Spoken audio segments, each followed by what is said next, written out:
Ile suafa man malo tātou li whaolo Yesu Keriso mātou te whiwhia te o whalofa, ia mawhatalo whatu sa moa lea tunu pele, ile nei tai ao lea solua, fitua ia so le tātou whalaunga, ile nei māsino o kitopa luafe luasi furu lima. Ia mai ola tautua ni le si whonga lo mui Wellington le Samo Capital Radio, toia matalia lan tautua ile nei aso. Ai alo mai o lea tātou mumui le tua le tātou sau ninga lotu ia whala inga nei tai au, te ia i tātou i talo, ia matai le tātou tautua le sunga ia tā Salam Sam. E la tātou mua le vi ingo le tua mai le Kalesia PIPC Newtown, whaafetai le tua, ia ona so mai lo le tātou talo, ia ona nei tai au whaafetai.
Se io tātou wifo matatano.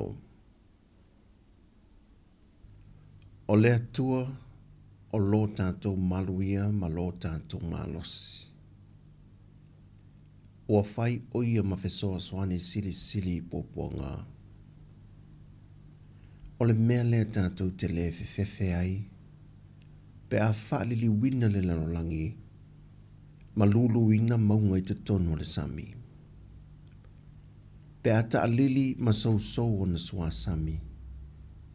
Ma whaanga tete nai maunga ilo na maa walunga. A ua malu lava i mātou i le nā papa o leo le tanga. E siri lava o Iova. E te tau foi o na matuavi ia o ia le a aia lo tātou atua ma lona maunga pa ia. E mata ngō fie le maa walungo le maunga siona. E fia ai le lanolangi uma. E i loa lava le atua i ona mauta. E whai foi o ia ma olo maa walunga. Ua suru whai ai le ua pōpua tia. Ua le ma vai le vi inga i o mātou laulo whaiwai tau ta ue lau le lei.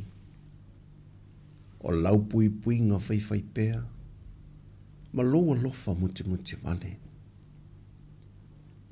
Whaaftei tele ta mā i loutu e wha ngua lau wha nauli nea so fau. A wasa o mātou la fo i atua mātou wola iu a ao la veai. Ao leta o toifo i tō whanga. I le pō liu o mawai. Wa te tau e lava no mātou wha pe atu ma le loto whaanga e tia i le oli oli. Ia vi ia oe. Ia vi ia oe. Ia vi ia oe e whaavavau lava. Ai pa ngā lava lea le tuai. Wō mātou mana tue le nei tae au upo le perfecto Isaia. Au we au nei le tangata mālaia. Wane nefu le mātou wa ayatu i lo mātou o fie. Ona o leo langa anga sala wa ngā wai atu iai o mātou loto. Ma wasui ai lo tu langa i o mātou o langa. O lea mātou te whaalata lata tuaile ni tae au e ala atu i lo alu pelo Yesu Kiriso. Sei e whaamamaina i mātou. Ma solo i sea o mātou wa ambio le tonu malava. Ai leli ie. Ia e whaia se loto fau i te tonu i ate i mātou. Suia le ngangana i le nei aso. Ma ia soi fua e pei o oe. Ma ia feso swani mai ate i mātou. Ina ia le motu sia le feso ta inga maleanganga pa ia. E puna e ai loa lofa i te tonu i ate i mātou. Whaamanuia whaamole sio mātou o tinu. A mata mai i ona whaatumutumunga, se i o atu lava i sea lualu toto whaatu a tu ina ma lona tinaile nei tae au fau. O se ue iei maftianga i le tino ma le mafau fau le nei aso. Whaamole pa i atu i eilau whaamalolonga mana, ma whaasa o loto i ate ia. E pele lava na i o mātou tausi i o mātou loto. Whaamole, tulu i atu le ola fau ma le malosi whaafawina. Whaatu mawina le ola whaatu atua ma le tali tonu pea i lau whaamalolonga. Whaamanuia atu iau au na whaife au mō lātou whale tua i so se whata whaitaulanga. Whaamanuia i o mātou ainga uma. Mai whaamanuia mai whaamole lau whanau ngā lulue so se whaiva wa anga atu iai po whea lava. E meise lava nei a mātou whanau pele. Ia e lavea ino lātou wola iua awalofa. Alofangia foile ni au onanga mai lava leli pule ya masanga mai mātou umalava. Ina ia i o atu me umalava o le a mātou whaia i le vi inga o lau o whio. Tole muli awina i mātou umai manuia mai a te oero mātou te mā. Le lofa lo mātou whaola Yesu Kiriso ma le māftanga whaiwhaipea ma oianganga pa ia. Nei, se i o le whaavavau lava. Amen.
fai mamo limau Jerusalem mama Yutaya umalava O Samaria Eo oi tulu inga ole lalo langi Fa evangelia le lalo langi Le au soe walata ona po O te aluai Fa amalo lo si e awa Le fa vai vai Awa ne I o totua Jerusalem Se ia maua le mea Na fola ina Ai maua o tou le mana E a fio I fole anganga E fai mamo limau Jerusalem mama Yutaya umalava O Samaria E o oi tulu inga ole lalo langi Fa evangelia le lalo langi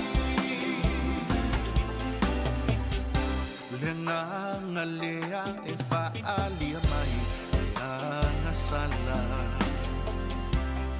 No foto tonu I a te oto Eleva aya e mata Tou te whaia whailonga e siri I loa Tou te tuma waila Mata tau atu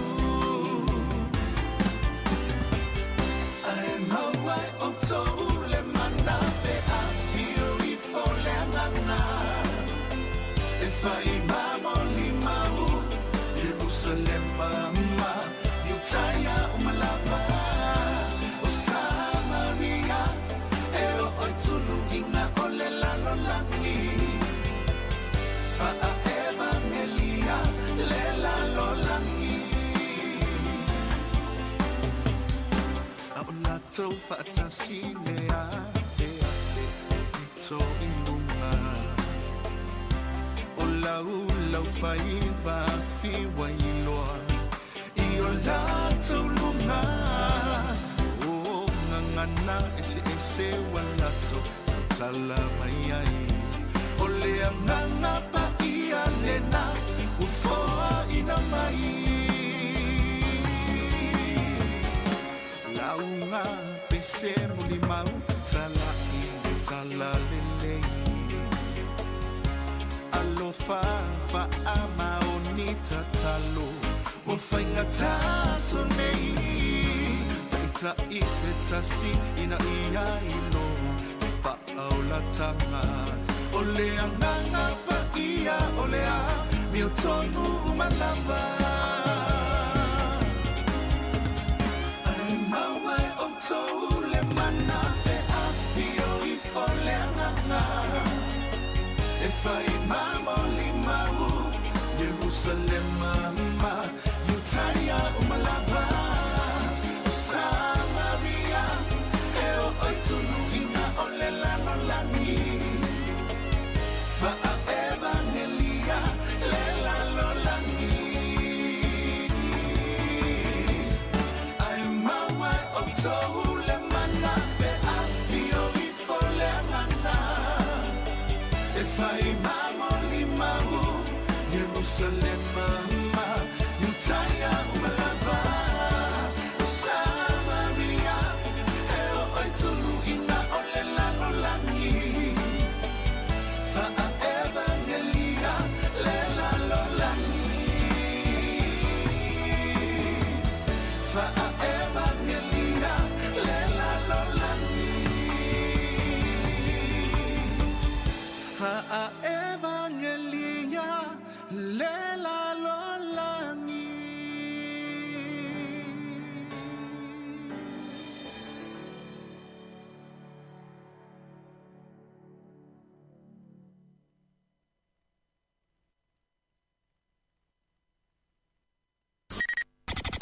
O le tautua le si ufonga o le laumua o lo iai fo i le langolango a le New Zealand On Air.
se mea e tā pāne atua e le umane nganga whaapitai le atua le anga malo ia e le au perfeka pelo e kaku ki le au ia mai lua aso aia le avo kou sira sira maku wa aia Lare! Lare! Lare! Tawia!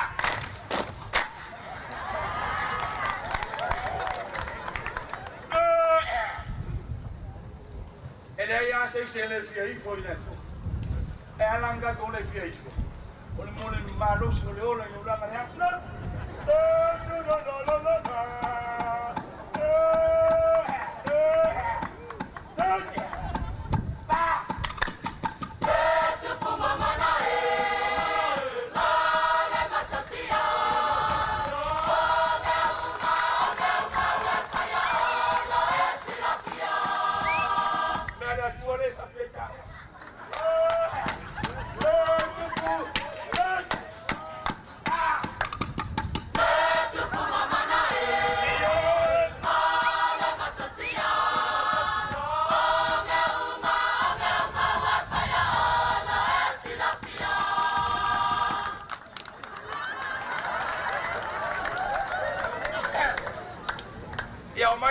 Go we for ya. Oh, tupu. Oh, dai. Ah. Oh, tupu male. Ali ma fai pule. Oh, mayuma, mayuma e fama.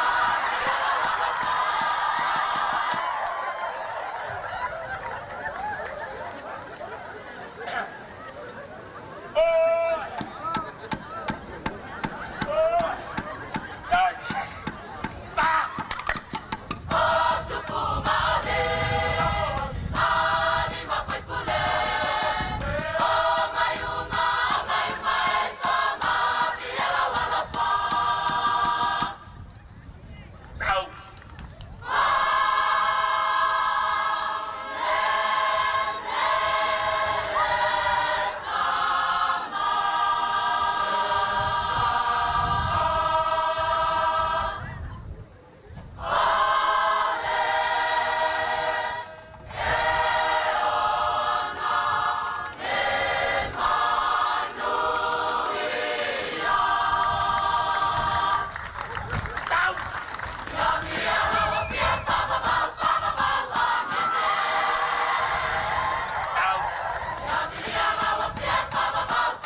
manua. E ga ko mai la no wi.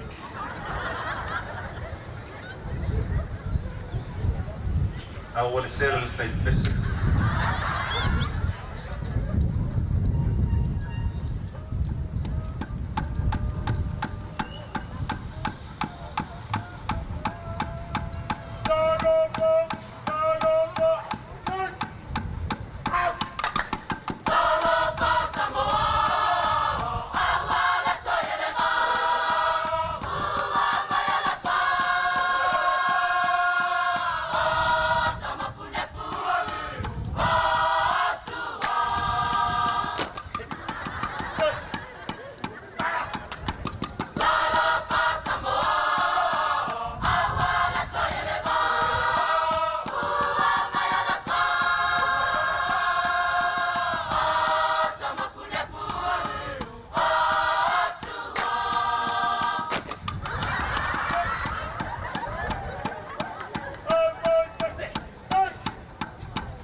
Hi Samoa, it's Auntie Talang here. Instead of Fifi Falun, ile atang le tayao. Laugh of the morning. I'm at my apple feet to the vanveal, so fong lo mua, atang le tayao.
Io al bol klame leo ata ole tae au laugh of the morning to tumon si fong lo mui Wellingtoni ma to folofa ia mawhaatalo whātu le nei tai au fōu.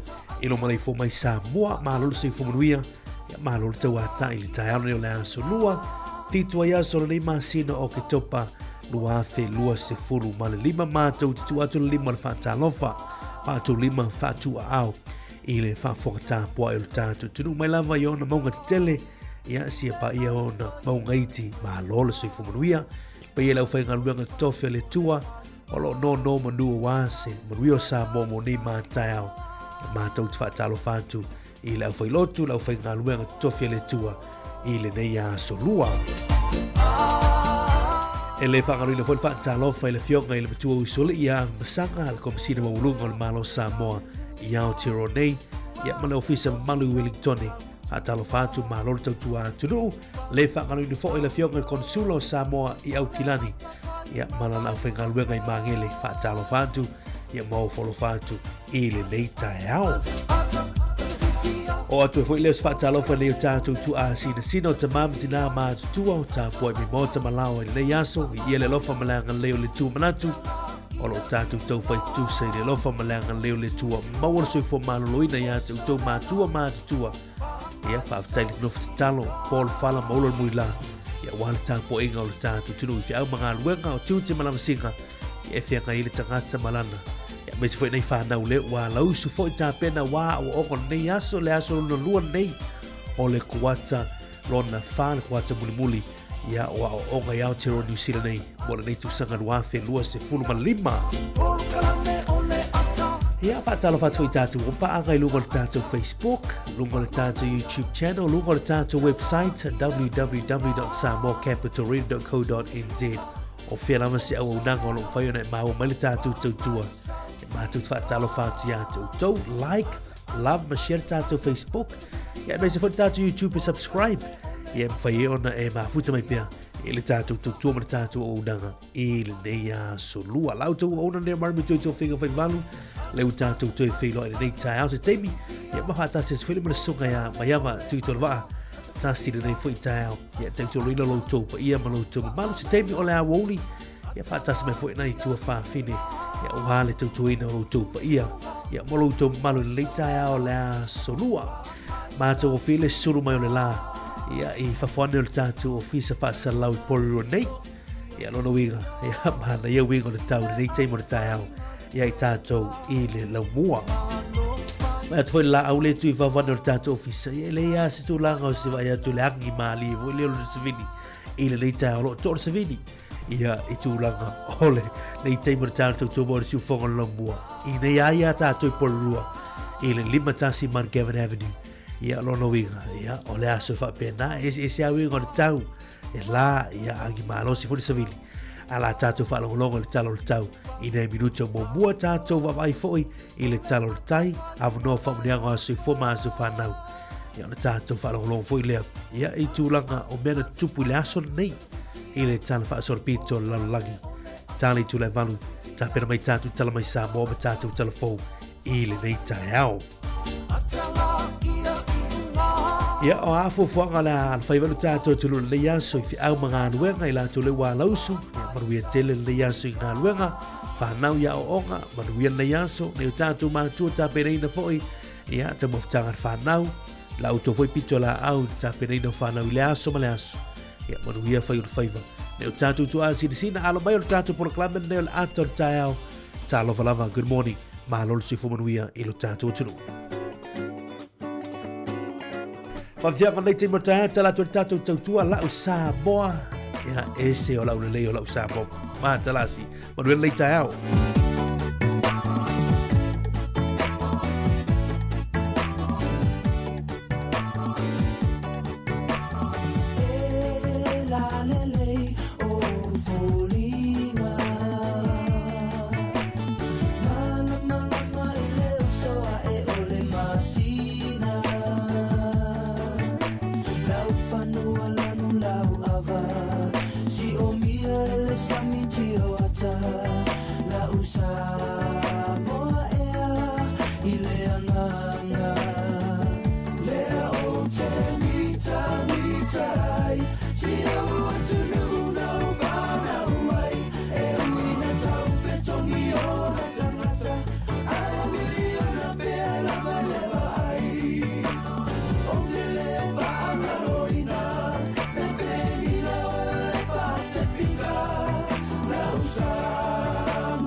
So e fatala vatu le table le tau le uso e filma fitu minuto tere le talo li tu live valu.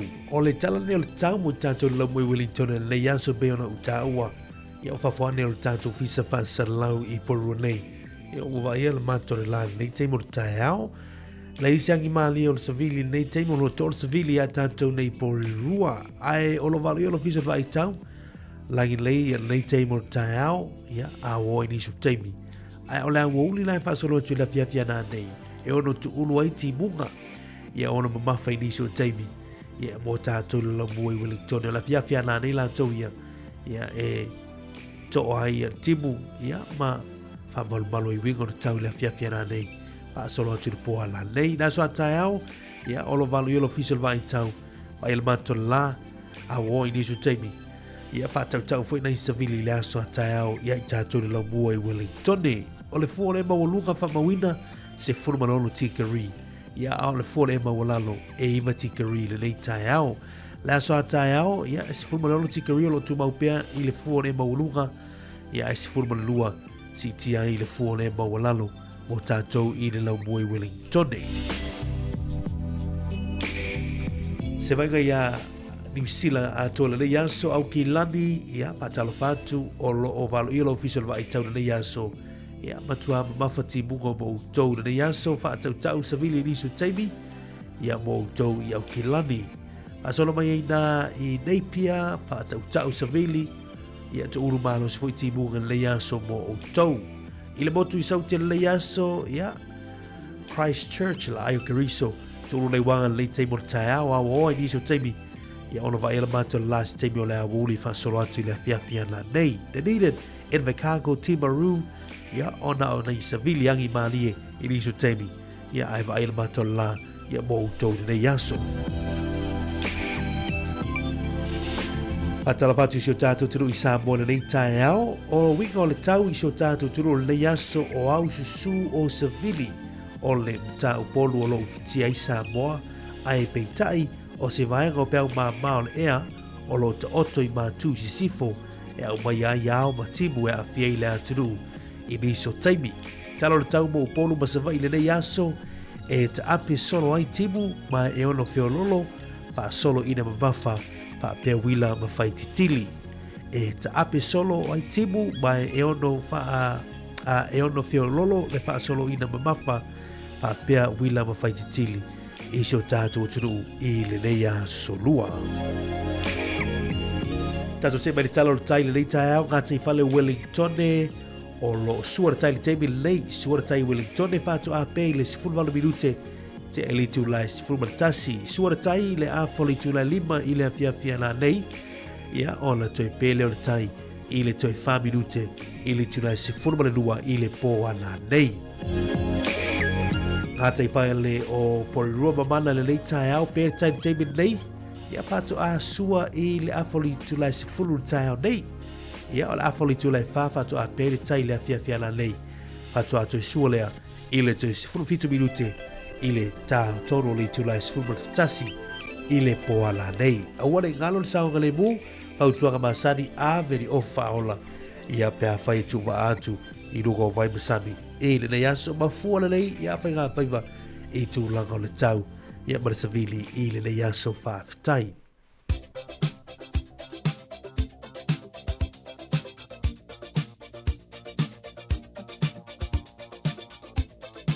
Tātou talia le talo tupele le tai au a o lewa loa whamurianga o asi fōba so whanau whamuna tutupele tātou emaili a so whanau at samoacapitalradio.co.nz e mwhaina tu mahisau whamurianga e mātou te tōlau I nātu I longa le tātou tautua.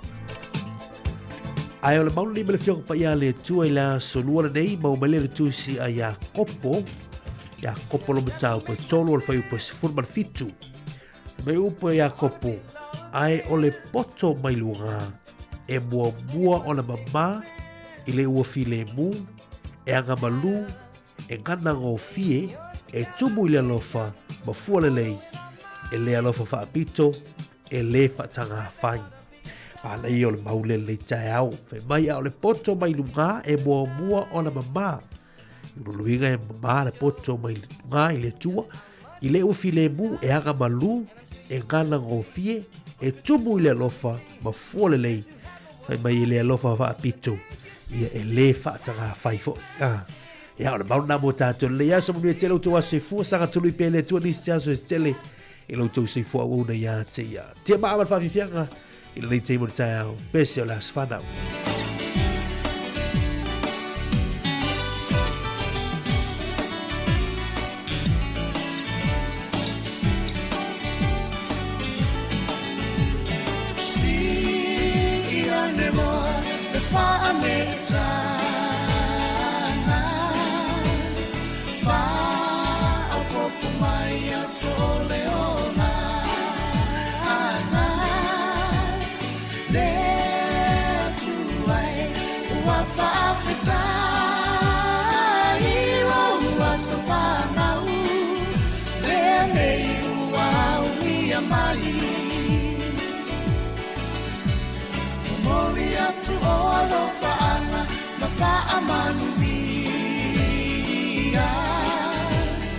Happy birthday to you all, dear Manuia. No wasafana unene wa e auni. Atato fa afetai, ole tu alava ia via. There to I fa afetai lo alofa winga kwa e foa i mai ai nei a soatele alofa angalo ai ngalo a sosoi fu ai au ngalo mola o ai na ai mai sele atua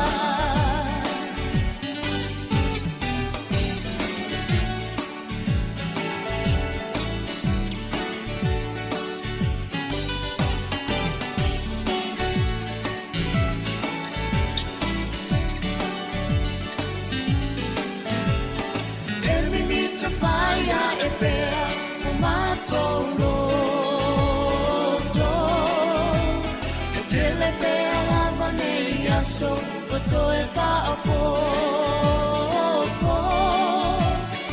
ola fia na to wale ngata ilo wasafana le nei ua unia mai fa amanu ria ne tu ilo wasafana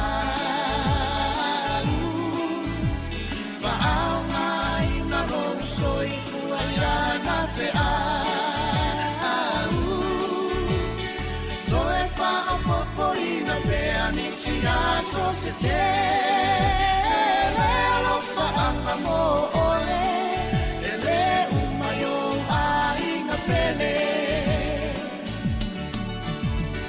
there to I fa afetai lo alo fa winga ese kwa e fo ai mai ai nei a so te alo fa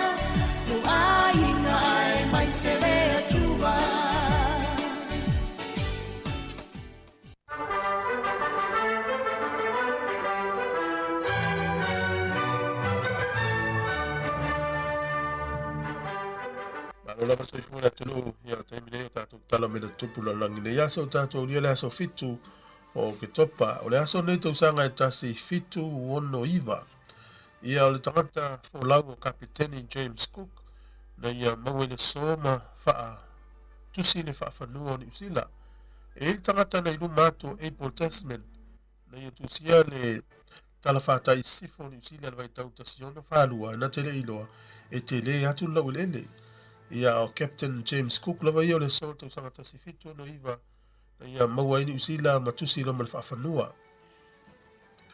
O le sol tau sanga tasi iwa tolu ia na maua ini kompani tau le Air France ina utu fatasi ia ni kompani iwa alele se lima tolu falani ma fausia i loa kompani tau le Air France. O le sol le tau sanga e tasi iwa lima sifulu na whaakaina ia Mother Teresa ia le mission ta le Missionary of Charity ngā ruenga alofa mo istangata pea male whaafe lima se lau male tasi ia sisters po ta mai tai ngā lulua i tonu se lau tolu atu no ola pea ngā ruenga le leia Mother Teresa o mele so o le aso le tau sanga tasi iwa o na tolu o le whamalosi i tonu o le whaia tau Hurricane Flora tonu Haiti ma Dominican Republic na angi le so o vatu mo le fitu afe so ifua na afiai o le so tau sanga tasi iwa iwa ono na wha avai ai le ala ata le ta o le Fox News Channel le o so me Australia o le so i le tau sanga i luafe mo le tasi na amata tutua ia tunu o laulangi wha sanga tau atu i whainga wha terrorisi le na amata ia se tema na su tasi i luafe mo le tasi o le sola na amata fausia i loa le wha sanga tau atu i whainga wha tu wha lave ia le lawa o mai le sola o whea ngai pia ma laulangi a toa mai si atu no ma losi tama o hainga ia ma losi ala tau au tau ia o le aso nei sa moa tau sanga tasi iwa wha lima o tangata isua wha El Lolotai Whampea wha maunga lua i sa moalen ta alo le NFL po le lakpi wha Amerika. Ia sa ta alo la lea i aua Washington ne po Washington Redskins. Ia o tātou tala nā toi mōr whapoponga tai masani whaafutai la wau.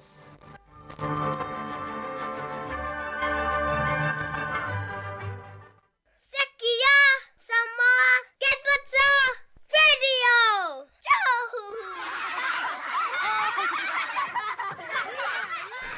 Te whatala watu le te mo tau le uto le minuto tani on talo li tu live. Valu to mo si fonga la mo Wellington le le ya so lua ma te go fire sulu la.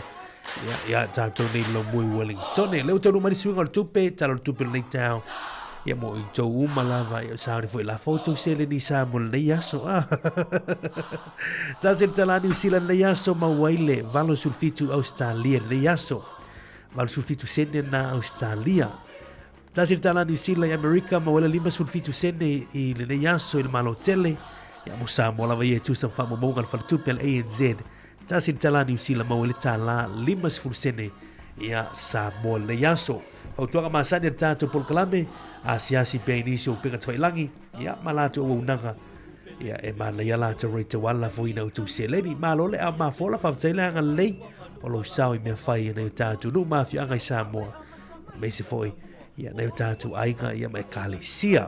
Ia whātalo whātalo le te matao le sunga ia Tirisa ene le mafuta mai le tā good morning whātalo whātalo ia kone leo no malo mahalo se fumanuia whātalo whātalo le sunga ia le ala ia enga sifa le mafuta mai le tā good morning mahalo se fumanuia whātalo whātalo le sunga le whaitiao langalango ia le awanai Sam moe mai mahalo se fumanuia ia lo whātalo le sunga ia Tirisa ene good morning a tala whatu fo i a whawhawina tāni elu le mafuta mai nai au kilani o Tara. Mahalo se fo manu ina nei tai au. Mahafo Eric, good morning. A tala whatu fo i a pina te vanga. Whatala whatu i a sifa lome. Whekau ia i sila. Whatala whatu fo i a puafiti a Vitoai. Mahalo se fo manu i a vale le mati. Alo whatu i lau sunga Chelsea au Christina, good morning. Tala vau PC40. Mahalo se fo manu i a. Ia, whaatala whatu i anko lea tim tiu lilo nei tā, good morning. O pali sina leo, whaatala whatu ia mesi fo ia si tua a, ma loro si fo manuia. Whaatala whatu ia losi ia ma Chester, good morning. Ia lo whatu mo utou umalungan frequency tā si ono te si mantazi wha mo. Ma loro on saila nei tā au. I nei whanau leo tā pena tu moa onga le aso, tama leitene leo stain whaia onga. Ia whafta ia mum and dad. Ia mo tā pena ino lau lunch. Ia mesi fo i auli ina wha mana i o lau ofu. Ia wā ia lea onga le aso. Tātou tue mafuta i te oli tu lai malu ni tāo nei pol kalame. Ia o tala mai sā mō ma tātou telefou. Tātou tentanom whaasot pol kalame ata ole tae au. Kolisia Leone, ia sā moa atoa.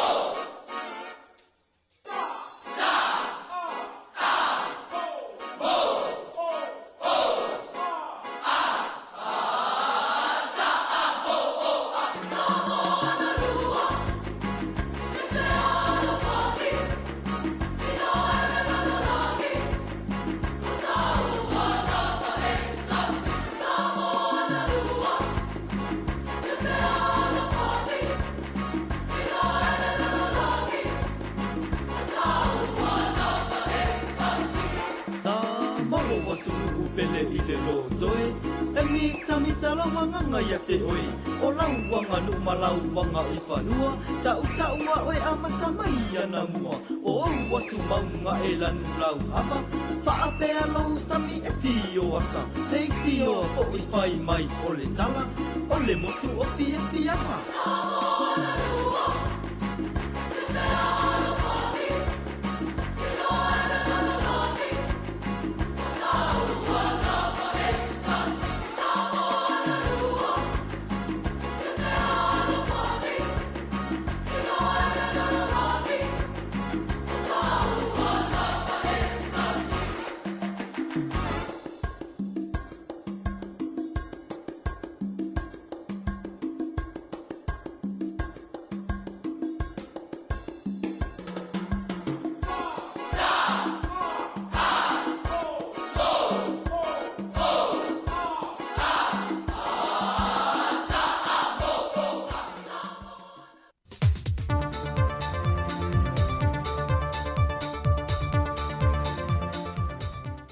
Toi whātalo whātu telefone nei whai aso lua lu tātou te duu. Ai usi mia lau whaafonga i luna whao pōponga le nei. Tomo atu e tātou telefone, o lo langolango i nei le sosiologia a mālo le tau pulenga. Atunga lunga na whaai loa le presidente o le sosiologia Samoa Fiona Ai. E se whetena inga o lo o iai le whaamasinunga, malamta upolo a fiai le fionga le lipa le mia, le fionga le la auli le mali tōpula te wang Fosi Schmidt. Ona o mtanga luenga o lo ilalo lana wa ainga, e au fiai le ofisa le loia sili, male mtanga luenga o leo. O le tusi ale asosia loia Samoa, ina ima whai na tumatila le manino o le tuto tasi e su enga o lo whaasanga ili mata au po le fionga le pāle mia.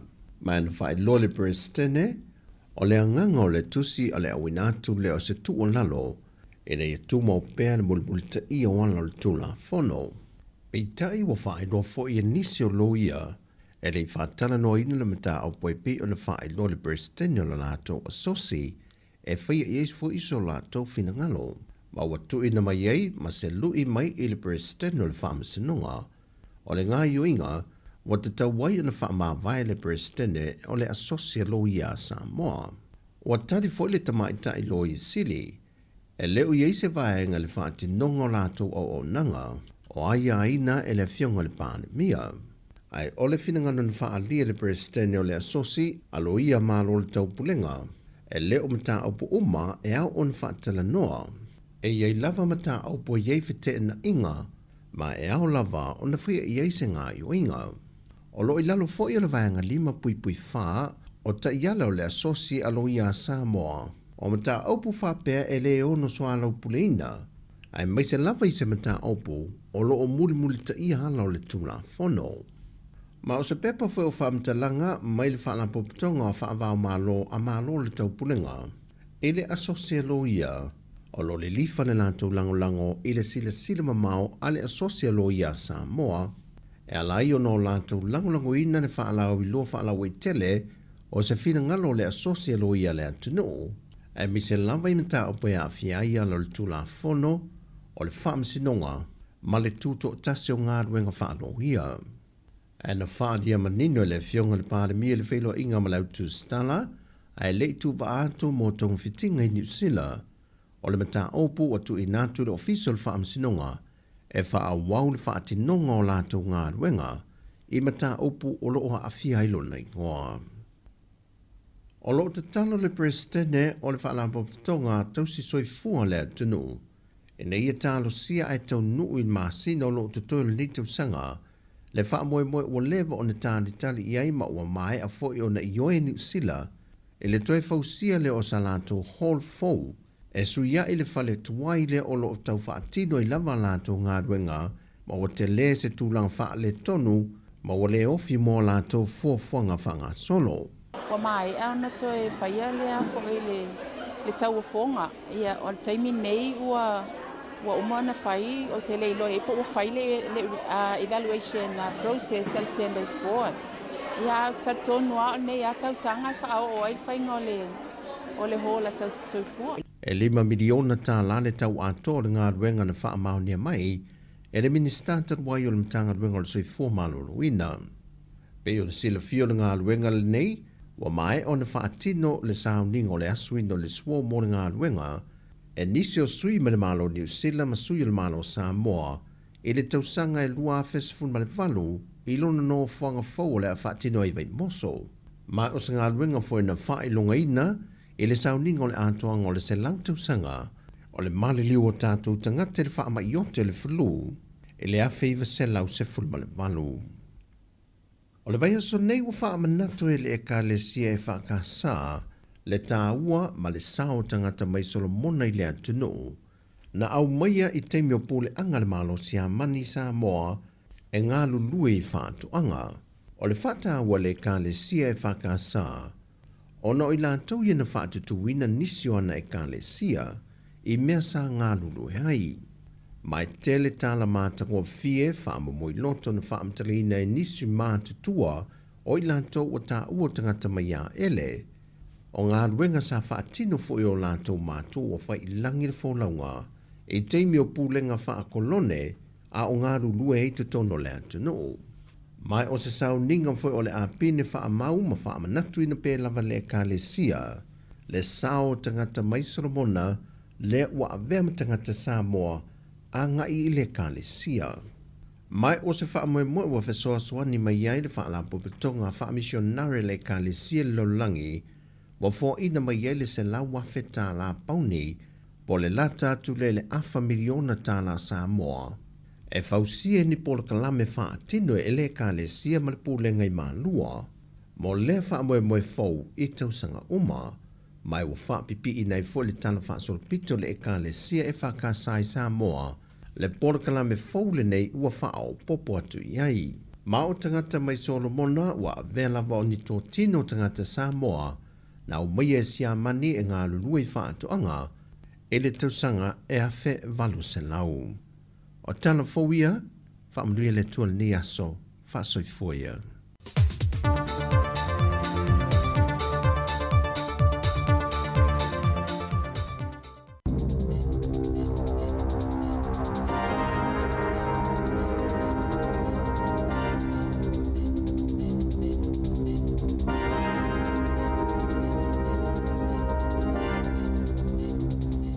Talofa e le nei foi vaenga o telefon o le si ufonga o le lo mua. O le asonga fua ana nafi na amata ai ona sia ki fua e le te tongi ina i asu enga mo tangata o atoa le limas fulvaru tau sanga o le soifua i le maa i o le kānesa o le lawalo po o le bowel cancer. O le matua na iei mua o le ono se fulu tau sanga a o le ala ua whaapa uifo i le lima se fulu valu tau sanga i le teimi nei. O i tū malo o amata i le songa fua i le swinga e au fiai au ki lani atoa whaapea i a Northland ma le motu atoa i saute o New Zealand. O le amtanga o le tausanga le asa fola ai le whainga malo i a le fuafuanga e whaapa uai i le 5 mai le 6 tausanga le mātutua o tangata e ngawaa mo siaki o lea ngā se whainga tā. E le ngata i lea, ai o lea o tā whiai o le o toe wha o wina le malo i le polka lame whaata i tā i lea sa whaia na whaia fuai siaki a tangata Maori ma tangata Pasifika mo le kānesa le nei o le lawalo mo tangata e amata atu i le 5 tausanga o le soifua. Whailo mai le main star le soifua maloloina ia Simeon Brown o mati o le tausanga asau e whaatoa amata whaatino ai i a swinga le nei e whaia fuai siaki mo tangata o 5 tausanga o le soifua mo le mai o le bowel cancer i isi vaenga uma o le motu i mātu o New Zealand. Ta ua le main star o le vaenga mua le nei o tau whainga le malo e tu i hoi lalo le matua o le tangata i anga vaai e whaia fua sa i ringa ma suenga o le kānesa o le lawalo ina ia tutu sai New Zealand ma Australia. O le teimi nei te tonu o Australia e le aise te tongi o le whaia o suenga o le kānesa o le lawalo mo tangata uma i le vāo le fast food 5 ma le fitus fulfātu sanga o le soifua. E tele a onga i le tū malo le wai kato e le ia e la songa fua nafi e pei o isi a onga uma ona o whaale tonu i le sua mai tau mawha i lea vaenga o New Zealand. O lo o wha maluina le teimi nei i lea vaenga o le tinu i ala pata inga ma whaatuanga ina ia whaapuna mua le sua mai a o le i whaau ngā ina. Ma fua lea ona o le stona i taluai na i loa ai ni sa ili ilinga le hawha ina o le whaatano vai le Rototuna Reservoir i le sia mai ngoa o le E. coli. O le whaatano le nei maua i le sua mai tau mawha mo le silia i le sefulu lua hawhe la wha inga o whale o ainga i mātu o le ai o Hamilton, whapea foi i a pitanu o iai Gordonton ma Puketaha i le tūmalo o le Waikato. Tusa mo le tolu sefulu hawhe la wha i tangata ua whautuaina ina ia whaapuna mua la lātou sua mai. O ia wha le tonu sa tāpuni aini a onga se malu e le ia ai la suana nafi ma a fia ai le sidi atu le wha awhe o ta maiti a onga. Mai na whaalia o lo o whaia tau mwhainga uma ina ia mwhai o na ea onga nei i le aso lulu a tae ao. Pei ta ina whailo mai le pule a onga o le Endeavour School le li o Jeff Booth a whaia uma le nei aso le i maua mai se tonu mautu i le tūlanga saonga le mua le suawai e mauti noa le toe whaao pōpō le isi a tonu aso e ta puni e pēna la toa aonga. Ta ua mai fwoi le ofisa o aonga o le whaai unga e ta puni a aonga nei e whaia e o la tau komiti whaafoe e fuafua i le tūlanga o le saonga le mua le suawai tau mawha mō ta maiti a aonga ma whaia aonga. O le maisuka i le vaenga lua po le type 2 diabetes, o le mafuanga leo le matuato tele o tangata o New Zealand, ua whaale tonu ma mumutu ai ta maa i vae whaapea alofi vae ma vae o tangata, ma e tari tonu fo mai whaapitoa, e ma whai ona fo ia whaafi tauli, pe a whai e vave ona i loa, ua a fia se tasi i lea ngase whai ingataa. O se ripoti le whana poutonga le staff na ta uoma iai e whapea i du tonu o le taimi e le i atoa nei le se furu tausanga uoma vae. Sa mai tau ina ai le si itia lea, siri atu le 5% o la whainga o tangata na ave e seani vaenga o la tau vae ma ta mai vae, ona o le nei wha mai. Wha alia i wha maunga le mtanga luenga le se fua maa lonoina, e lanta i le afe lua sen lau la whainga o tangata, na wawai ese ni vaenga o la tau vai le tausanga e tasi le tonu o le tunu a toa. I le maa o le lua afe luas fultolu ma le lua afe luas fulma le wha, e si lia le fitu se fulu vai o tangata na wawai ese ina ini totonga, ona o afianga o le maisuka le nei o le type 2 diabetes. Ai e valu se lau la whai o tamai vai, ma le sidi atu le toru se lau o isi vaenga o vai e ilalo ifo le turi vai, na ave se ai ona o le nei lava ma i whai inga tā. E whaatu sa ia whai numela i la whai inga atoa e fitu se lau onus full whao tau tonga uma ona o le maisuka sa whai e le vao le tausanga e luafe se fulu lima ma le luafe se fulu ma le ono. O le se fulu ma le tolu o tau tonga na whai e le luafe lua se fulu tolu anga i mai le luafe lua se fulu ma le wha na haafi ai tangata e i laloifo le tolu se fulu tausanga le maru tua ona o a whaina o le maisuka. Whaelo mai foi o i tūmalo e au fia i Northland, Counties Manukau, au Kilani, whape ai le Waikato a toa mo Wellington sa au pito i mawalungai le au whaingo tangata na wawai ese i na vaenga o lato wae ona o le ngase le nei. O le maisuka e a whaina te le ai le whengasara i le leo le toto i tino o le tangata ma e a whaina i ne uro o le tino. Whaingo fia ai una manu o nua e au noa malona tau sila fia pe langona, ma e whainga tai o na tonga fitia ia manuanga, ma o ai ina mana umia, o na whaia se tautonga e ave ese ai se vaenga o le vae, ma lofi vae, po o tama i vae fo i o latou e a wha ina ai. E ono miliona tala New Zealand, pe tusa leo le se fulu miliona tala Samoa, i le vai ngā tupe ua wha amatu atu le malo New Zealand, i le malo Samoa, e tau ia ai i a whaina ma wha le tonu na mafua ona o le ngoto ai o le waa o le mana wanui i ngā te i whale o safata i le tausanga na te nei. Whaelo mai le tūlanga i le aso tonu na atoa i ai le tausanga talu o na tupu nei whaala velave, le aso ono leo o ke topo le tausanga lua afe luas fulmo le wha.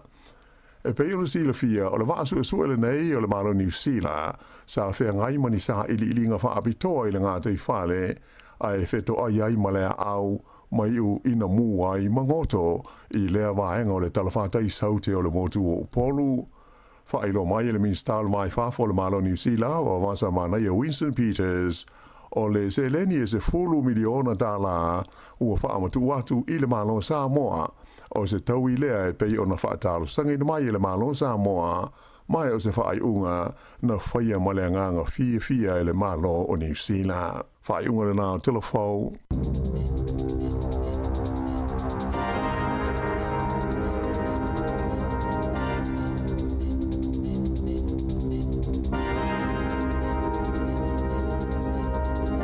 O le nao whaafonga tunu I tātou telefo a matala nei tai au ia pe ona tāpeneina saunia le whionga ia lawano ati lawa ia matala mai Samoa tūna mai sunga ia tāse Salam Sam te whaafonga le tūlai iwa le tau nei ma le tūlai se fulu ma le lua se fulu ma le 5 minute te nei le valu tu whaafiloi mte whaamalo atu I tātou tunu ia maalola fo le nei tai au ma tango fie le suru le la ana whaapea o lai o te le fale mari le taimini nei ia ua pa o le masin tal vala malo mari malo le usu le tau ia le usu ia malo fo ile on sai malo fo le usu mana ia le me te ama te tau ia tu nga aso pe nei ia e te loa e fu e tau ia tu longo le aso ma fi au e fai sa o tanga me ala tu nga aso nei ia na e misira le tai au nei wala ua pisa ta mai tila ua ta pena le au ala lo martina por tama ta pena nei fana va ai tu fa fo wala mai ia la aloa fa pero il tinata ma ia that tu aturunga e viliane le tatu masini na se tapena to mai tira o nga fa ia la tu lunch mo nga luenga ta ona fa ta sil tai au na ma ia ia na tu e ana ia sto ino pe ia ala ia o masini tal vala ia vili ia va la mana ia le mo me nga lu fatas e me tau na fai e moni le tau nga tasi tau nga lu fatas a fa tu nga so ne fie vilinga fule a matso ve pe le temine le wa o vilile ia tanga me mo e fie ni vilinga e te lo e mo wela so ni e fu to te lo tamiti ia a fa pe to no ne tam yo tamiti so li e no le uma me atongi ia ai foi le amor ai nga to lai tia ia pe to tolu tasi al vilinga langa fo ile lua mawalunga fo ile pilo le pau ia sa fo ia au te loa te le al msinta lava ia tau fo ia fo le ia to te fo ia tau na lua ia vilinga vai la suinga ina wa walu tama vili tanga lava ta nei ia vai tu tama ka se te le tanga lava fa mai lo ai mana tula o sitina le sa fa pe ia lu mo lita mitira o ta ia o le tonu na fa na po na lua tu alta tu ina o matua te le tanga lava fa mai lo ia so la to mo lita mitira sa so mai tau te la to mo lita mitira sa we alta to misini le tu fe alo fa iso ia tama si yo le malo lu su le tau ia malo ho le su tatu tu ia ole ne ia tau ia ol proclame atal tau tatu fia tatu tel ye e fu sem tatu tel no ne tau ia tatu fa so mai o to finangalo ia ma tel no atu fo iniso vai nga tau ia mo tatu wanga ilmo ia me se me lo tupu ne fo ital fo le la e tau o tatu proclame ne tas ia ma wo fo le malu fo le finangalo fo le lo tia me se atu nga tau fo le wo usu fo le wo le pa tonu le usu tau ia e mena fetu ai mtanga te tau ia or fia ata yai ma ata fa fi tau ia e sa ole le ia pe ia on tatu tele no tiro te tau faina e fia ia so umo le langa aso umo le vai aso e tau na iste me te fia ai ia wa tatu fo ia le fo ile manatu malangona ia ale fia ise aso o se aso matua le nga sa ole fa pe fo italo fa fainga luenga i tau ana iste me te fia ai pe ia ona tatu fa manatu tiro te wa me na tupu le ainga i le so nafi ia tu le ainga po ona po foi tu le fale ia ai alu fia nga luenga ma na nga luenga fa pe fo la sa lua misi ma le supervisor ia ol fa fainga luenga ia tu o ol fa fainga luenga ia ai ma na fa fia mai fale ma so ma ane mele o tu u mele fale jo ia Mai ana. E toi fai pe atu pe amana ma. Le ase ngona mai ana. E tu so me volo o tu urfale e uno no vinga e so ia te ilo e toi fo i mai ale te te felo i mai a vole le uma ia mo toa mai mau wale aso ma o tangata la na mo tangata ta ofi ma oh io ta ofi tono le lotto o le ngalo tango tu fale ai anu lola ele aso te fa ngaluenga ia te sau wole le sa vidi io sau alu la mele le fa mele upo samo io me na ai al matang wa sa wale matang ni ta aso le tono fale na me foi na le tau e pokala me se fu malo lo ina le na tanu atu isa velina ma stasi o tatu malo il va so tu itua ma sin tene ta u ta la fa malama fa to fa fa sa se vi tonu se fulu lima ile luas fulu minute ma na ia ta la fa to me se la to inga so lava pe te tala uma fa malama te tala ma to fa saula sa vili le leina to le fona to tamala na le sau na sau al tamana o ka se ngasu na po in mission fa po ya sau al tamana ya su va fo o me si dia le era tu ure o wale te fa me atres yo no te fa te tala fa malama fa to ya suma ya Moses fulu sulima luas fulu minute ona lo te muri muli ta to pokala me so fo malo wa ila mane ye te ele ni me tu ele ni me tu va pe fo tu pu me na ore na sa vi ore ngalo tango te tala ye fa to lo fa ya so uma yo wana sa war sa vili la fa tu pu to no lo potu ia le mele na pisai sa war sa vili tai na ia to ifafo o fe al fale na i por muku ko tu puai io sa war sa vili ta mino e lu muku ka ia ave ifafo e mana matu la fo le fa pela ato mata na misa io ore se me vai la mana io na male ia la ngo level o pe sa mata o pule o level o fa longo mai ya so ai o te talo fa malama tala fito tau ia mau foi e ma nei tono mo tamana o tono tatu vale wila na ngana mo me la au i mo le fale e pua ina mai ele la au fa fole e la ngore ya kapon toxa ai ma na vai tono tatu oxen vai la mane vai le ofo va ngale le ta sa indisin ma ya ma lo sa mo fa tai ma fa mo ta to proclame le la ta to pese le vai foi ya ona va tu le oni se ona nga fa la wiloa ya ma i fisi mta upta tu tal no ai ya ma ta to manatua o le vai aso nei ole asota ole asal fa nau ya le la ta to pese ya si fa talo fa tu va ngale ma fo Eric talo fa ma fo mo ni la va ni ta ya o fa tu ta fa u masunu ya va le mati mo ni la va ni ta o pina te vanga ia malo fa tai fa fu in Danielu ia le sunga Saulo Sam Faea ia Uwaina Afuvai ia Sale Tyrell manuia la ni ta Teresa ene ia fa tu ia Rita uila au tualauta ia Losi and Chester ia masunga Cornelio no numaro ia le fa ina au me pestom ia fa ingon vayaso ia ne la tata tu pesa tatu fia umai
mai, siva mai, siva mai.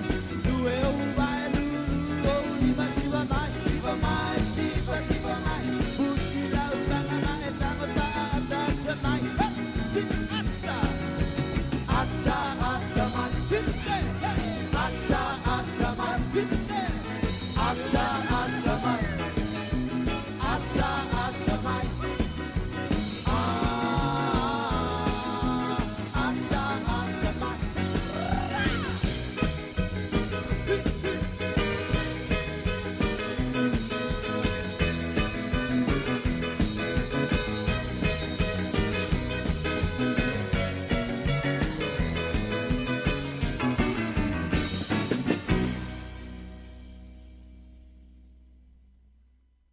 Faasilisilanga tāua mo le Palota, Wellington City Council. Le mamalu sa mo lo lala i le Eastern Ward.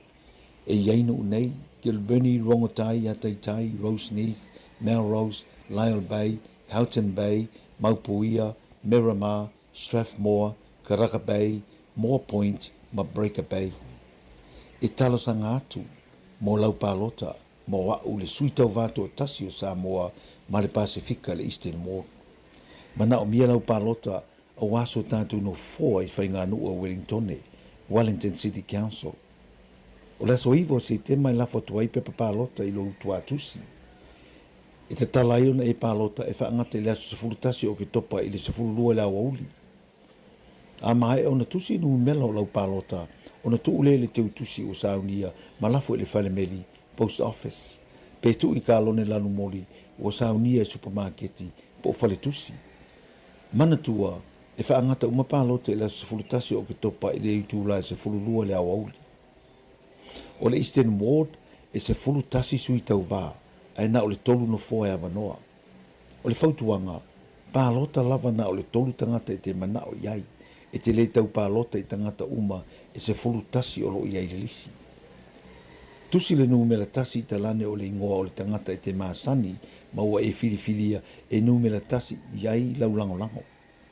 Wha solo i le lua ma le tolu, mo isi tangata e te ilua ma langolango ina.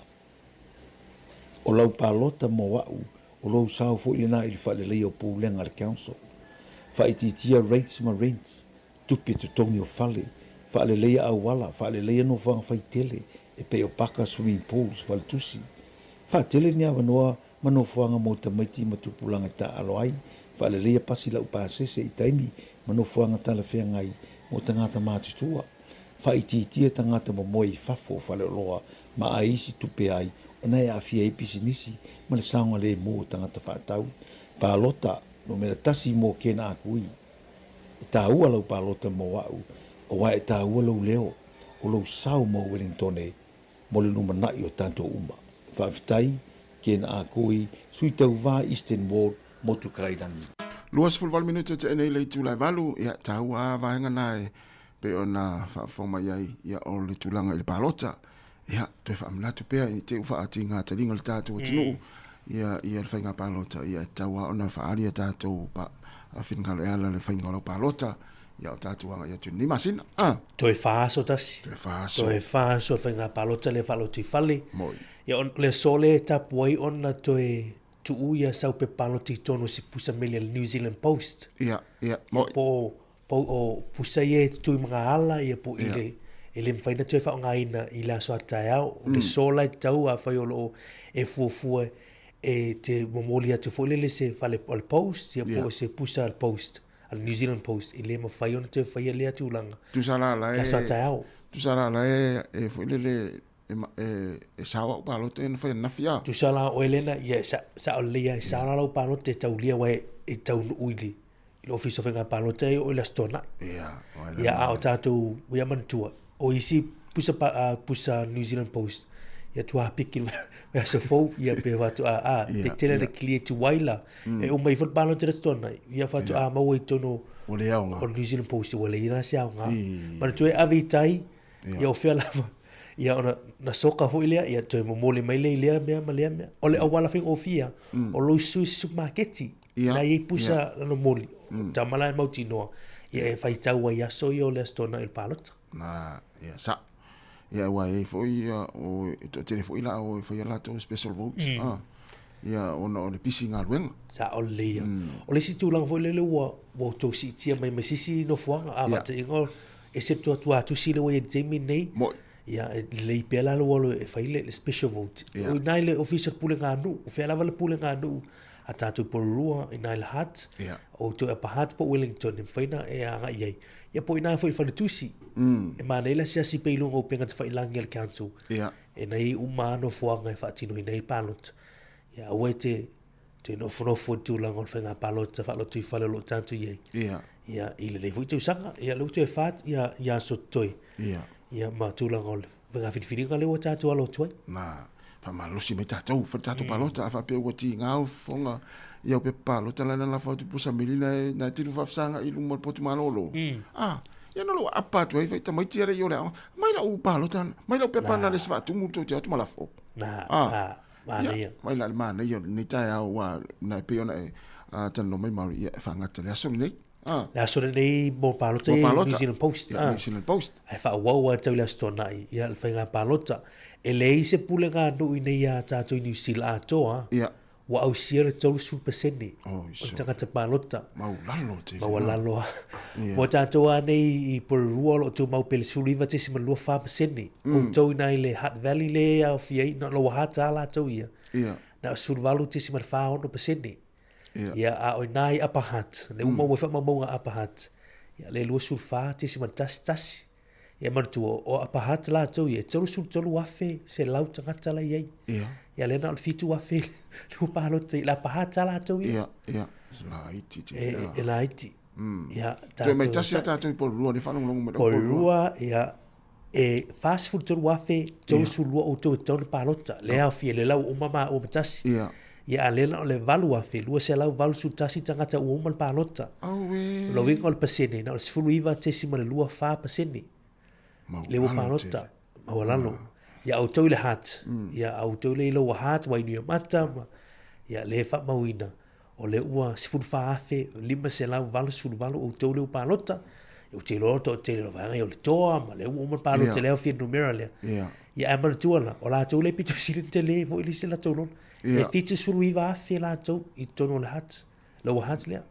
E la i titi al whainu mera leo. E jo i titi a. Wellington ele leo o mai fiu e su e Wellington.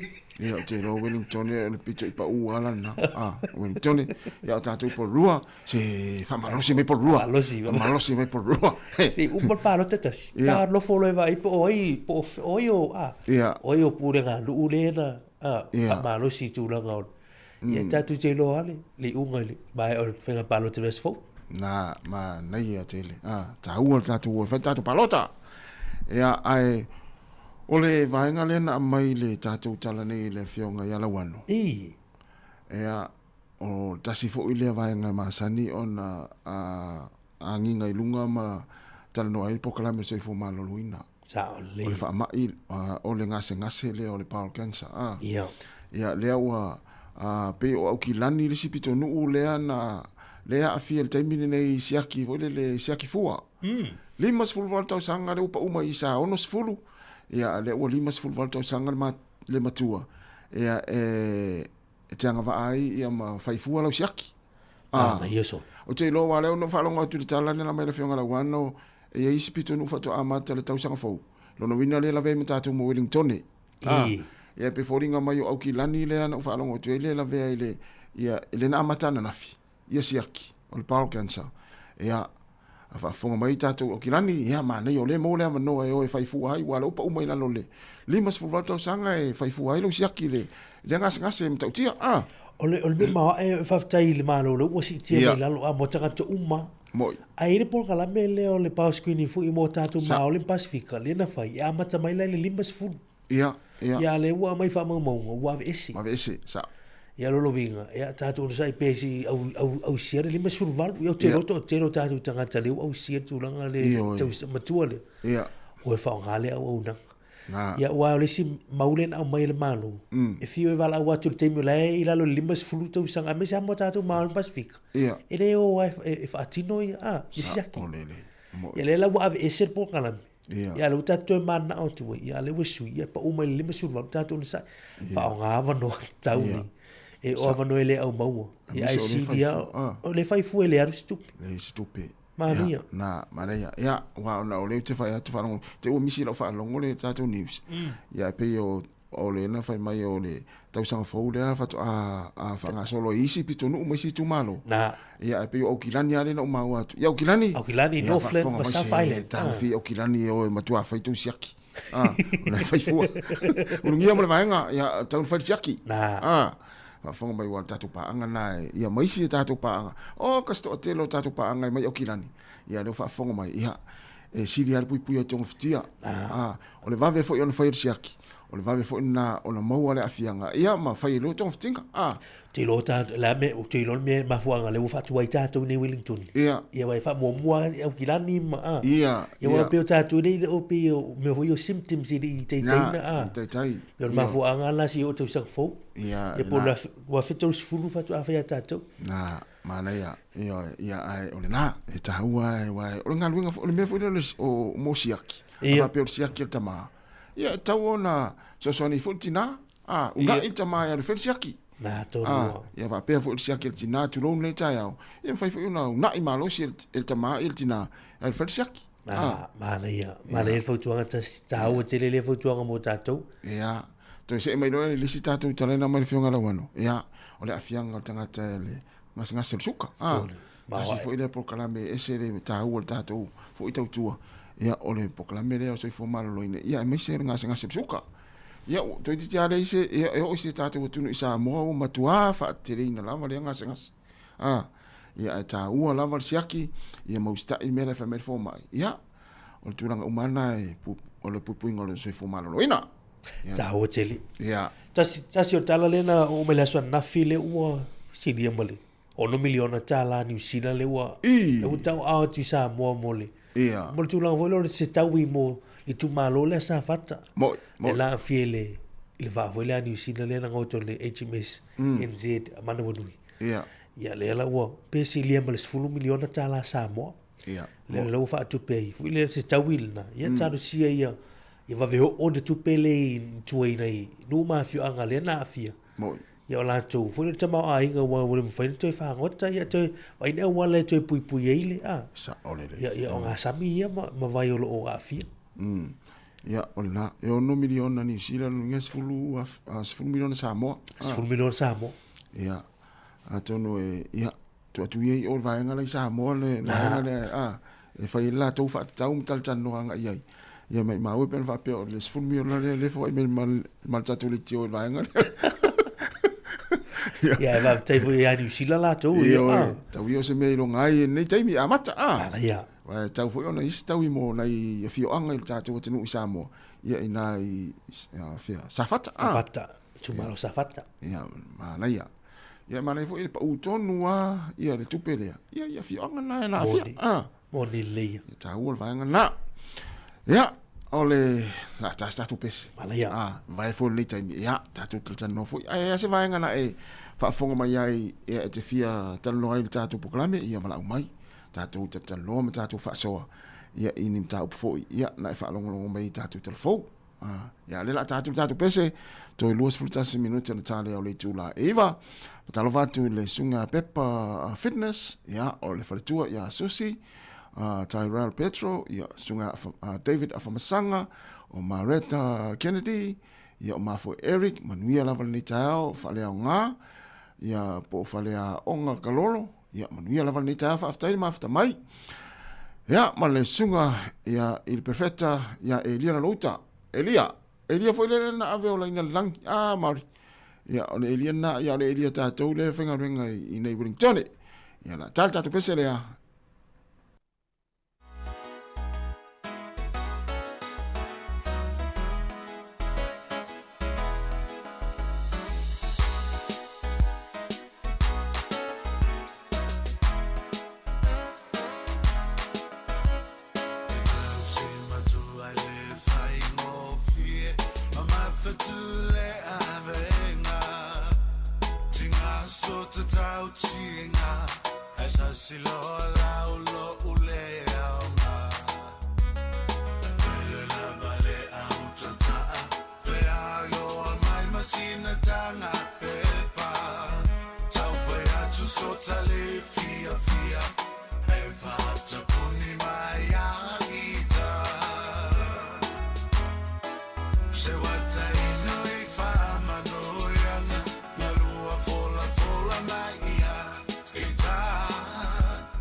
Le whawhianga mai le sunga ia tuana i mati atiuni a wailua ma le pese whawhetai i mātua. Ea whawhetai fo i mātua le nei tae ao.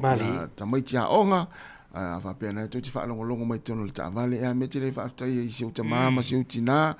Ia na whaualu e mori o le nei aso i le onga.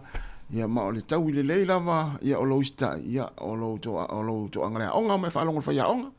Ia ma e file mu le awal faiare e wa e tele ata mai ti le file mu e o ainga ai watu lo yo le aonga o ka matua fi we nei faiao ia o le na ia e o le tala tatu le na o le fu tatu ye le vai so le lo tamaiti ia pe ia o le tatu tala no fatua uma tatu tala lo tamaiti pe o le asfrili ia a va pe te fieta no mai lo tamaiti so ala ia mativa mani vaenga wele toi mai ta wele toi va ia yaso nei sa va ia yaso la ia mana ia lo fa so mai o le nga tatu tala no i to inga vaenga va pe toi fa manatu wa ia stanga ta matua ngalo ia lo tu mai ti yaso la ma mena tupu ai ma vaenga ta ua ese mai ile le lo ta mai ti ma le sa ta ma le sa tina ma ki si masi ma ta sa fo Mana i o le fisili na le te mo ta o fisili vai te mi ne o lo ta ai ai vi fa so mai to vol lima lo fantasi le le ta o le so na fitasi se ta so tu manga il tu afioanga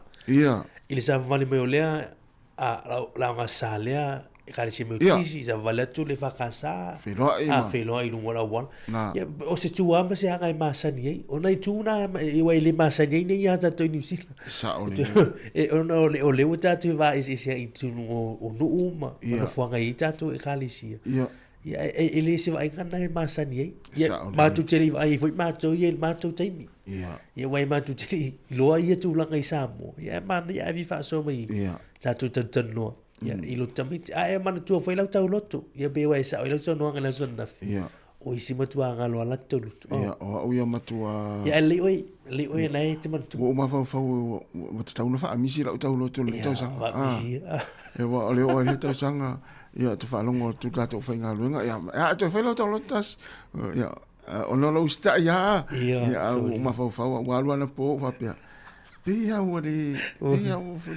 tiro ai ngore fale mo fa pe fa ia tau to pele ia o tamatua fo ia e se me ia o tu alas fari lu fai ia o te ofo le lo tatu tu no lo tau loto e fai tau sanga uma ia ai se olas fari ia se olas fari vai ran mele tau mai ai o le ai le ia wa e ngas fo le tu ro fo ni tai o le afo o le dimension ia ia ola tau loto la wala te mana tua ia tau mai ai ia le mau ala ia mau ala uma le mana ngasa la tau sanga le te lo na fai pepale la tau loto na o le fa tau sanga fa o e vai lai mamau fa pe lima ale le fa lima wa ngalo te ia o na ia mai lai o mi lo tau loto le ia na Mana ia, tatu talia las freile pe faila uto loto pe le ai vi vazo mai.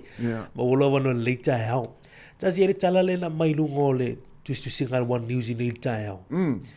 Tu say e tatu tele ai ina fina ngalo manatu tangata. O tatu uma e tatu te la fo manatu e ya lo fina ngalo te vai atu le mea. Me se foi le tu langa upu faio malo mal por kiki.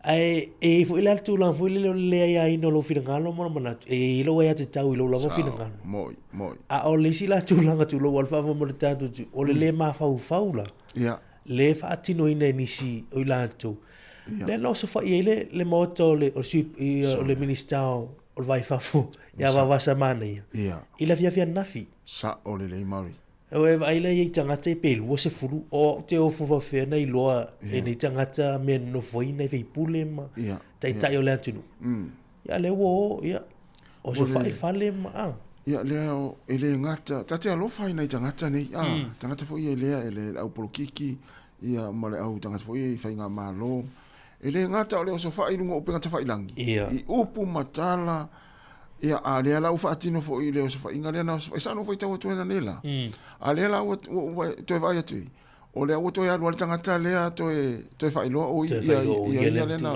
fa ia le so tu la fono le moto le sui palmia ma e vole le tulanga o le wa o le tātou ile mele o le wa o ile levo ile mo le ngata o pena esa o tu singa ma fa upunga lungo pena tuila ya le o tu lang fo le wo fa tino lale wo fa tino ya ni fa au le malie fo o tangata I limta ya ma tu ma ta pu nei ya on mele tu pu mai le tura I mele va Israel ma Palestina ya ma le talia ina New Zealand o le maule na palo te umaisi malo o le United Nations ile fono le talwai I New York ya ai o fai tu lang fa pe o le si mele o fesili e o le saunga le mula o te tai ma ya ai o ai mo official na fai pu ya o tato ai la to so de ba tu wa ya me so tala vole o te wa ya tu foi so o ai na isu tau vai ta mo I fai nga palo te fai tu malo so le motua o so fai fo ia tangata I lungo penga te whai lang. Le ia ili tama I tai lea I le pito nuu lea leo wha maa vai. Sa o le lea. Le waru ese mai le ona o so wha inga fo I matala e fo le lona winga o le la vai sia fo I atina po sia tama I tai ia ono sai ia tūlanga I le leonga onga o whaitionga ma upu la lafo I lungo penga te whai lang. Ia e whaaleanga I lona tamari ang. Po lona tangata. O le te mai tai le nai le Ruapehu District Council le ana wa fa ma mulu mai male ma tau fitulinga. Ia ono tūlanga na ia e mawa ele nei vai teimi mo tātu iei tātu wa i tele so te e ma. Ia tātu mātu I tu so le ese leo e mwhaina tātu wha ali manatu. Ai wane I ola tūlanga le e a fiai fe la pe se tala wa te warfare tātu to ina wa wasa so ni. Or matau matai so de matai sa boare o tu o fa iso ni fa ale I wele ro ni te gata ve tata o I te gata lo fa tino me ele ro matai sa boare fa e so e te fiesta no for tanga tale no so fa I fa lo stato o sui parmia ia ai malo o vai tu foi ele a mari le ana le la le taio o fa ma vai le parmia o fa rani le ele ya to se do ma sina talu o pale mia ale fo fa pa vai o le wo fai nei pale mia falani il to sanga nei ia mal pa inga ni talu fuina ma mal pa o ie loi o fa ma ni fo ile fa to ina o presidente le te mini Macron ma to fo I mai tau e fili mai le presidente le pale mia mai to mot tu sala ana nafina fa lau mai e lungo le o mot fo no le pale mini falani ia ka peneta mal fenga malo fo ia o la via fa ma muru le si vanga wa fa coalition fo le fenga ia e ese wai ele o maua ia numero fulisia em fa ina pu le el mia le ia le la to sa ili fo isi pale mia ia le fa pale mia to sanga ni ono le tulanga o I fo ile tatu fa ma ni o pa o le tu fa te makorasi a fa ia numero ia na palo te mai ia te mo fa ia e fa mali ia ale fia vo ialis ia vile ia o mata to ia va pena ia no ese foi le tu numero le mo numero fa le malo mo e vai me ai fa tu ese ia le tu nu tasi le tu nu le te le lo ia le tu ti se furu pare mi tau sangatas wa ese o alunga le soi fuanga ia mo tu lango lo ia ai mo tatou ia le ana o le fa nga o penga te failang ia ma fa nga ia lungo ia va ia lo fa fo ina tangata mana ia pula o lo fa Italia ia o lo fo ina ia tau fa ali lo fa ia ai o a fa ali lo langona ai a fia I le stangata ia ele fa pena ona ia a fia ai o lo a fia ma si ona ainga o tu langa ton wana tas o le fesili o le ale tali o le a fa te o fie sui le ma me ia paualo tali o lo le palota fa tino la lo palota ia ele anga lo le me le te o palota sa olele pauana la wala ese ai ma te fa tu o lo le palota ia palota ese no nasui ia na ia tatu le ia fa ila tu langa ia so na fa pui be bo ia va tai ia ai we lo ese tamale fa pe ia e te fiu e sole le mo una I mio e ma ia wa fiu e sole mo ia le na sa po na po ia to mo le mai I to Ia, na vai la I leo nga vai ang whapea. Ia, mo tātou tinu, ia mese la tō lea ua, wa tō telefo I la tō la o mata fo I lungo le Facebook, nei taimi I masu e misa I lungo le Facebook. Ia, na o le tō lalo ia mo le whaamala tō le tātou poklame, ia, fo lele ia, whaongare ngana lei, Pe fo ia, me fo lele o te tātou te fia I tātou, I la tau o tātou tala noi lungo le Facebook. Ia. E se le tamari o tangata e muli ta I tātou tau tua ma tātou whina ngalo I whaaria. Ia, e lea ma se si fo ile le tatawa atu I lea tai au ma lea tai au. Ia, ini whaasoa whapena. Ia, na o le whaamalo ma whaatalofa ma tala no mai ma mai fo I whina ngalo. Ia, ini mta upu tātou te avatua I lungo le tātou tau tua. Moni le tasi tala muli lea o tai e pen ta pule ia Israelu maka o le sole whaatino ia tal noanga I eko pito le whaita noanga le vao Israelu ma le Hamas. Ia. Ia le lai ta I le Saudi Arabia ma eko pito. O la ua le theo ai fwile le tonu. Ia. I le valia ai marutua o le sole wa ato le aso fitu ni oktopa. Ia o le aso ono ni I Israelu. Ia o le afiafi nei ao tae au ni le tula I meila so fitu oktopa le tula I meile fa lave le no tato amata meile lua tau sanga talua oktopa le so fitu le na sili malafe lua se lau tanga ta Israel le na maliwe ave ia nisi la tau fa tato taua hostages ia le o mari temi nei pe ama lua se folu le o so I fu pe I mai fa monga ia o tanga tale to toe mai lei la lo pe o va inga Hamas ia manisi o mali le la tamo fai o le vanga mo na tu unga I o filemu to fa fo mo mai tangata o lo soifua ia mo o malili to fa fo mai Israel ia fa talo no ni le svai tatu talo sia ia swala o pulenga le o fai le so ta o nei ia le fai tono e kupito ma na ia ai se ma na ia fa pe e maua nei le unga ia ma fu la ia fu le la a to le lu tau sanga ma na ia le fo le mo o filemu ia ma toi fa fo ia la tau ia tafia ia fa ilonga fo lu tau sanga ai o te loa Israel lu vaenga le la fa ilonga lu tau sanga ia e le fa na te ma fo tangata mai se ana ia inga fo na afia na ia la tau fa na uile le aso tonu ale le wa to lu tau sanga ia te loa fa ngalo ngata ia la tau ia le la taimi ne muli na la tau fe lo ia ma la tau fa na ia ai tupu fa la le sa o le ia ai o le o te pena mai tātou telefou ia o le nei tai au ia pe mai al tātou pese lea ia ana vatu lea tātou tala mai Samoa ia ma le whaoponga o tātou telefou mai le sifonga lau moe Wellington tolu minuti ana tā lea o le itu lai va le sifonga lau moe Wellington patalo vatu le sunga ia research alisa talo research ia manuia lava le nei tai whaaftai lava le maafta mai ia o te mai ia pua soani na whaatali talo wha pua ia sunga nativo ia ma le fatua ia Rachel Sifa ia o lo o mori atu pea lo faanga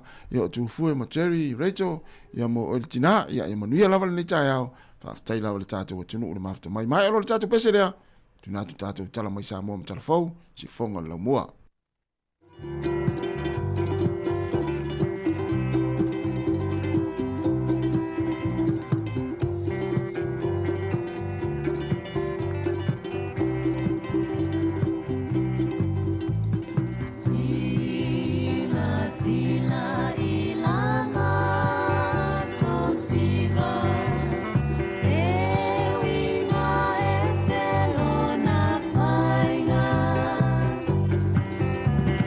Yeah.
vale solo ile ai uli pei lava e tutuli. Faa solo na ie faa li le tata we pau iona tuli. Talua pati pole manava popo le tua male fata fata. Faa uguta vale solo ile pala pala.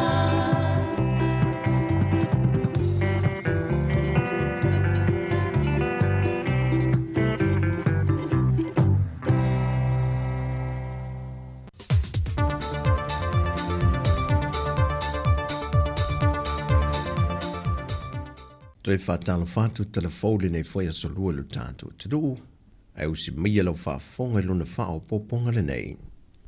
Tomo atu e tātou telefou. O lo langolango i nei le sosioloia a mālo le tau pulenga. Atunga lunga na whae loa le Prestene o le sosioloia Samoa Fiona ai. E se whetena inga o lo iai le whaamasinunga. Malamta upolo a fiai le fionga le lipa le mia. Le fionga le la auli le male to plante van Fossi Schmidt.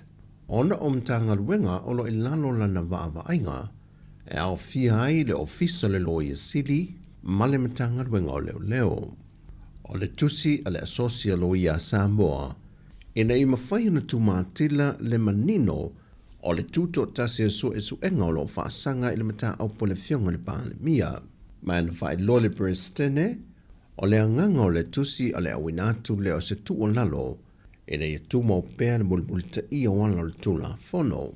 Pei tai wa whae loa fo i nisi o loia, e le whaatala no ina le mata au poepi o le whae lo le Prestene o la lato o sosi, e whaia i eis fo iso lato fina ngalo. Ma watu ina mai ei, ma se lui mai i le Prestene o le whaamasinunga, o le ngā yuinga, wa te tawai na wha vai le Prestene o le asosia loia Samoa. Wa tari fo le tamaita i loi sili, e leo iei se vaenga le whaati nongo lato o nanga, o aia aina e le fionga le pāne mia. Ai ole finangano na wha alia le Prestene o le asosi, aloia malo le taupulenga, e leo mata au po uma e au on whaatala noa. E iei lava mata au po iei fite na inga, ma e au lava o na whia iei se ngā inga. O lo i lalo fo i le vaenga lima pui wha, o ta iala o le asosi aloia Samoa. O mata aupu wha pēr e le ono soa lau puleina. Ai mai se lava i se mata aupu, o lo o muli ta ia hala o le tula whono. Ma o se pepa fo o wha mtalanga, mai le wha la popitonga o wha avao malo a malo le tau pulenga. E le asosi aloia, o lo le lifa le lato lango i le sila mamao a le asosi aloia Samoa, e alai o no lato lango ina ne whaalau i loa whaalau i tele o se whina ngalo le asosia loia le atunu, e mi se lava i mata o pea a fiaia lo le tula whono o le whaamsinonga ma le tuto tasi o ngā ruenga whaano hia. E na whaadia manino le fionga le pāle mia le whelo inga malau tu stala, e le tu vaato mo tong fitinga i New Zealand, o le mata opu o tu inatu le official whaamsinonga, e wha wau le whaati nonga o lātou ngā ruenga, i mata opu o loo a fiailo nei ngoa.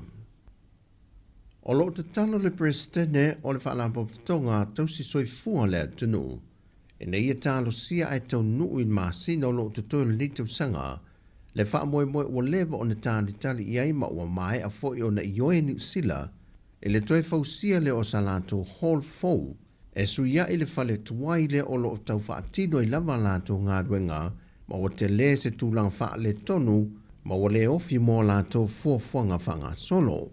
Wa mai, au na toi whaia lea fo i le tau o whonga. Ia, o le taimi nei ua umana whai o te leilo e po o whai le evaluation process al tenders board. Ia, ta tonu a nei a tau sanga wha o ai whainga o le hola tau soifua. E 5 miliona tā lale tau ato le ngā ruenga na wha maonia mai, e le minister wai o le mtanga ruenga o le soifua malolo ina. Pe o le sila fio le ngā ruenga le nei, wa mai o na wha atino le sauningo le asuino le suo mo le ngā ruenga, e nisi o sui me le malo New Zealand ma sui le malo Samoa, e le tausanga e lua fesifun ma le valu, i lona no whanga fau le a wha atino i vei moso. Mai o se ngā ruenga fo na wha ilonga ina, e le sauningo le atoanga o le se lang tausanga, o o le male liu o tātou tangata le wha ama i o te le fulu, e le a feiva se lau se fulu ma le malu. O le vai aso nei wa wha ama nato e le e ka le sia e wha ka sā, le tā ua ma le sao tangata mai Solomona i le atunu, na au maia i teimio pōle anga le malo si a mani sa moa e ngā lulue i whātu anga, o le whata ua le ka le sia e whaka sā, o no i lātou i na whātu tuwina nisio ana e ka le sia, i mea sa ngā lulue hai. Mai tele tala māta kua fie whaama mui loto na whaamtalina e nisi mātu tua, o i lātou o tā ua tangata mai a ele, o ngā ruenga sa whaatino fo i o lātou mātou o whai ilangi le wholaunga, e teimi o pūlenga wha kolone a o ngā rulue e te tono le atunu.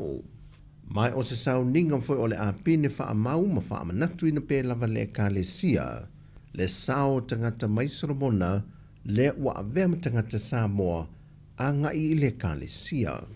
Mai o se wha moe moe ua whesoa soani mai iai le wha la popetonga wha misionare le ka le sia lolangi, wa fo ina mai iai le se la wafeta la pauni, po le lata tu le afa miliona tala Samoa.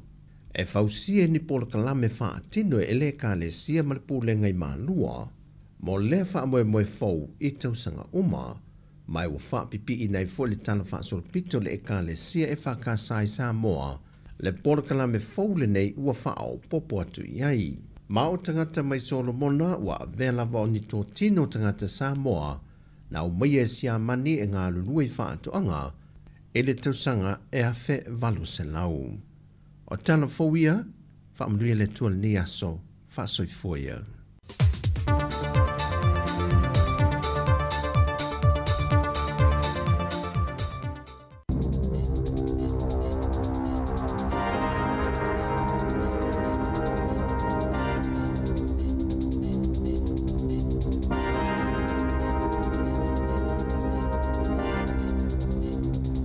Talofa e nei foi vaenga o telefon o le si ufonga o le lo mua. Na maua le tino maliu o stangata mai le vaitafe le Whanganui River i sa ililinga na whaia mo se tamaita i na le loa. O le mawhine sa tau sa ilia limas furona tau sanga o le soifua. E whapena le loa mai le nuu o tau marunui i le taimi na malosi ai i a ta whenga o le vaitafe le nei le Whanganui River i le aso luas furu lima o se tema. Ua se furu asa o whaia sa i li linga mo ia, a ena whailo mai leo o le aso sa le ena mawai se tino maliu mai le vaitafe, pe tusa o le fast furu ono kilomita le mamao mai tau marunui. Ua whaia nei su enga e wha mautu ai po ai tonu ia le tangata na maua. E ono tau sanga, ua whale pui ai se tau le ai saute o Taranaki ina ua wha mao nia le whaamisnonga i le songa fua, lona soli tu la fono i le fasio tangata paivalea po le manslaughter o le tau le nei ngo ia Basil Thomas Anderson tolus furona tau sanga o le soifua na maliu na molia i le maliwai o lona tama i le ia au kuso le tau sanga te luai o nei wha lave sa fi ai le vaila au wha saina le methamphetamine le ana mafuai una wha o lima le nei i lona tua ai onus furu tau sanga o le soifua mai u ina umai lona ola sa fina wina e lo ia le malo se whaasalanga i se furu tau sanga i whale pui ai le nei tangata ma whaali ai o se whaalawe whaanoa no tele le nei ua sanga whaamauni ai le matua mo tau tia o le waila au le nei o le methamphetamine ia whaina i le soifua le lei o tangata. E lua ni malanga whaatulanga ina le company wa o le Blue Bridge i le vai nu o le Cook Strait na tau fia le i whaataunu ina i le songo fua na fi ona oni whaale tonu wha insinia i se tasi o na waa. O le po le sa na ilo aia insinia le whaale tonu i le afi o le waa o le Connemara o taula ai le Wafui Picton mai na amata mai i le taibi na whaia ngā ruenga i le tongo fitinga ma le toe tau whaale leia o ia whaale tonu o le maale nei sa fia foi i le masina toruai i ni si whaale tonu i le vainu a o ia isa na whai ngā malanga anga i mai i Wellingtone. I nā i tala mai whawhātua New Zealand, o wha vai le pāle mia whau le mālo whalani a ele i atoa se masina, tālua na tūla i mai o ia i le atowhinga O le asonga fua le ana o tuai le li le nei Sebastian Laconu tolu suriva tu sanga o le soifua ma feila ai le Palestina o Emmanuel Macron ma tau au i aile na wha mawainga na ia ta ua i lau tustala e le mawhaia na ia wha awa wina le tuwhinga pea whai e iei waenga e le o a to toa o le aso iwa o se te ma le ana tō fia aile na ia li e whai mapale mia fau o le malo falani ina ua pa u i se lafo o le wha atua tua ina i le pale mia na iai o François Bayrou wha mawai le pale mia fau le nei o le malo falani ai wha ato atasi le aso talua na ia tō fia i a minister o na kabineta mai ua wha mawinai o se whainga malo o pito i puu le tala wha solo pito o le malo tele o falani. E nai tala mai le Pasifika o le astona i asau nei le palo te tele le malo Nauru fili ai whai pule o le lato pale mene. O lo ofisilingi ai hoi man au palota o le lea tunu u pe ua de tau na whaieni swinga i le whaavai o le malo po o le lato Constitution. O le pale mele Nauru e to se fuluiva o na sui whai pule mai na whaelo mai le komisi o whai ngā palota tu sa male ono se fulu la whai o sui tau wā o tau whatuli le whai ngā palota le nei e au fia ai tina matama i tai e to ono.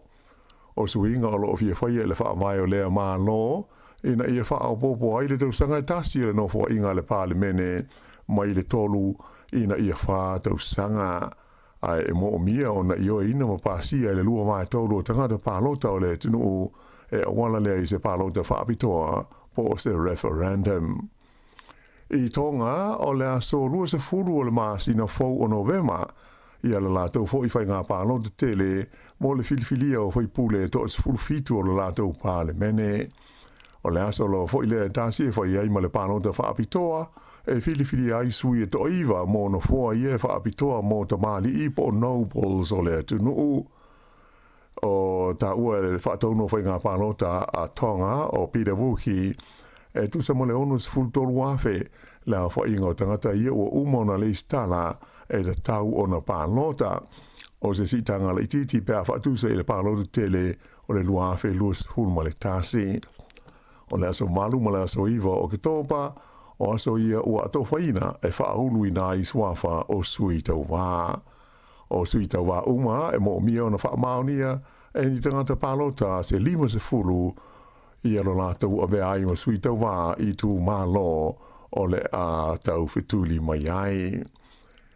I tu unga wa whai la wha le wao malo na tūlanga lua le wao New Zealand le Black Foils i le so ngā fusi i tu unga ina whai e se pānia po Spain i la so ngā nafi o le wao Peritania le na mua i le tu unga o le final o le Spain Grand Prix o le tūlanga lua o le wao nei o New Zealand i ua le lei ailona tūlanga a o lumana i ai le Grand Final o tu unga wao nei wha le wao malo o le awhaia i Abu Dhabi.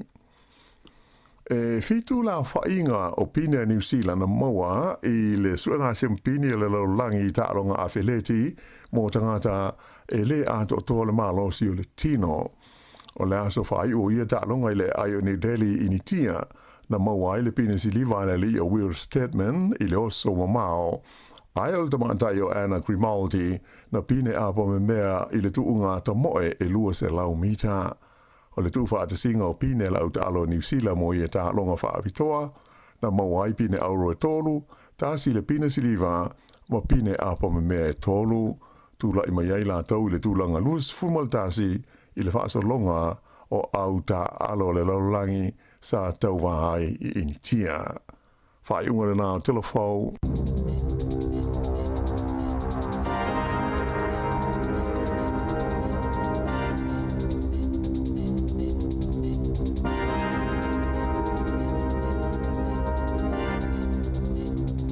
Toi whafonga lei tu lai sa fulu male lua i leo ni nei tātu telefou, matala mai sa mo leo ua sa wale atu tātu taimi ua se fulu male wha minute ua te nei lei tu lai e iwa. E o le whaatatianga o le tātu poklame le nei aso, e le tātu poklame soi fua malolo ina e peo na masania i aso lua vea ste tasi.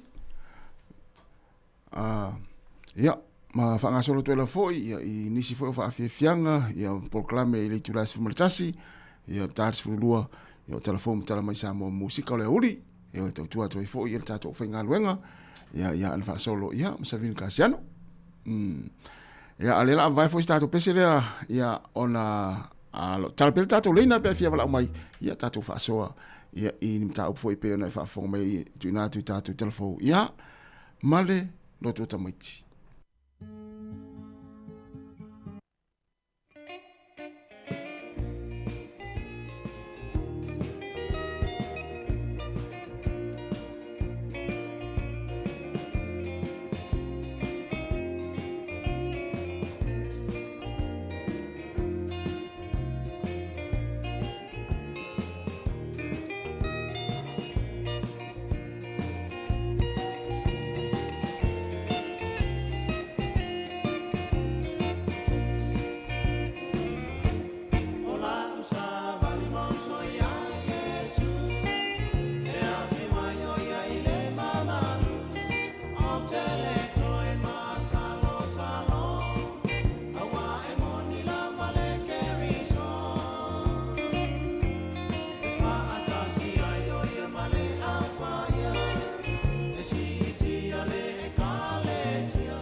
Oh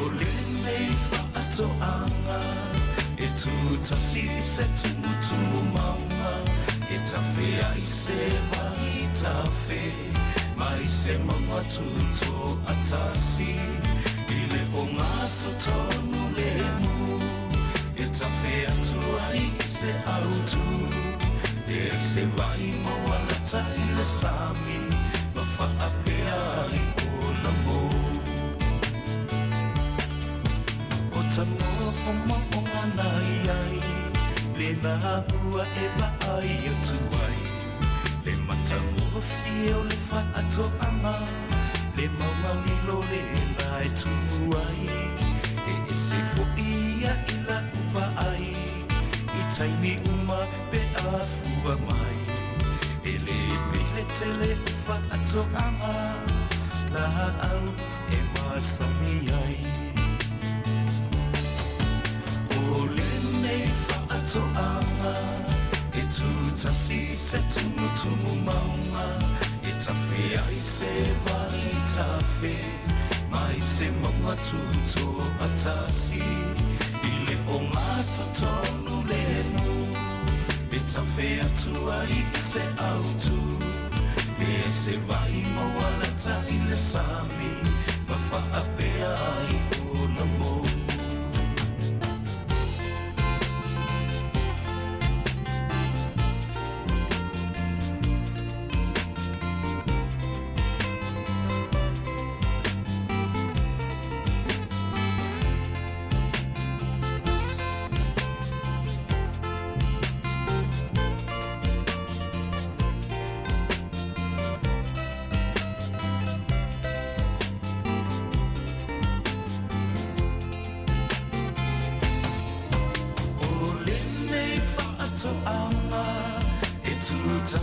se tumu maunga e tafe ai se vai tafe mai se maunga tuto atasi ile o ngato tonu le mu e tafe atu ai se autu e se vai mawala ta ile sami ma fa apea ai o na mo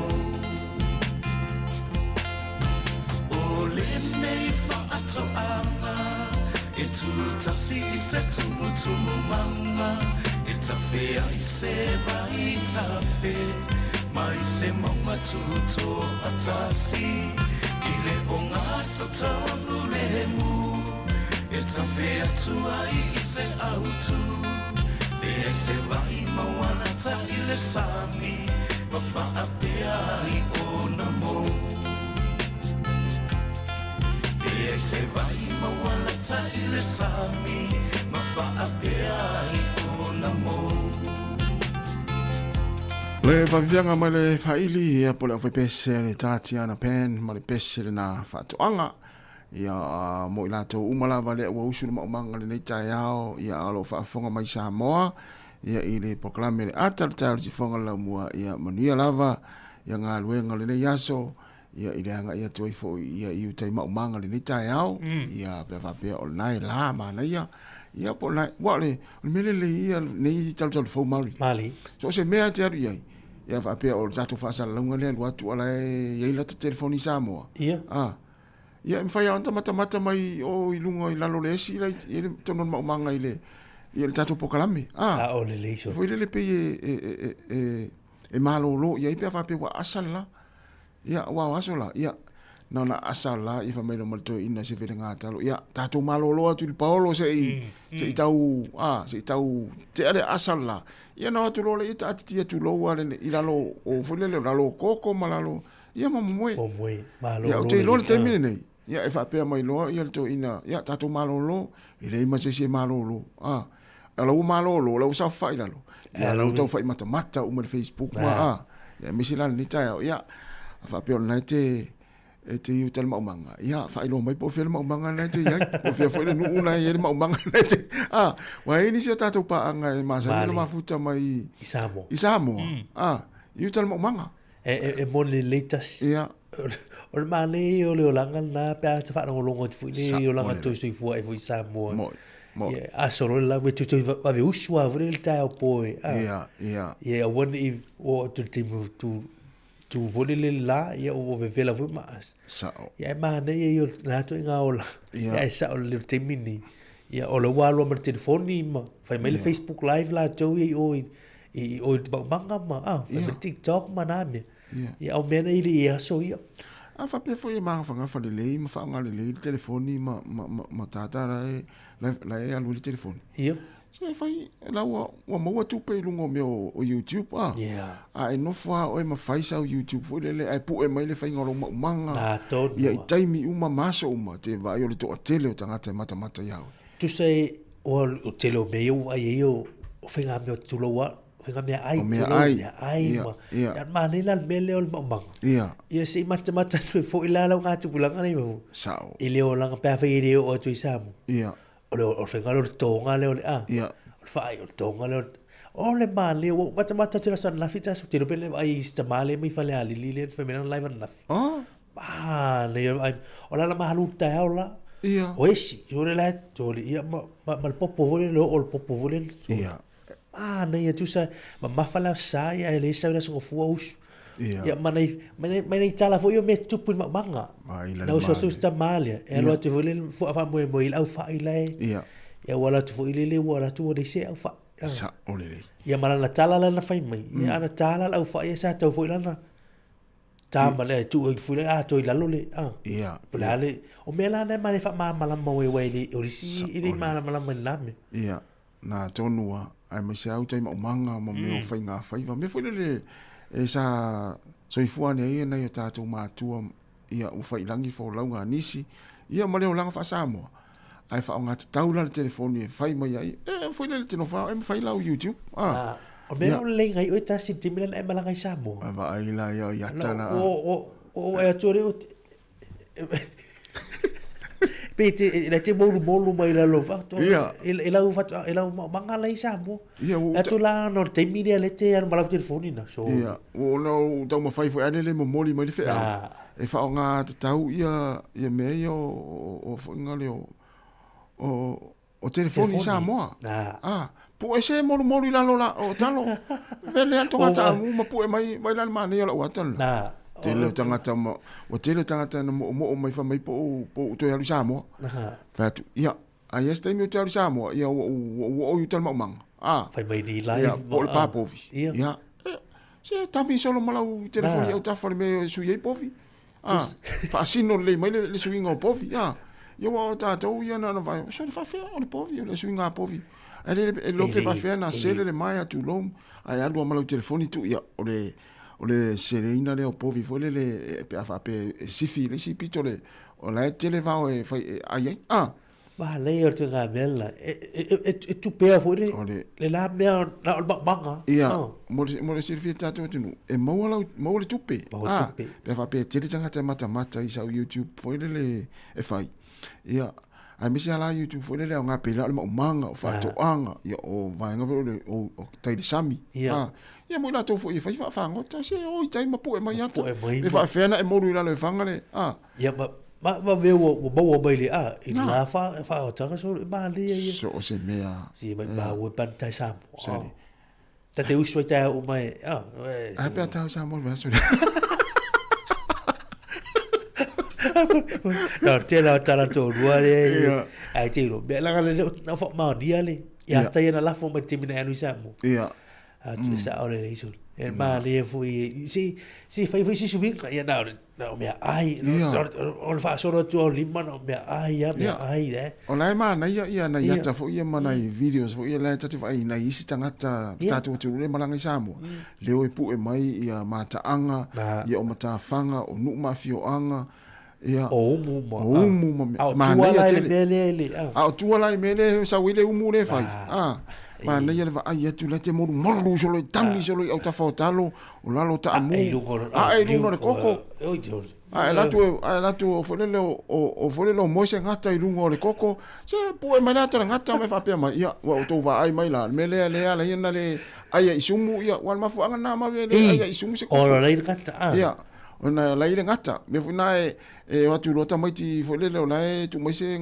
ngata i lungo le koko fa mai lo mai ui tu mai lo e fo le e fa mate fa mai to ina ai vai tu lo la to ina la wa fo le wa wa toso mara le mai fa mai awa o lo tea la te fa ia mai o lo tea tu me na na ele na fu le koko na ma pula le koko na ele ni sumu ai ana le fefe sumu ngata vai la ia ia tasina va ma na yo lo tu tu ma manga pu mai ia va pena o te mala mai le mela ia le na ia a o tatu ia le tamiti tasi le va ngai mana tu le tamiti o te le lopo tu pu te mi nei la fa ma manga ngai masani ona umawa ia e o lo ia da amatanga tausanga ia Januari po Februari to lo le to anga fo ile le fu lo tamiti sol ia wa e ono masina ile iwa masina wa matua le to anga le sa fu mo lo tamiti tu sala ai te milio le ia fa to fa lo tamiti to anga le io tu sala Januari po Februari to ai wa e ono masina le matua le lei o la le mele to le o le talo okay talo ai e ono masina to anga ono masina wo le le to anga mo le fafai ia por fitu foi masina ia ai o mo vai te mal mala mo le la fai fato anga tu sei lete e fu le ia lo tabeti le ia tu sala o lo tonga le to tu mo lo tabeti ia mala le la fai manga yo step ia o le sunga ia tai malanga ia tapsoli no mayama ia wa fai manga ia sola ia ia market Malo step. Ia manuia lava nei tai au. Ia fia fa so mai vai le tele o me ia matal no atu ile lo tamiti. E o matu ala fu ile lo tamiti ta vile to tala no ia vai so le. O lupe le ta wala fi. Fa tu va ai te bi o lo tamiti ma. E ile se ankol na e o lo vai te mi o le aso o lo tamiti. Vai yaso to te vai fa lupe. Wa le o le si vai ngale le so fu anga fa sa mo te mi lo tamiti. Ia. Fa pe o tatu a inga le mana na o ni lupe na fa taula i o pusa u tau e ia la tanga tole nu tama tanga tole nu fo le le ale melo le fana lupe na avelo la i o pusa u tau le tol io ia na alu le o sto ina po sta male i tele vamos tu fanga mai la pusa u tau la inga le so ia na Bawa Maria tele me te mana tu tele me mana tu ta ua ia e fo le le wangalo le ngalo tata no vai ngale o tele tata wangalo le soi fuanga lo tamiti sa mo me sel vai ngale la wodi o top so ma step ya ma le se wodi ya patalo fatu le nai tatu paanga siguru Bolton ya o top so le mayava ya MU depot o ya o ingwa lava na le watu ya ma le sunga te inafi junior ai mau patu ya por sunga step ya ora talo mo tatu pese e vai fo ya mala mai tatu tal noa e pe ini mea e man tu luta mai tu ia tau loto matala se i failas farile le olanga ia fa luta mai ti tapenanga ia ne tala le no te wala mai ai umolo fo ne vai aso ia tatu te le tu tal no luta mai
Se fong malia le sunga ia so o fale moe male pese ia o le na whaafatai nei tua a ia na tātou whaafatai fui nai nei tātou mātua ia mo le lātou fui tāpua inga le nei aso Mali ia a oanga i fui whanau ia onga ia mga luenga ia mesi o le tātou tautua ia mesi o tātou tua a ua whailangi fōlaunga ia tātou whaafatai wana le lātou Moni ia e le o mai to te tātou i nei New Zealand sa o le ia o le mena ia ole afa pe fo United tapena malanga te fai lo tamaiti Samoa ia masi sio na yo matua ma na ia te le me alo fana lo tamaiti ma na yeso ia me sa na fana fo yo le nei ale man na ola wa te lo te le nei fana u yo tapena yo Samoa le nei va yaso e o fai lo tamaiti ma tua a ola tu matua ia ma na ia te le va ma na la fu ngai me tau no tau amang fa pena wai ia e mawa tupe ia ai maftanga matua ia pe ia wa uli stanga te selo fie fa tala le ia e mawa tupe ai maftanga matua ile to o ia la se si o la so fu mai ia na yo na matua te mine o le taimi ale nei ta o le taimi ale nei manula e mo la o le so fu ia e matu mafuta ma fa ngani taimi to ia mafuta le ia yo al mele ole lo mel vala au ale ele yo ai na la tu lo fa mai na mile tu ne vajo matu ale to ya ngal tamalna te fai mai tasin yo melo to mutile ai sa o letas na ma ia sa o le mai mau ia e o tanga te vole le to a ma la file u ta le wala val maftaka ma le wala wa umana ya o tula nga se fo kala to ya sa o lu mo ma tu te mi le mo mo bala vano to nua ya oi fo yo la ta pena fa nga malanga le va yaso ya nga isa moa ya le nga ta i fo fuanga fa le ainga ya malanga isa moa ya mai se fo yo le lotto maiti ya male tole tele lope tal verso nil palolo ole ia wala stona ia le tati tau mana tua te me lo tame stona ia le tai ala stona mlama la sa ma sani vo ni tai palolo ia te le lola ni tau sanga ia tatu i Samoa ia ele i moi fase tala ile official le na ile finga faiva po a fe tai palolo ia e fai lo mai ia me ale tatu le ia tau tu pe va ver vini mai ni tau palolo tu mala no te lo tal ma son il palolo le ma si to vini mai ni se fai lo mai tatu i Samoa a fe tai palolo te mini le te pena foi le ia me fenga luenga uma wale ia o tu tu na sui foi mo meu voi ele fa ngai me ta palolo ia me ta palolo o ia ale sino ma tu o tu vai tu life me life i va ila ma o ia mo ti no ala ta le va so nei ia pe va pe na va ia tu ni me ta palolo to jangante nei la ni ata tau sangante nei maru ina te va tu ia ai te fa o te fa tu fa si evo isi so le ia na ma na ya ne fa ino mai se a va ve ta mo e ne tala tu pe va ve mi mai o ta va so nel palolo ta si ia o resi me male ele me ta telefone ta ni mi sa mo ta si sa o le wapo se la mo tu puni tu sanga le la fa mana tu i se lo tu fa tai ia ile sa ta o fo ina ia ta tu so solmona e ta tu ta fo le wa ala la papa au ia sa foi tanga tan o sa mo so le fa ma ile lo tu le wa fo mo tu sanga te ta si le la fa ti doina ia on le telefone sa o ni tanga te to ta tu tanga te ila tina ina fo yo sa mo la tu ile na vai te mon o pule ga shamani ia le ngata ile le pe ona ma tu telefone mai ta se sa pe o na isi tanga ta Solomona pe la tu le no fa tu ina isi kalesia inisi no nisi no ina il tatou atu no Samoa ia sa o le ia o se tu le fa malat se la to sang aka o le va tele la ia ai ia manuia lava ia wa telefo ina i tanga Solomon wa fo le wa o le tu malo le o fale tasi le ia i fo ia nei tanga tai pe o tai wa ngale te o fe o tai na le ya ele ya ele no fanga na lo o fa mo tu te le nei tanga ta no Solomon ia o la wa vea ma tanga ta Samoa ia mo fa ia la tu ia no fa ia no tonu Ia ai ma le te le o fa tau fo ia le sao nei tangata Solomona. I le ngata le kalesia e whakasa. Ia me sisi o tātou tunu o Samoa. Ma leia, si lau meo tu mai su tātou tunu. Teim, o le tala ma leia mai Samoa le asa na filena. Lau silfiwa le tātou tunu. Lena lau liwi naile. Fai tau ngā mua le. Tala whatau o tupe luafelu, lima luafelu ona le tātou malu. Ia, o leo whanga ioi le nei teimi, lua vai aso leo lo tu mai eile, ko miti whapale mene whanga ioi ai mai loilo. Ia toe lau liulia. Ia ele ioi le aso, tonu se furu le umai polo inga leo le tasi o lima leo lo tātou ei whalavelave tu whafusei. Le il pākete malo le whanga ioi teimi nei le tu mau. Ia ai tānu sia ia wavena, tūlai mai ia nisi o suinga nei. Ia, whanga ioi malo ma whaalu ia nisi o polo keti. Ia o loo whaatali le atenu iniso tūlanga. Ia ale mane o leo follow ma le tātou polungalan. Pena mai mo lunga Facebook le tātou ala leo. Polunga fo le YouTube. Ia le tōtonga o le tāna tupele na wha a tāti ilu mo le mōta whono le aso nafi. Ia na mana ia mai se ai pe o le vaenga fo le nau nau e nei tanga. Mai se nei tanga ta whainga ruenga le malo. O whataimi ma. O lato o whataimi ma ni ala tū tutongi. Ia o le watelele i o whale tonu vaenga na. Ia tonu o leo mana ia o leo wa tafa mai ata o vaenga ia. Ia ina ia vave ona toi fafo isi ele fafi tau langa i mana o mia e nai tangata whainga luenga. Ia le tupe ia wale tau singa o ainga ma le tele o vaenga e tau ona a whaonga ia ile se ileni. Na tonua. Ia mana ia tele. Mole atasi au ta e peli se o vaenga ni. E ile o te lo o ele stangata fie le. I tu fole o me ai vo i le ngausi me le voku. Vogo voi le falau, voi le man, nei io lat falau. Le falau. O le vocals, o tu so au nanga le por campanile al vocals. La tu tinga sia tu lo falau, voi le la tu tinga sia voi me io out foi fai polesi ma wa monto ta ta ba polesi. O le tamalana hau. Ia ma tu mo ia polesi. Tamalana ul polesi. E la o lo ai tolu e mare foi fai lo atu tanto tu lo tu si mo tanga luenga le mate tu tu fa fo I tu pe tu ese mai mo ila to fa ta wina ni so wanga le fa ile granola o le oats le fa ia tu lang o polesi ia ma protein snack balls o fa ta sanga mai a fa ile fa ta wina ia nei o lo ia mai le o lo mai ni se supermarket ai o le aso fule expiry date o la sulfa ma sina valu lua felu on lo wingo tu sa fo lo wingo fo wala fa tu le vanli o lo ma waini nai o me vo I small bits of pieces o ma wait tonu o lo ni tal sanga la tan tu fa fo itu ai me la tupi ya on a woni tu ma faina o lo ni me jala ta tu vi fi polesi o granola e o cereal le ma le snack balls ale vogos la o le campanile na ana ya o lo na o le vocals ia ta hua tele tata mai tu vangana ona o ia te me mai matanga luenga leo alo ya ngolo matanga luenga leo primary industries ia la tu ele e lo tu langa fa e ona afie fu ni we tau mafatu ia sa polisi ai e mo ina tu langa fa ni te mai o mea o le fa punga la ye small metal pieces i o mo wai tu fa fo tu o I wa fa tai la ma fa tau la o pe pa polisi va sente nei la stona tama foi le pepa tama pepa lai tonu ai le tala ina la asta le ova tu lo mai o te lo tu lo fata ita ia va au foi la ova ia tu wa so tu spun mo feto ai ia ni fo tu lo ma me peni wo mea ia no wa lo le to fa fo ma le te la ai da tu mati tu hangana ia vai te tatu fa tu mai na ia vai hangana fai policy to ina lo tu ia tātou ai lai tu langa na e te fa fo tu ai mai o la sona e umai le au o lona tu sa fo la sulfa ma sina valu lua fe luono tu la mai o lo mal tu so o le vocal granola o le oats o le peanut butter na e fe polesi o lesi o lo le daily protein plus o lesi foi o pe cereal ia ma le snack balls la le protein snack balls dia ia ma la wonanga le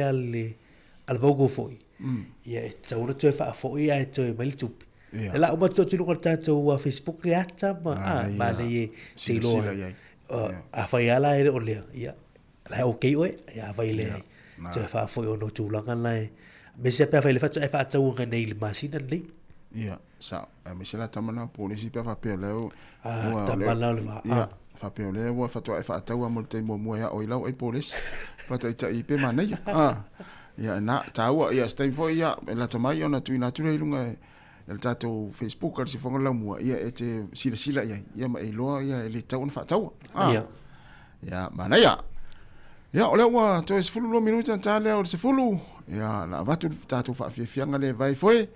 Ia, fa mai ato e foi martato proclame ia te pena mai proclame se fo mala loina. Ia Evelyn Casiano. Ia ai fatalo vatu le sunga ia Pauliasi a Piriati, manuia lava le taiao, te nafi junior ai mau a patu, mau te Jeff Step ia Risati Alisa, manuia lava le taiao, Senga Penny, Fatai o Dominico Fata, manuia lava le taiao, ia o le fionga, ia lelu ia li, ia Seka, ia tia lelu eli, manuia lava ta faunga ne aso lelu eli, ia o waina afuvai ia emu deport kau sole finga tayo ingo ia sole ia ile sime ia ile mo le ia o ia le ta ngo ia ina o se fulta se minute ona talo lea o le tu la se fulu le si fonga la mo Wellington.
Mare se yuma to fa o tu pesele mare sunga e a sila da man ya ona we tato wala ule wa tong fai mai talo wala Talo wa lua se lua. Se fo manuia le tao. Se fo manuia ngia. O wa no wa ko ko so er ka se kai po lo wa. Ia.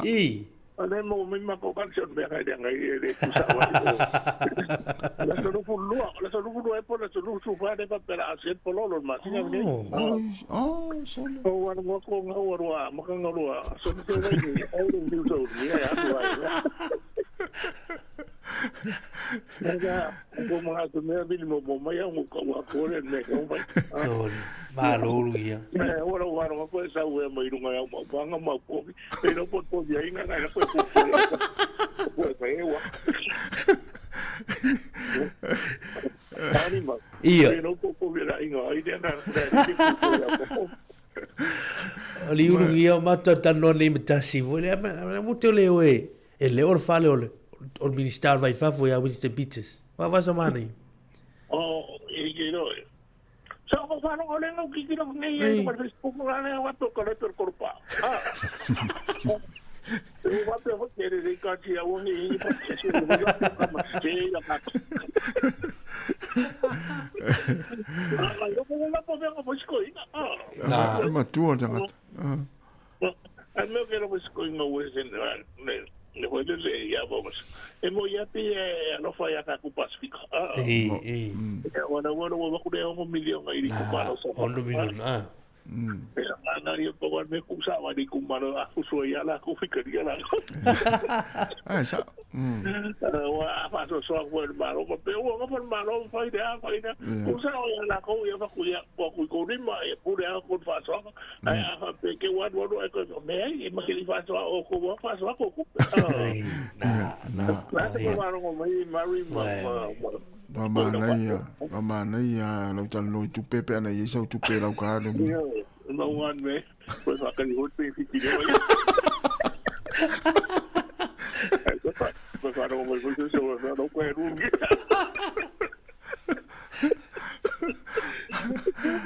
No me la canso. So de un niño me cayó el bajo. O bien me cayó la voz de hombre de como. Me na yo foi. O le tana no le meio meu tau tupe ta mau ainga langi ma. O le matua e minista o tupe ungia. Ai le lo le tunu. O le tanga ta matua le sau tupe le umi va fa longa tu le te wa isa mo. Nene de go nge ma ko pa. Ke poco rawi. Ke poco ora. Pero te voy a me cagar más y al saro.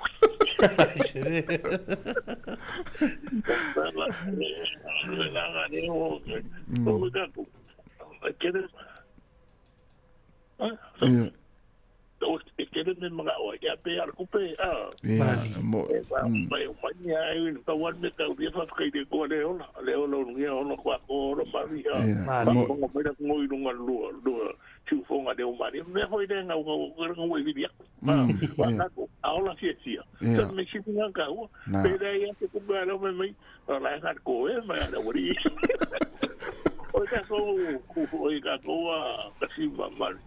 Cat no cat o swada. So le ya. Vai me ala te la tu No ko ya o ko ni mo sanga. Ya. Kilo ko ngai lu ke acción ba. No ka ko ele ko video ko kani mai kani video ko. Aku dah main sa walu sa mo po man mako bang ko ba ba ide mo ya malo fa ta yuni tele ya ala so ka polo no asiet bom ya la solution lo emana solution fa nang sa ngin mako ni so ngati ya ala te va tu ya ma to la sufa lo ningo va so le o nga ho mai na sufa ya mai te pe ka de to ko ni so ni sa yo ko yo kira o official vai tau ya o official vai tau di o ne se vai ka ngai de no wa kai no le no e ka le ku du ban ba ko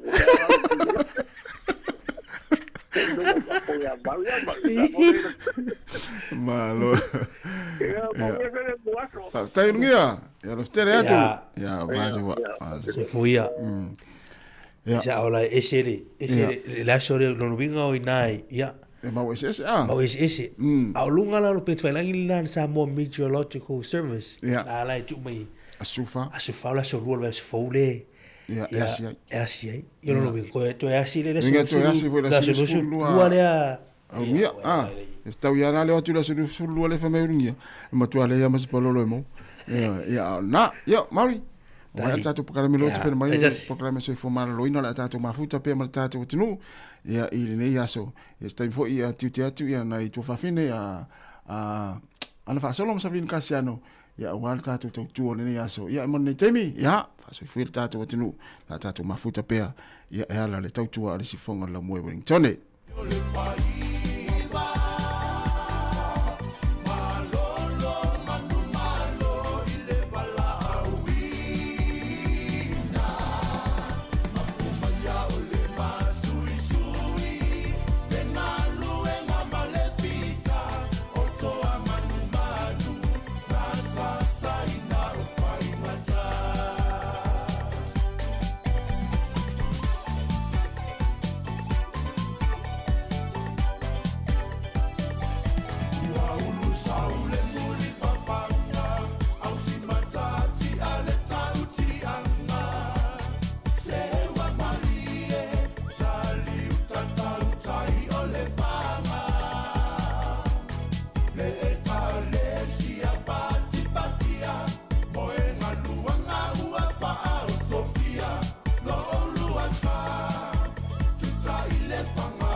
Sele mama papau ila upele ole abro Samoa e tautele ole sorene lea ole setete e ape mafe topeto asili letiana e peso ole ma atioata emo emo Tasi oe ai ono na selo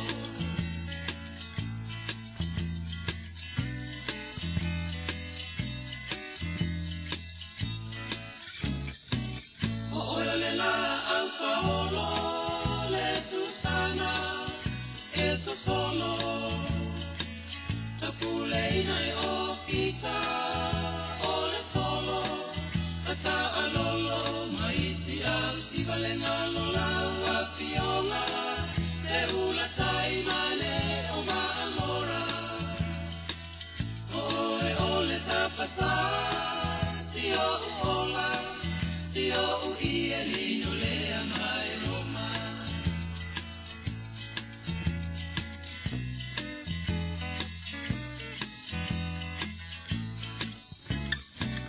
Lea fia fia moa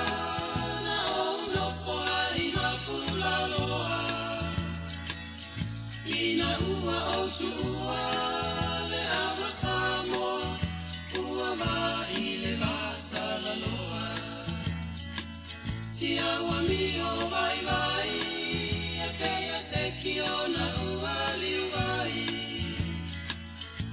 Ua lama fo ilea E kai ma mea ai E ngalo ai lama le fia vai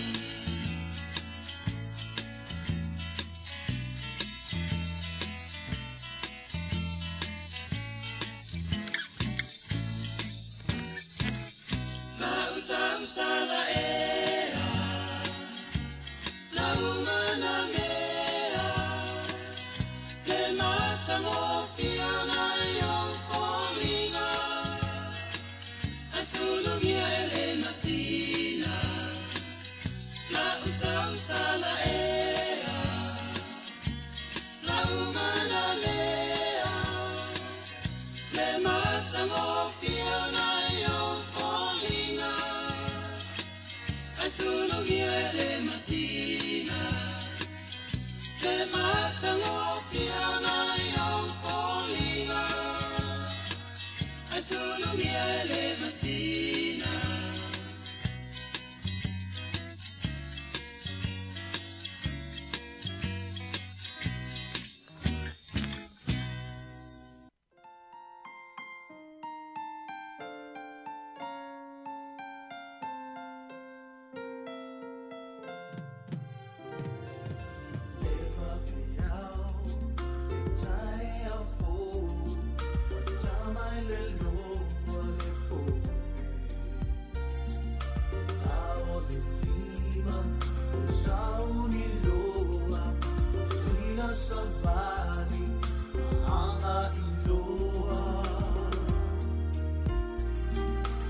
Tawina, Fatulia, House of a Valley, Ia, Italy, Malu, what to mule alpha.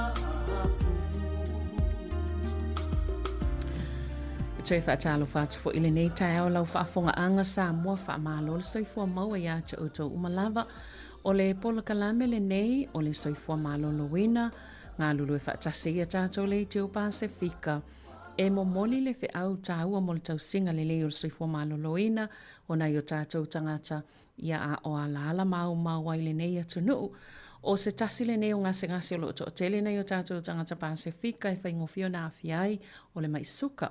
Ia, o lea fo ila ua iai a tātou māloi le nei tae au, le sunga lea ia Ruana Taito, whaapea Melissa Genworthy, o le tū ora PHO, e whaamatala atili nisi tū langa whaapitoa e winga i le maisuka, ia po o le diabetes, ia o le tātou po kalame lao lea tu atulawa ia ila ue talatala noa, ona o le tātou taimi, ai lava nisi o fesili i ona whape fo ili ona tu inatu i a tātou malo i le polkalame i le nei tai au ia ai usi maia lau whafonga. Ia e whaatalo whaatu i le anganga whaaloalo i le nei tai au i lau sunga Savalina me se fo ili tātou a ofisa whaasala lau nei whaatai molo mātou wabanoa ia ua maua fo i le nei tai au whaafelo i fōi i paanga uma ale le tio ale laumua, Samoa Capital Radio, ia malol soifua maua malangi mama, ia o i maua, ia mate ngalulua i le Tuora Compass Health, bei ona sauno fōi ia le host o tātou polkalame a Savalina, ia mate whaatalo whatuai i le nei tai au fōu. Ia ole atu lewa noa i sia o wōpālangi lea. Ia e whawhiloa i atu fōi ia i le tātou tunu o le nei tai au. Melissa, would you please introduce yourself? Talofa lava, my name's Melissa. I'm a registered dietitian. I also work at Tuora Compass Health in Porirua. Yeah, thank you. Yeah, whaatalo whaatu again, whaaftaima mata wabanoa. Today we will be talking about what is diabetes, Melissa, in general. But before we do that, I would like to introduce the self-management education course that we do, education with the community. So it helps our people living with type 2 diabetes how to self-manage diabetes. O le amatala no momoa atu lava i se polkalame ua whaapea ona tu whaatasia ia ele CCDHB, Tuora Compass Health, ma le Diabetes New Zealand, ia ma le University a Otago. O le polkalame le taua o le self-management education course, ia po o se polkalame ua uma ona whai ai sa ili ilinga ia ma suenga na whai se mora se fultau sanga taluai ele taitai no mai Wellington. Na whai ai suenga whape nei i nei Wellington ma ua wha mauni ai ia le leo le polkalame lea ina ia awa oina whai awa onga ia ma whai foi ia tūlanga whape nai tutono e kalesia ia ma tutono o community ei maoli. Beila na whai suenga nei mai loa ai o le breakdown inga la por kalame lea e tele se tāua ma tele ia se avanoa ua whesoso nei na o tātou tangata ia pe whaafewhea ona whaatonu tonu ia lea awhianga ili ngase o le maisuka. So I've just introduced what the DSME that we do educate the community with, why it was created, why it was researched, and the findings and how it is helpful to our community living with type 2 diabetes. Now, Melissa, can you talk a little bit about the experience that we do experience delivering this course into our Pacific community? What was your take on from that? Sure. So I see a lot of one-on-one patients through GP practices, but because there is a number, it's rising with people who have type 2 diabetes, this course has been really helpful for having group sessions, particularly in churches where there's already a community set up there, and so people come along and they know each other already, and then we can have really good, robust conversations about their food intake, what they're currently doing, and some suggestions for some changes. Awesome. Sa whamaoni I le saunuanga fo'i a le dietitian. Ina ua mātou ngā lua fo'i ma deliver ia pe a o ina fo'i ma whaipol kalame nei ta I ono vai asu tutono e ka le sia na ngā lulu ai. Ia ma community fo'i like ma o tangata my GP practice e agree pe malilia o mai lo whaipol kalame nei.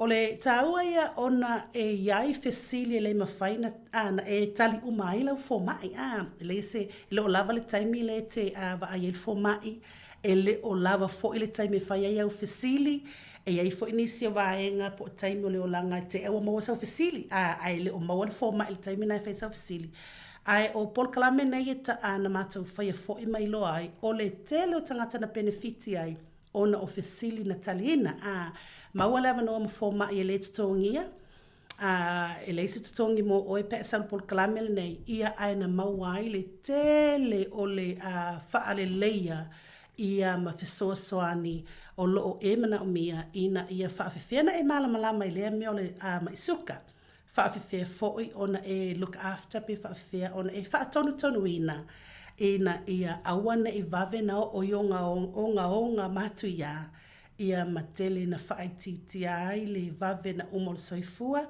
ia pe vave ina I fo yo tatou taimi so taiwala na po kalamele na ina ua whaifo susu enga na ma ua ilo ai ia au maila tangata po kalame nei ma wha amatala ai ole vaiaso mua pe mata po kalame nei tono e kalesia e tala no ai what is diabetes lea mea ole mai suka Yo te ilo ele fofo whaafonga tatou atunu o lea topic.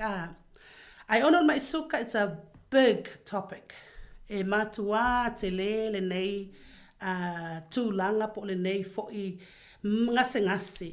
E le mawhai e se taimi stasin whamtalaina. O le ono lawa yaso ua breakdown ai le course le nei. 2 hours I le vaiaso mua. E tala noa ina I le diabetes nurse specialist ia mau. Po lea mea o lea ngase. O whawhena mafua. What's the cause of diabetes? Type 2.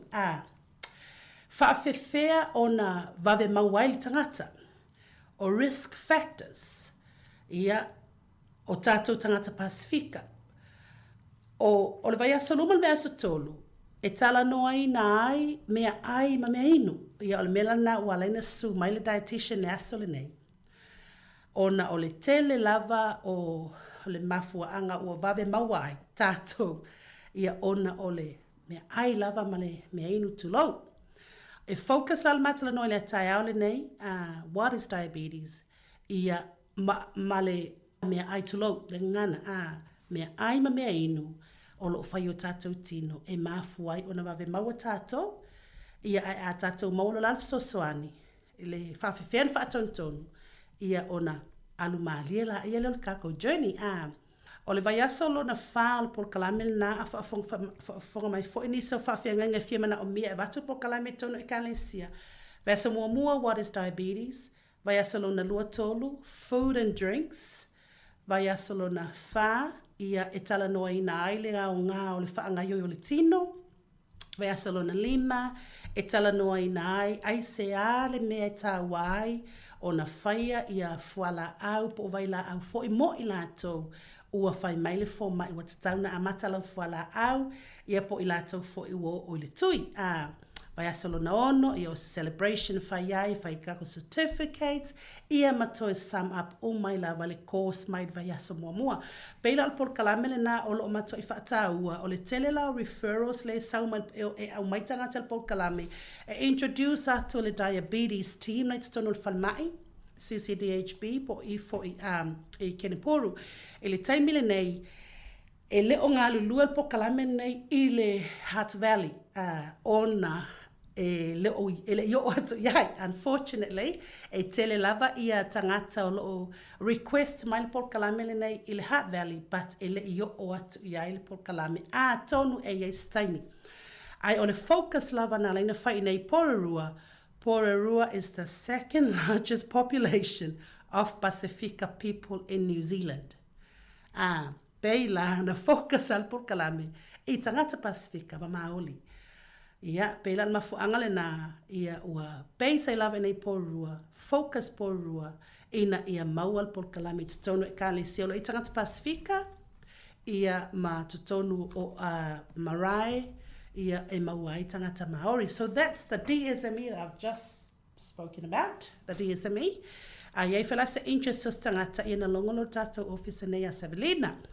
So Melissa, I just want to talk about a little bit about the update of diabetes in New Zealand between 2023 to 2024. The rise, 24,500 from 2023 to 2024, which means 67% of people diagnosed daily with diabetes. That's a big jump in numbers. And we're talking about type 2. Type 2. Yeah.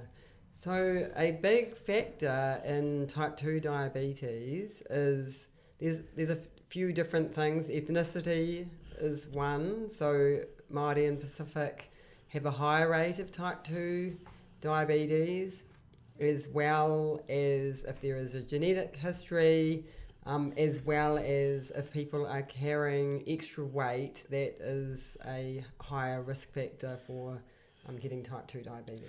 Yeah, tato tangata Pasifika maoli ia te le lava le tūlanga I ono awhia I tātou le mesuka ia ona o tātou lava tu ai ngā tino I tātou.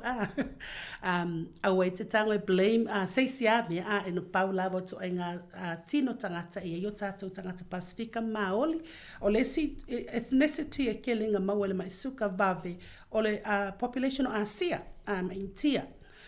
Ia o le isi mea ia o le tino puta, o le si risk factor le na e vave mawai tangata ngasa suka, ia o le si fo ia afianga pe afa apea e iai fo ia se tua ia po tupuanga, na mawani mai suka mo pe ia afia pe tilo fo ia le ia vava aia tutulanga na e ona afia I fo ia o e pe afa apea ia sa mawai fo inisi o tua ile ngasa o le mai suka Melissa, we'll talk now about what is diabetes, okay? Shall I talk about it or do you want to talk about it? You can talk about it and then perhaps I can talk about the possibility of diabetes remission. Sure. Okay. So, tātou tala noa loa I le maisuka, po ngasa le maisuka. E tātou te whapea, ole ale mea mai suka. Ole ngasa le mai suka type 2, po le vaenga lua, le whapa mawhala wa ili tala noa, ona, ole vaenga lua le te le na awhia tangata Pasifika I tātou. O lo tātou pancreas, po le ate pili, o le anangaluenga whai I le tino tātou, na te ngao sia, ia le hormone le ta o insulini, kusa e nate o le insulini la a tātou a ai. Ia. O tātou tino, o mea ai tate ai, o vai tau te whainu ai me whapena, a tātou a ai la. Ona, it triggers pe kusa ua signal atu le pancreas, e ngake inject mainga pe na te au maia le insulini tatau whetaui, tutusa ma le mea tau sami le te aia. Yeah. Later on, talanomelisa I le carbohydrates po o mea ai maso lona winga. O le ala le telo lau mea tau sami, e te tau samia, e te tau sami lo abatu process le puta, ia pe whaamalu le puta, ona signal o le pe, e se le poto le tino ata mai o ngā luenga le sisil, e se na whai o tātou tino, how the body talks to itself. Tala noa maile le tala noa ina le tino tau te lo ilo atu le tala noa ngale le tino lai fai ile whaanga yoinga atu o le tātou wola e signal la ele tino le pancreas po o le ate pili e na te au maia le insulini e tusa o le tele o lau tau sami e lua la vaenga o lai tupu le olesi Mo tātou o po maua le ngasa o le maisuka. Numela lua. A le o le mea lea, o le si a. Le loa po o lae lava ngā o si mai e loa te pili le insulini. Ai le o lava. Ona ya ua tele le tausami. Ua tele le suka i lo tino po lo wala toto. Mantu fa la toto tato le fiso ta i umaya me vai ngol tino o le toto na te fe ave ia umanga lava mea ume mana o mea le tino. O le tele la o le suka ona o mea tausami, ia peila o mea tausami, ia e tele ai le suka, ia o mea ai masoa, ia mea ai process, ia peila o le falawa, a laisa, o mea ai ia pe o talo o fai e okay lava, wa e natura lava o mea ai lava mai le palpala. Ai a tele le tau mawhai ai, ia wa tele i fo le suka. Ai pe o me ai lava ia pe le process, Melissa will talk about it later. Process for like bread, rice, o me ai la na wa tele tātou tango fia. A whaapea la ua ai tele tātou iai le o ngai oi le tino. A tonu la o lai lava ngā luelo wa te pili po le pancreas e ngā osi le insulini. Ai ua le lava o na ua le fitaui, le telo tau sami. E male amount lai fai mele ele te pili. A le o le nā, o le sivaenga o lo tupu. O wale tala no mai maso lo tino, o le maso as a cell, le maso cell, e na te whaongaanga le suka. A tatau mawhau na le insulini peise ki fo i lele, pe o le ki o le taavale, na te tatalaina, ia pe o le ti o le, kusa o le maso. Tatau whaau ngā inga ia le analogy le whaafengofie. O le ki ma le loka. O le ki la, o le insulini, pese whaau o le ki. O le muscle cell, o le loka. A tonu la o laea luatu la, wale insulini la ngā o se le te pili. Ai ua rusty le loka. Po ua elea le loka. Ua le mawhai le loka, o na whaatanga le ki. Po ua le ofi fo i le ki tutono le loka. E ta tala ai le loka lea, ina ia talia le suka le avatu e le insulini i tutono le maso. So, o le insulini, peise ta avale fo le po o le ki foi, na te avatua, le suka le tutono lo wala toto, e ave i lo maso e whao ngā mo le malosi, e te mana o mia le malosi. Mela le nā, o isi au ngō le mai suka, e vai ai al tangata. Pe e vai o tino, pe i tulo alenga ngana foi, pe e whaatu pupa ye le tangata. E onisi la tangata, e le whaapeo, e te vai pe te aungata, pe te paie, ona te paie, ai ona o le mafu angale nā, ua le aingi ngi suka yo sao, mo maso, e te malosi ai mai active. So ale o le mua nale no whamtalatu, ua le tele pa ua le lava le insulina ngose le ate pili. Pe ua le tala noa mai fo i muscle cell. E talia suka le manao le insulini e avatu i ate ia. E ngai o iai mamalo si ai. Ok, nā whamatala a tonu la, o mea la nai lua. That is what is diabetes. O mea nai lua le tupu i le tangata wa afia i afia ngalona lua. O le mea whalale nai tā uai, mo i la tau ia e afia, i le mo ua afia. O te mana o lava e vatulu whamalo sila ia te oe, there is hope. Melissa will talk about possibility and reverse. I am. A whaafonga mai foi, ona iei so tātou wa afia. Ua umi tau sanga wa afia. Ai lo malama lava po le hale a mea. Ia, e mawhai foi ona o tala noa wha amaoni atu lava. O le mea wa o interest ai lava i la urou lea. Ona o lo ainga foi, e iei tangatai maua ngase o mai suka. O lo tina ia na tulouda pena maliu vave ai. Ono fiton tau sanga, o le mea lava leo mai suka. O te fia ai la. E whaile, o te ngā lue la e focus le diabetes, ina ia mawhai ona of society ia le ngata lava ia te au ia, lo a inga ia ma le community, E iai la wha moe ai fo i le sosoani mo oi. Awa e te popole wala ngai. Later on during the year, le se upor kalame, o te au mai ai le psychologist, e tala noa i le diabetes distress. Ona o a fianga le mai suka, mo tātou lewa mawai, e tātou te iloa le lei e tele o mea o wha le tonu ai oe, e le wha peala o sou ai ona o a fianga le mai suka. A le malamalama i ai, tātou as a family, ia e safana o stangata le maua, ai na te mana o mia le sosoani. O le wha mai moe fo i o le kōs le nei ina wa amata na whaia o onga nei, tutoni i porurua Savelina. E le ngata o tangata le wa afia le maisuka, ai mole a inga fo i o mai e whaalongolongo, ia tau whai maala malama o matangata, ina ia maua le sosoani le tangata le mole maisuka, ai maua fo le sosoani ina ia prevent mo le tātou whanau lai ti e tutupu ma soifua mai. Manai. Peila o le tāua le nā peina whai atu, ai se ana whai susu enga le University o Tako, ma le whale mai a i neima, whawhena sosoani tangata Pasifika. O le si tāua fo i o le kōs lea, ia matua i au mai a le clinical language, ia tala noa as an everyday language. E malamalama o tatu tangata me whalanga ngā lenga interest lato. I se tangata e tala noa wha Samoa peila wa.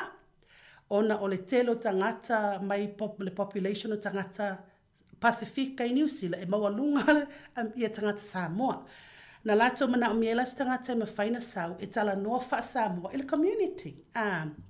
E peila o le whalau mana ia, e ui lava o le i le dietitian, e whaapele tania, ai ona o le tātou le tio e wha Samoa, o le moa i lau wha Samoa. O le winga nana tala fo i lele ina ua maua tangata le maisuka, e le ngata tātou te fisosoani mo ia, ina ia ola fia pea ia, whaafonga mai foi, ia unungali i wa afia tamā pe afia tina po o o mo foi. Ina ia awana i peye tele a ia si tangata le wa afia. Aina tele lo pe whawhena help ia ia. Ele o mo foi sona sosoani mai le ainga, ona ele o malama fo i le ainga. So o le focus la o le porkalame le nei, ia educate le ainga. E iai tamai te o mai le kōs le nei na o whai tono e kalesia. Whamela tautala, I didn't know how to help my mum. I did not know how to help my dad. See? Ai ina ua malama. Diabetes is a journey. You can live with diabetes and you can live it well. You can still carry on with your everyday life. I say, ona o laelele, it's managing well. Elena whaingot po kalame lea, my life, my journey. And it's to self-manage your journey well by getting all these tools, having all this education, so you can live on well. So that diabetes doesn't have to claim your health or your life earlier. We can live well when you self-manage well. Ilea, mua, wa e malamlama, what is diabetes? O le mena lai tupu ilo pancreas, o le mena lai tupu ilo wala toto, o le mena lai tupu ilo muscle cell, o le mena lai tupu I totonu tulo I tatou totonga ia maile everyday life. Yeah? O loo ngalulua because o la role it's between diabetes nga create le role between Otago, CCDHB, Diabetes New Zealand and Tuora. So o la role a half Diabetes New Zealand and half Tuora Compass Health. So resources umalanana available the Diabetes New Zealand website. O lo mātou ngalulua ina ia wha Samoa ina uma ia tusina iai sa o lavale saunoanga e mana o mio tātou tangata le ngana wha Samoa. So it's in progress. It's in work in progress. Savelina? Yeah. Manola. Yeah, Aotearoa tanga whalai au mai matato resources na ene tato leitio ia so soane toi Savelina. Another good thing lenga ia whataua le over ai tato appointments. O lesi fo I parts le nai ia encourage o tato tangata. Ia makwa I alo I whai updates. Ina ia awana I tu la fua I bit neglect. A whape whamela for mai every 3 months, every 6 months. even low blood test, please ia attend lava. A wai e te lo i lo po le ale mena e tupu to tonu i lo pe a ele alo fai lo blood test pe a o te me diu ai ia ma e alu fo i laiva a ile fo mai ia whaatala noa po o whea na ia ile namba tātou. So it's very important ia lo tātou attend tātou appointments. Yeah, is that okay, Sabrina?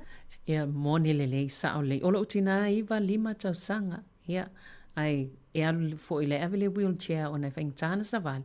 Ia lei e usta ia malu pe a whai malfoma. Amazing, 95 years old, her mum. Oh. Well done.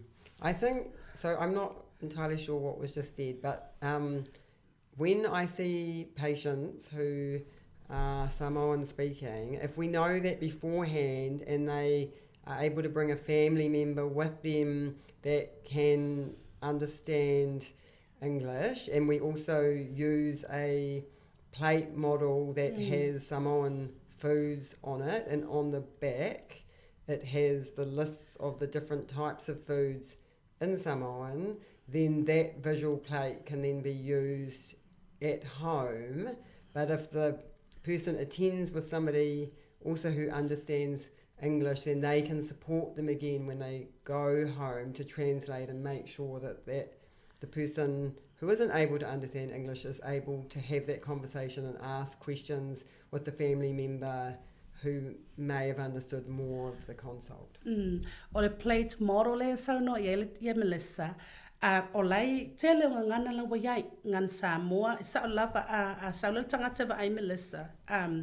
E na te whaamatala ina e tau pera le mesa no Savelina sau ma mai lo support mai ia e ma whanau mātua stangata e ma whaina whai fasili for mai. Stangata whai ma whaina wha ma malama ia dad ma mam ia le wing on mele whai me for mai. E iaila ia ngangana e sela o wha liliu wai ia plate model ia o lo wha matala mai ai ia ma wha asino mai ai ia mea ai e tauna tele ai le tau sami pe o green vegetable, non-starchy vegetables ia awhalau plate ile non-starchy vegetables pe o tomato, tutam, o kukama, o kapisi, ia o kaloki, ia quota o lau plate, ia o sau starchy food, pe o sau talo, sau fai, ia po le quota, ma le quota fe o lau plate, ia o lau protein po o lau meat, po le ia peila le nsau no atoina ia e nate wha asino lava i tangata e o mai, ia le tāua o le whaonga, o le whaataita inga lea, ina ia fisosoani e whaatonu le ai, le tele o le suka le tino, ia and health in general. So there's two important aspects that we talk about with nutrition is one, the amount of calories that people are eating. We don't do calorie counting, but we just talk about when we overeat, that can cause weight gain, which then is, if we are overweight, is an increased risk of getting type 2 diabetes. So that's one thing that we talk about. Tāua pe a sautanga te wa aile dietitian, e na te tala no aile tāua o le sila I mea tau mawha ma mea inu aua nei ova le puta o le tino. Ona o le ova o le puta o le tino, ia e mawhai ona whaatupu ai le mai suka, ia manisi fo I lava ngase langa le focus tātou tala no al diabetes. Tāua la le tilo ato tātou, ma whaatonu le ma tātou sila fia, ia le te le o le mea ai, le mea ai le fai, ia I o tātou tino. A saula tangata vaina ia na te tala noa lava I mea ai. Ina ia awane I puta te le tino, ia ma whaatupu ai le mai suka.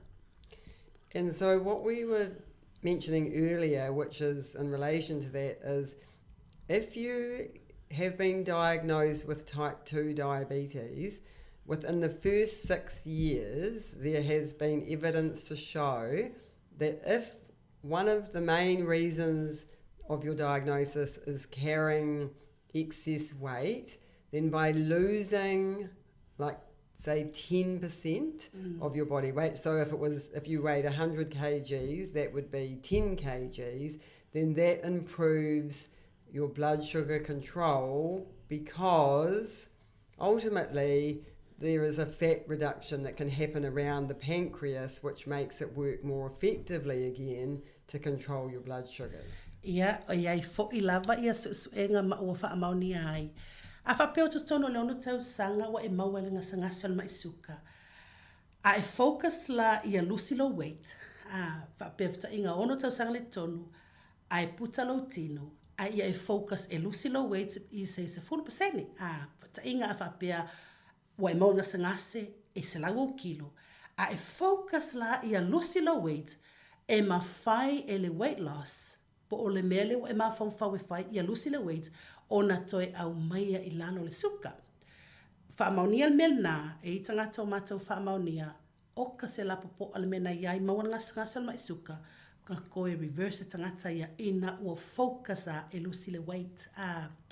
O le mafuanga, le iloa po ona o le tulo o le fat, ua whaalave lave le ngao, i le pancreas, pela o ina, len fat so mo molenga lui ai o fala vela vele telo nga o au tafa ile pole ile atepili ai a lusi ese umala nga o na mautinoa e mafai lava ona toe fa le leia pe toe fa fo I tu nga se mai suka ma oi. And then the other part that we focus on, which is important for diabetes type 1 and 2, is that we're focusing on type 2 today, is to do with carbohydrates, because those are the foods that increase our blood sugars. And so I'll let Rana translate that, and then I'll talk about what the different carbohydrates are. O le si vaenga tilo lava iai ia mo I lato e mawalanga sanga se tasima le lua ia langa le focus le lua tato o le me ai lea o le masoa o le ona o le masoa e liu suka I le ala toto a umana tulou ona e tau sami ia whailinga luenga le puta tulou a whaamaluina ma e liu suka masoha I le ala toto. So le ala tala no la ia I le masoha I le tae nei. So carbohydrates are there's different foods that fall into the carbohydrate group. So it includes bread, cereals like breakfast cereals.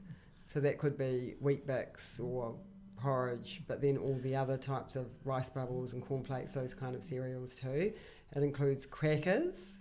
It includes fruit, milk and yogurt because of the milk sugar.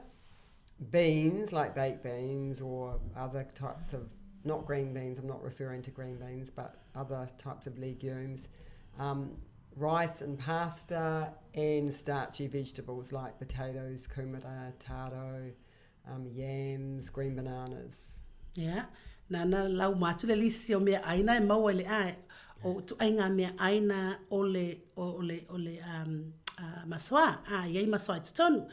Ia te lo lana mamala ma umatato ia o lava cereals o le susu ia e o lava le cheese has carbohydrates in it cheese yes but it's also quite high in fat so we don't tend to count that as much tu sala o me aina tato tilo lava mo tato mai tawina me ai flour masi me umana o lo o iai tonu ia le masoa. And then there's all the other foods that contain sugar. So that is things like cakes, biscuits, juices, fizzy drinks, lollies, desserts, any drink that has sugar content in it. So it could be Raro or sports drinks that aren't sugar-free. All of those types of drinks contain a form of sugar that increases our blood sugars. Yeah, ma vale le se sengo me ai lulen tal no ina ia. O me ai na le masoa. Ai liu suka. Ia ma me ai o le makwa suka le ton. Lo na winga la a fianga na ia pela me ai na la watu ia keke ia o me ai o masoa mali lole me fa pena ia me ai na la tele ai le suka ton. And what's important when we are including carbohydrates in what we eat is one, what Rihanna was talking about before about the amount that we have. So if we were looking at a plate, it's quarter of the plate is a carbohydrate recommended serving, but also more whole grain based carbohydrates, which would mean like whole grain bread or whole grain crackers or brown rice or basmati rice is a better option than white rice. So looking at the types of carbohydrates that we are eating and trying to switch from more white floured based to more brown flour, wholemeal flour based, then things that have more grains in them is much better for less of a rise in our blood sugars. Ia, o le afianga te le o le suka i o mea ai e pai Le ntano atunga ia e mea ai masoa. Le senga o le masoa le pai ia ma le mea ai le ena. Pela o falawa ena. Alaisa ena.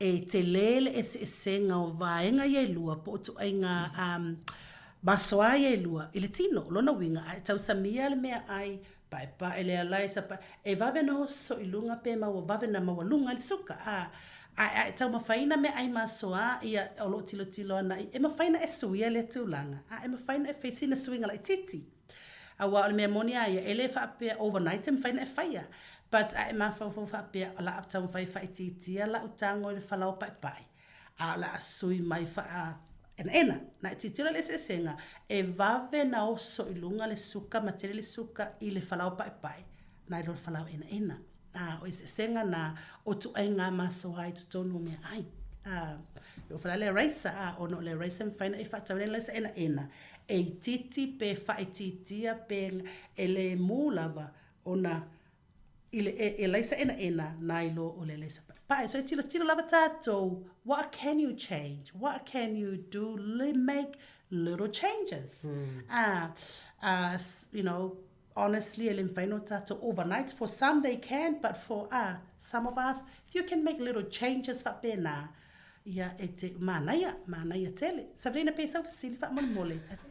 I've got 2 questions from one of the listeners, and it's for the dietitian.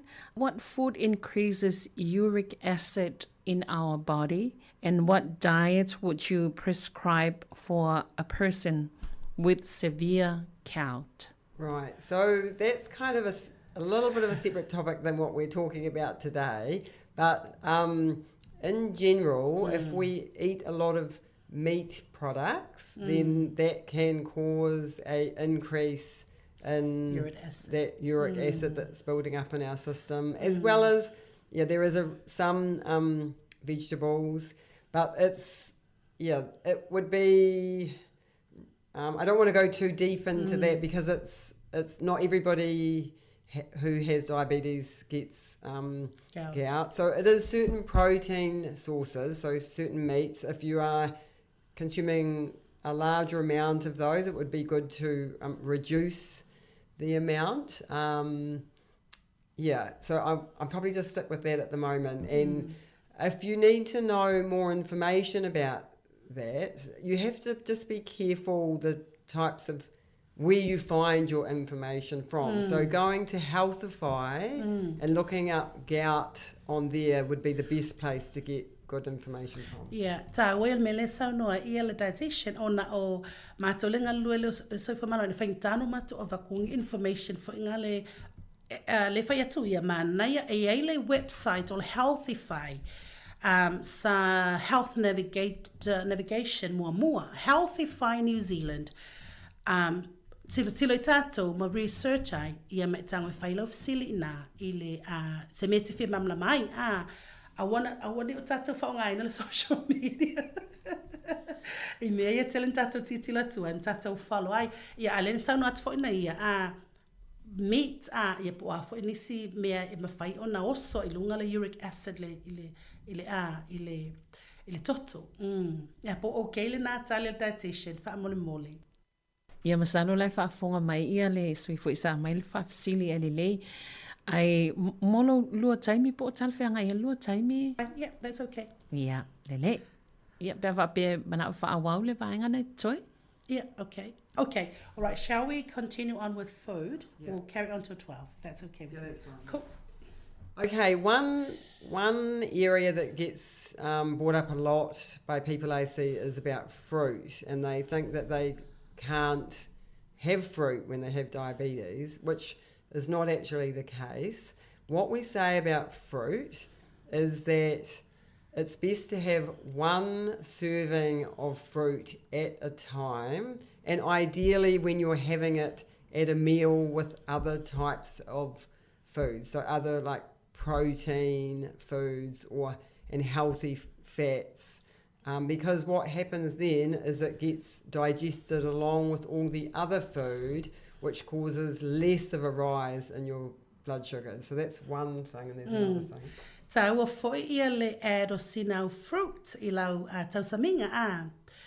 Manen me le sau noina ia pia lai ai ma sinau fruit I lau tausaminga le ma le protein, ma le carbohydrates, process whaatasi le tino a ia me tausamina wa ele varieties le te mana o mia ia mo le soifua le ma le soifua manoloina a lona winga e le whaapea sa le fruit ai au fo ina I tele a ia iai lava sinau fruit pe tasi I lau ainga a po lau tausaminga. And then the other thing about fruit is that different fruit affects our blood sugars in different ways. So, for example, if we eat a lot of fruit like melons, like watermelon or rock melon or pineapple, that can increase our blood sugars quicker than if we eat fruit like apples, pears, oranges, mandarins. A serving of grapes, it's around 10 grapes. So again, it's also to do with the types of fruits and the amount that we eat at one serving. Ta wal sila fiol tu ainga fruit e oso vave I lunga le suka. Ia male fruit e tu waina oso I lunga a. Ia male amount po le tele fo I o le fruit lai tau sami. Pela le na ia batul fate ta inga pe o le meleni, pineapple, pe o mea na. Ia ai ona o le sua lai tutonu. Te le o lona sua e vave ai. Ia ona oso I lunga mo tātou e maua type 2 mantua le na whai atu e wanse te ai ia ua me whapena ta ua lalo sila fia o fruit e tele aina vave na oso I lunga le suka ia ma le fruit e tuai ia le na whai atu ia le apu moli me whapena mandarin e tuai o meleni o le afoi o le meleni o le pineapple e vave ana oso I lunga ta ua sila fia tātou ina ia e le whape whaasame ai o le sila fia o le tele how much te taunu na tangfia me whapena. And the other thing is, so bananas come up a lot. So with bananas, the more ripe the banana is, the quicker it will increase your blood sugars, and also the size of the banana. So I tell people, don't choose the big bananas, choose the smaller bananas, and even like say at breakfast you could cut up half a banana and have it on Weet-Bix or porridge, because then it's less of a serving and you're having it with other foods. Yeah, o le whai le watara noi. Pula tele le whai. Ia ua tele le suka la ia ima vave no so lunga le suka. Ia o tātou o tango le sua whai. Pe o tātou o le mea tau sami le whai mo le au mātutu o le sua whai. Ia pe o pula tele le whai. Ia tele le suka la ia ima vave no so lunga.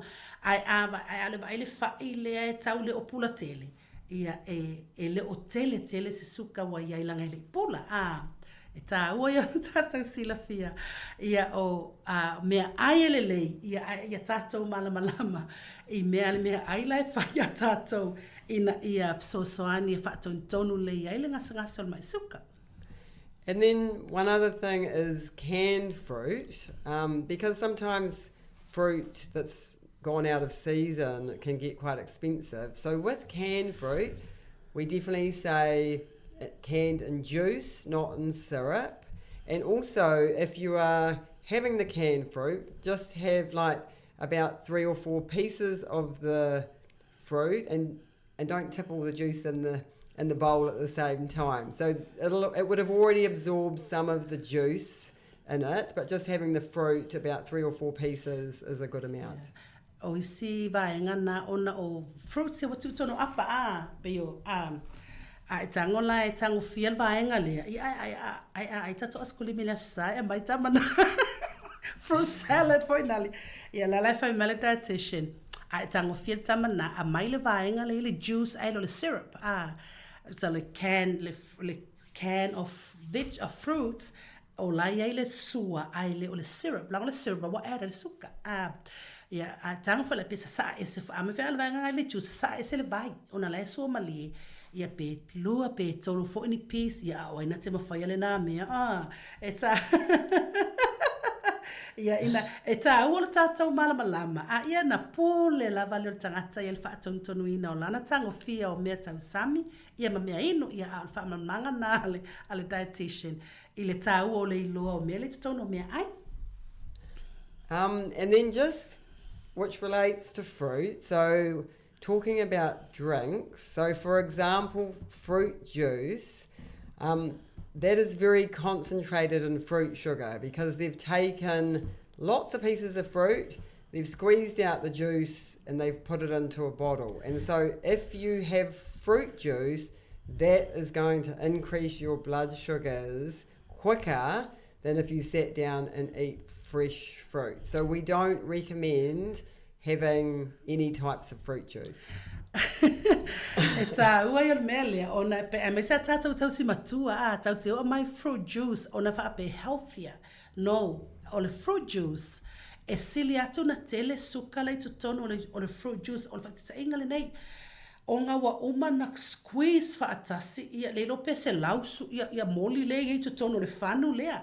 Ai tangwa a mai le moli pe tasi se moli e tau sami e titi le suka na ina. A o le whangu lea o le fruit juice le lope fia se lau moli le wa e tulo. Ia le tutonu le fruit juice. Lono winga tilo mai mala malama le ese esenga. E ilo ai fruit juice matua tele le suka le tutonu ma vave ai na oso lunga le suka. And with other drinks, so fizzy drinks or chocolate milk or energy drinks, sports drinks, any of those that contain sugar will increase your blood sugars. Obviously, the ones that are sugar-free don't have the same effect on your blood sugars, but they can cause you to feel hungry, and then that causes people to eat more. So our number one thing that we encourage is water. Ole fizzy drink o malava po o fanguinu le fia I tato o le matua tele le suka le tutonu o iaila fanguinu ua sugar free Coke Zero me whapena e mo e titi le afianga o tato lai ai ai e whaatupo ilo fia ai o fanguinu uma fangu somalie e whaatupo il fia ai o tangata ia ma oso i lunga suka ia o le option i leia mo tato matua 5 whangwai matua i tango 5 il whangwai e ona I tit e le se suka I mawai ia ai manuia ai le soifua maloloina. And then the other part I wanted to make sure we discussed is when we've talked about the healthy plate model, that includes some carbohydrates, so quarter of the plate, and then quarter of the plate is the protein foods, which are meat, chicken, fish, eggs, nuts, beans, all in the leaner types of meat. So trying to cut the fat off the meat and take the skin off the chicken. And then the other half of the plate is all the great non-starchy vegetables that don't have the same effect on our blood sugar. So that's all the salads and the things like broccoli and cauliflower and mixed veggies. They can be frozen as fine. And those don't affect our blood sugars the same because they're much lower in carbohydrate, but they've got great fibre, which helps slow down the rise in the blood sugar and keeps us regular as well, which is really good for our body overall. Yeah, le la wo me tatou vanga lo na tolu nei o tu nga me ai an tatou tala noa I le carbohydrates po le masoa, tatou tala noa I le suka I me ai, le lau tatou tala noa I le nga o me ai. Le na ia sau noa ai o le plate model le po te tilo nga tatou plate le la whailau me tau sami. A whapea quarter o lau plate o lau meat, po le ia, po o whamoa, me whapea nā, po o le moa, po... Ta ua tatou I loa o le vaenga o le meat le ngao. O le moa, o le mpau le nofo I ngao. O le steak ma moe, e te iloa tu lava ngao, e te taura na tipi ese ngao le te visual fats. Le te iloa tu ale ngao le e te tau na tipi ese. Ona o ngao na, le ai le blood test le whamere fo mai whai I low blood test o le cholesterol. O ngao na, e poloka ai blood vessels, poloka ai arteries, ona o ngao mai meat. Ngao mai mamoe, bovi, puaa, ngao mai le pa o le moa. Ta wala lo sila fia, o le quarter lau plate le lau meat, ia ave ese le ngao le te ilo atu, ma vaenga o le meat le no foi le ngao. A fo lau plate, ia quarter lau plate, ia iaisi ngau carbohydrate, a le half o lau plate, every green vegetables, lanu mea mata, me ai le vegetables e le se masoa, o le matua le lava e le oso I lunga le suka. Le sita vaenga le nta o le fiber. O le vaenga le I mea ai pila ta o le fiber te maua mai fruits and vegetables, fiber te maua mai I mea ai lanu like whole meal bread, brown rice. E lua vaenga o le fiber le tino. E mua e ngake slow wanga ia processing. E le oso I lunga le suka. Lona lua, e fesoso ane te le fiber, e tu low lava, e alua I lava tatala le manava I aso uma. Lona winga, a whape maufo I ol vaenga na tu low alanga ngana ma maun manava, tilo na I mea i te tau samia, fiber help. E matua I le lei lava ona alu tatala le manava I aso uma. So it's 11:58. Yes. Does she have any last? If I feel milk, what about milk? What type of food is milk? So with milk, if it's a small amount that we have in our hot drinks, then we don't really count milk unless you were having lots of hot drinks and that was adding up to a lot of milk over the day. Milk has milk sugar in it called lactose. So if you were drinking a whole glass of milk, that would be equivalent to like a carbohydrate serving. But if you're just having small amounts in your hot drinks and not having lots of hot drinks over the day, then we don't count it. Yeah, o popole pe fa pe na o le tia e tasi le aso. Ai mo tātou le ipu milk e ai keke. Ia e tu sale amount na ia malau o ngā kalo le ala. Ia le na. Ia te iloa o mai tātou le si ui o tātou po kalame. Thank you, Melissa, for coming along with me today. Yes. Whaasai fo i le tātou ofisa whaasala lau mo le awanoa o le tātou po kalame. Ia whaafatai fo i le tātou au whaafafonga. Ia mo le tau taimina whaavanoa e whaalongalonga mai le tātou po kalame. Whaamanuia le ali ina yaso. Ia whaasai fo ia Ruana Taito. Ia ma Melissa Kenworthy. Whaafatai. Malo I whawhtai fo I Ruana le lua fio mai mana el talanoanga. Yeah, and a big thank you to Melissa for joining us and sharing such valuable insights on how food plays a crucial role in managing diabetes. Whawhtai te le lava ia. Tonto e mau fo isisi taimi le lumana I talanoa ai Ruana. Ia ai mo le au whaafonga, ia pefto a maua tātou le mai suka, ia po stasi fo ilo ainga tārusia o au ngāle nei tanoanga, ua mau e sefsoso ani e whaatino i au whaiunga, ia ai manuia te le lava, ia le nei fo I aso, ia te utou umalava, ia mātou te whaatou wha soifua.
Lima minuto o tēnei litu lai sumartansi tautua mōna si ufonga lamoi Wellington e le nei tae ao lea solua se fulu. O le nei māsina solona se fulu ia o fitua ia so nei folaunga e le nei tusanga luafe lua se fuma lima.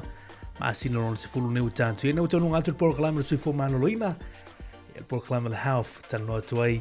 Ia le tamita ia savili le kāsiano le ngātu fo lea ia le sunga ia Rwana Taito ma Melissa Kenworthy o le Tuora Compass haufi le nei fo i tae au. Te mauri sua poponga o proklama le soifua maloloina. Ia, i se aso mua. Ia, ma le aso lue masani ai. Ia le te masani li tu lai sumartasi i tae au te tasi. Panga solo ia sia. Awhianga musika siwhi whilo nei teimio li tae au. Ia, o whianga i hori tātou tūru whiau mga ruenga o nei a solua. Ia, mahalol whaifa mahalol whātou toa. I tūtio whianga iei. Whaiolo e mafutu mai lungo lara tele, ia, whaifa i le mū. Ia, o sāne nei teim tau numara saonga le mū. I no whuanga o loa ngai atu iei. Ainga sa pe taia mai le puni ala waa. Whaifianga o nei teimio li tae au. Tutua mori si whanga la mua i Wellington.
Le vale le maisi ia fa atu maui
tuanga le tutu sa maluma whaapea tau e munga ai o se lalo langi matango fie o na lunga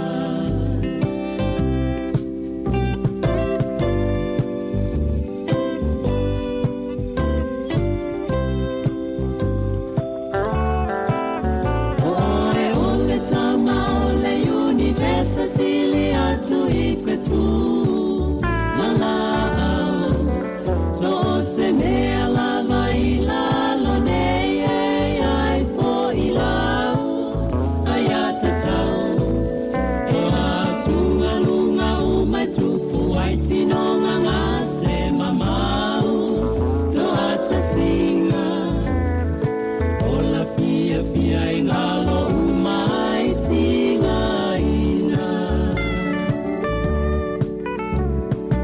Ola fia fia ingalo umai tinga ina Ola fia fia ingalo umai tinga ina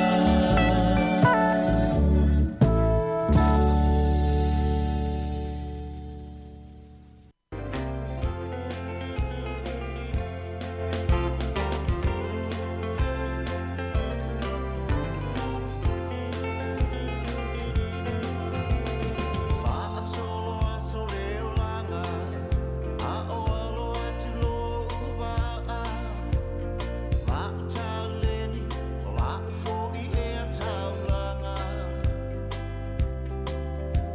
Le musika wha Samoa Le lea I lo uingoa Le wha ai u ole ai ngā wala uiloa Whaili whai tō atasi I loa I le lalo langi I loa I Samoa Ma atunu o papalangi Ua toa I lo whatu I lea tu ai ua whamamalu Me alo whamai I te tonu o le malu malu Se I usuina tunoa Le pese a ke ni rata Na ona si o e leto e mo se mata Tau aluma loi le mosi Pese ala pati sa mea Le pese leo ma fau fau mai puna mai pea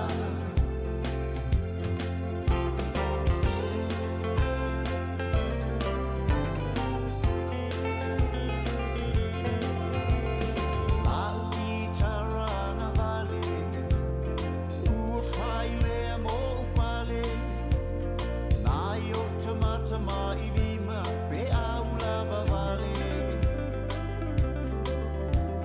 Masi o uleo malu A upese pe au su Le au mai moa na ona lue lue ulu Nai a upese masani Rock and roll male country Te filo I pese Samoa Ma pese palangi O I singa ngana tu motu Tau ma whai atu I te tonu Ia matango fie awane I whaale tonu Se I usuina tunoa Le pese a ke ni rata Na ona si o e leto e mo se mata Tau aluma loi le mosi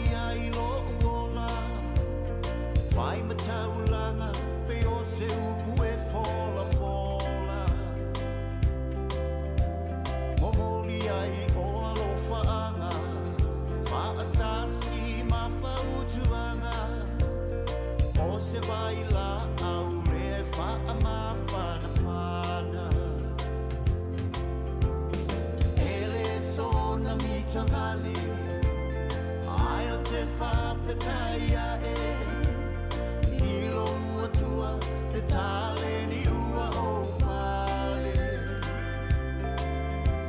E ao ina whaatupuina E pei o tale ni e lima A o I le ata mai I e whaateleina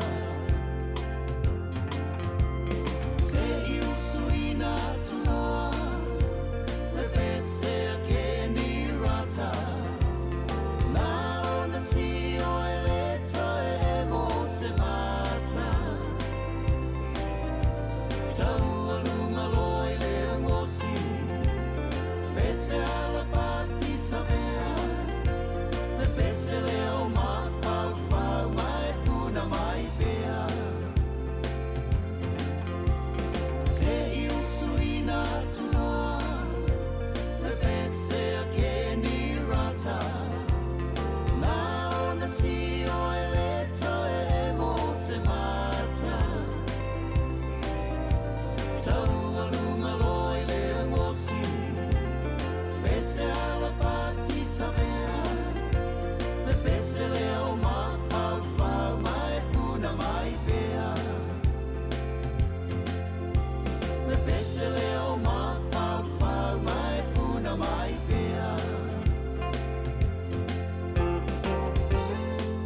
talofa e nei foi vaenga o telefon o le si fonga o le lo mua.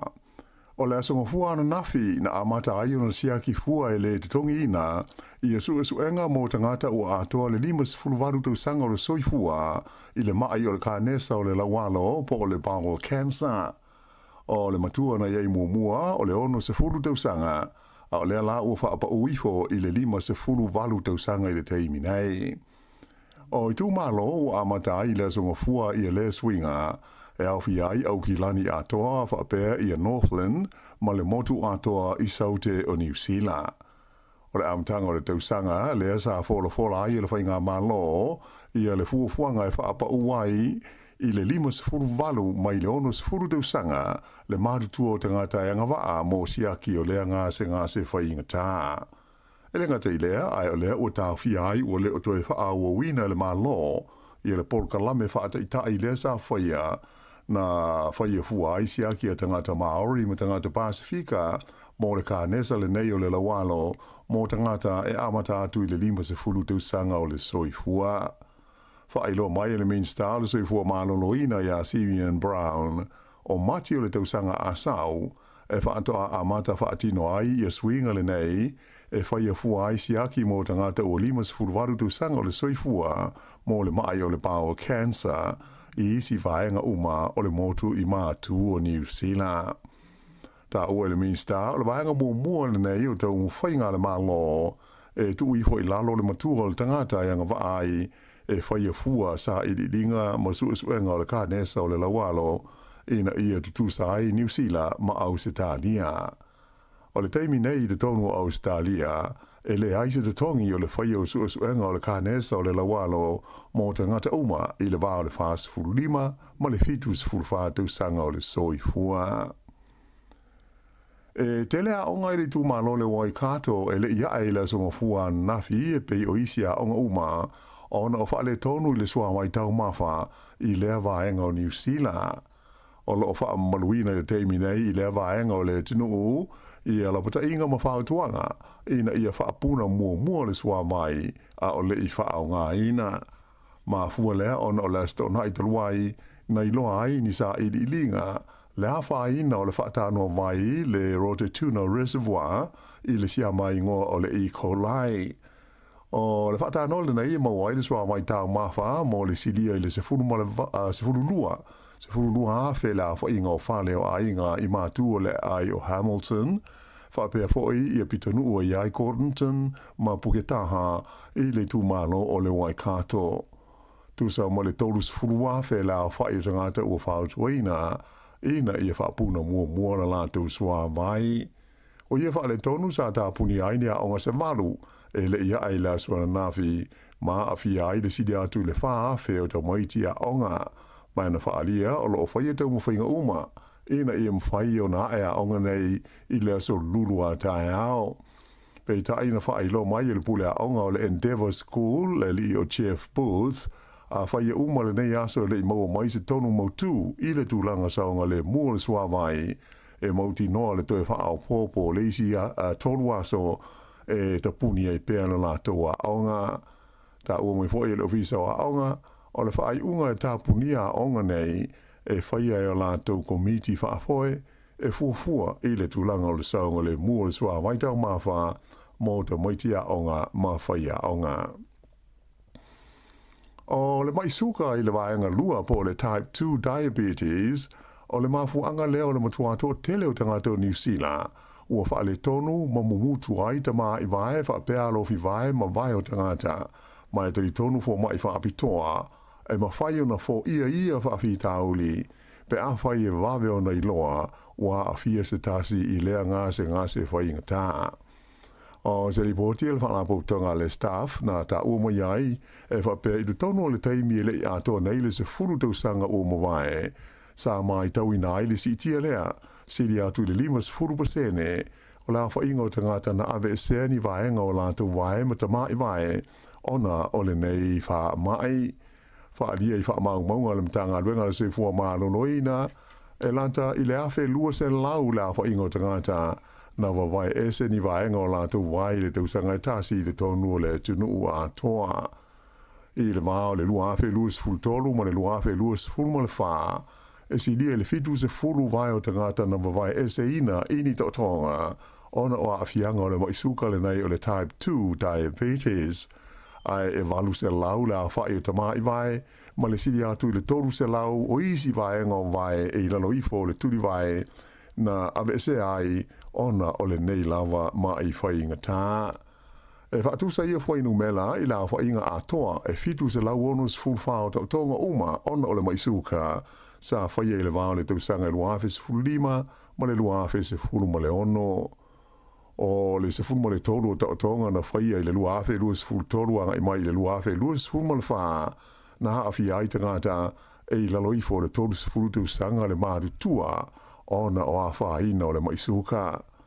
Whaelo mai foi o i tu malo e au fia i Northland, Counties Manukau, au Kilani, whapeai le Waikato a toa mo Wellington e sa au pito i mau lungai le au ingo tangata na wawai SEI na waenga o lato wae ona ole ngase le nei. O le maisuka e a whaina te le ai le whengasara i le leo le toto i tino o le tangata ma e a whaina i ne uro le tino whaingo fia ai una manu onua e au noa malona tau sila fia pe langona ma e whainga tai o na tongo fitia ia manuanga ma o ai ina mana umia o na whaia se tau tonga e ave ese ai se vaenga o le vae ma lofi vae po o tama i vae fo i o lato e a whaina ai.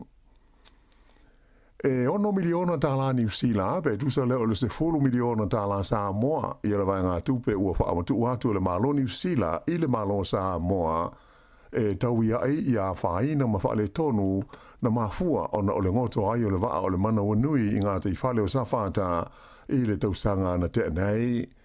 Whaelo mai le tu langa i le aso tonu na a toa i ai le tausanga talu o na tupu nei whaala velave la so ono leo o ke topo le tausanga lua afe luas fulmo le wha. E pe o le sila fia o le waasu e suele nei o le malo New Zealand sa whea ngai mani sa ili nga wha apitoa i le ngā te whale ai wheto ai ai malea au mai u ina mua i mangoto i lea waenga o le talawhata i saute o le motu o upolu. Whaelo mai le minstal mai whafo le malo New Zealand o wasa mana i Winston Peters o le se leni e se fulu miliona dala ua whaamatu atu i le malo Samoa o se tau i lea e pei o na whaatalo sangi na mai le malo Samoa mai o se whaai unga na whaia maleanganga fia le malo o New Zealand. Na maua le tino maliua stangata mai le waitafe le Whanganui River i sa ililinga na whaia mo se tamaita i na le loa o le mawhine sa tau sa ilia limas furono tau sanga o le soifua. E whapena lei lo mai le nuu o tau marunui i le taimi na malosi ai i a ta whenga o le waitawhile nei le Whanganui River i le aso luas furu lima o se tema ua se furu asa o whaia sa i li linga mo ia a ena whailo mai le leo o le aso sa le ena mawai se tino maliu mai le waitawhe pe tusa o le fas furu ono kilomita le mamao mai tau marunui ua whaia nei su enga e wha mautu ai po ai tonu ia lea tangata na maua. E ono tau sanga, ua whale pui ai se tau le ai saute o Taranaki ina ua wha maonia le wha amasinonga i le songa fua lona sori tu la fono i le whasio tangata paivalea po le manslaughter o le tau le nei ingo ia Basil Thomas Anderson tolus furona tau sanga o le soifua na maliu na molia i le maliwai o lona tama i le ia au kuso le tau sanga te luai. O le nei whaala vlawe sa hafi ai le waila au whaasaina le methamphetamine le ana mafua ai una wha o lima le nei ali i lona tua ai onus furu tau sanga o le soifua mai u ina umai lona ola sa fina wina e lo ia le malo se whaasalanga i se furu tau sanga i whale pui ai le nei tangata ma whaali ai o se whaala lawe wha no tele le nei ua sanga wha mauni ai le matua mo tautia o le waila au le nei o le methamphetamine ia whaina i le soifua le lei o tangata. E lua ni malanga whaatulanga ina le company wa o le Blue Bridge i le vainu o le Cook Strait na tau fia le i whaataunu ina i le songofua na nafi ona o ni whaale tonu wha insinia i se tasi o na waa. o le po le sa na ilo ai insinia le fa le tonu i le afi o le va o le Connemara o taula ai le Wafui Picton mai na amata mai i le taibi na foi ngā ruenga i le tongo fitinga ma le toe tau fa le leia o ia fa le tonu o le va le nei sa fia foi i le masina toluai i ni si fa le tonu i le vai no a o ia i sana fai ngā malanga anga i mai i Wellington e nai tala mai whawhātua New Zealand o wha mai le pāle mia whau le malo whalani ai le i ato se masina tāluana tūla i mai o ia i le atowhinga o le asanga fua le ana o atu ai le li le nei Sebastian Laconu tolu suriva tau sanga o le soifua ma whila ai le Palestine o Emmanuel Macron ma tau au i aile na wha mawainga na ia ta ua i lau tūstala e le mawhaia na ia wha awa wina le towhinga pe a whai e iei vaenga e le o a to toa o le aso iwa o se te ma le ana tō fia aile nei e li e whai mapale mia fau o le malo falani ina ua pa u i se lafo o le wha atua tua ina i le pale mia na iai o François Bayrou wha mawai le pale mia fau le nei o le malo falani ai wha ato atasi le aso talua na ia tō fia i a minsta o le na kabineta mai ua wha mawinai o se whainga malo o pito i puu le tala whaasolo pito o le malo tele o whalani. E nā i tala mai le Pasifika o le astona i asau nei le palo te tele le malo Nauru fili ai whai pule o le lātou pāle mene. O lo ofisilingi ai fo i man au palota o le lea tunu u pe ua te tau na whaieni swinga i le whaavai o le malo po o le lātou Constitution. O le pāle mene Nauru e to se fuluiva o na sui whai pule mai na whaero mai le komisia whai ngā pānota tusa ma le ono se fulu la whai o sui tau wā o tau whetuli le whai ngā pānota le nei e au fia ai tina matama i tai e to ono. O suinga o lo fia whai e le wha mai o lea mā lo ina ia wha au popo ai le tau sanga tasi le no wha inga le pāle mene mai le tolu ina ia wha tau sanga ai e mo mia o na io ina ma pasia le lua mai tolu o tangata pānota o le tunu e wala lea i se palo te whaapitoa po se referendum. I tonga o le aso lua se furu o le maasina fau o Novema i ala lātou fo i whai ngā palo te tele mo le filifilia o whai pule to se furu fitu o le lātou pāle mene. O le aso lo fo i lea tasi e whai ai ma le palo te whaapitoa e filifilia ai sui e to iwa mo no fua i e whaapitoa mo ta mali i po nobles o le tunu o ta ua le whaatauno whai ngā pānota a Tonga o Peter Wuki e tu sa mo le onus full tolu wafe la whai ngā tangata ia ua umona le istala e ta tau o na pānota o se sitanga le ititi pēr whaatusa i le pānota tele o le luafe luas hulma le tasi o le aso malu ma le aso iwa o ke tōpa o aso ia ua ato whaina e whaahulu i nā i swafa o sui tau wā. O sui tau wā uma e mo mia o na whaamaunia e ni tangata pālota se lima se fulu i alo lātou a vea ai ma sui tau wā i tū mālo o le a tau whetuli mai ai. I tū unga wā whai la wha le wā o mālo na tūlanga lua le wā o New Zealand le Black Foils i le sua ngā fusi i tū unga i na whai e se pānia po Spain i la songa fuan nafi o le wā o Peritania le na mua i le tū unga o le final o le Spain Grand Prix o le tūlanga lua o le wā nei o New Zealand ia ua le lei ailo na tūlanga a o lumana i ai le Grand Final o tūnga wā nei wha le wā o malo o le awhaia i Abu Dhabi.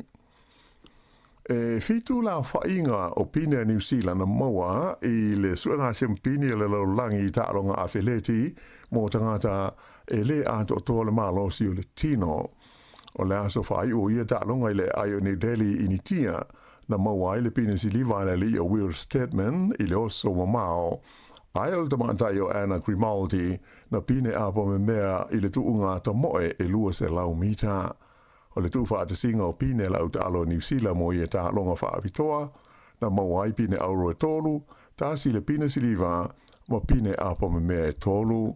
Tūla i mai la tau i le tūlanga lus fumaltasi i le whaaso longa o au tā alo le laulangi sa tau wahai i initia. Whai unga le nā telefau.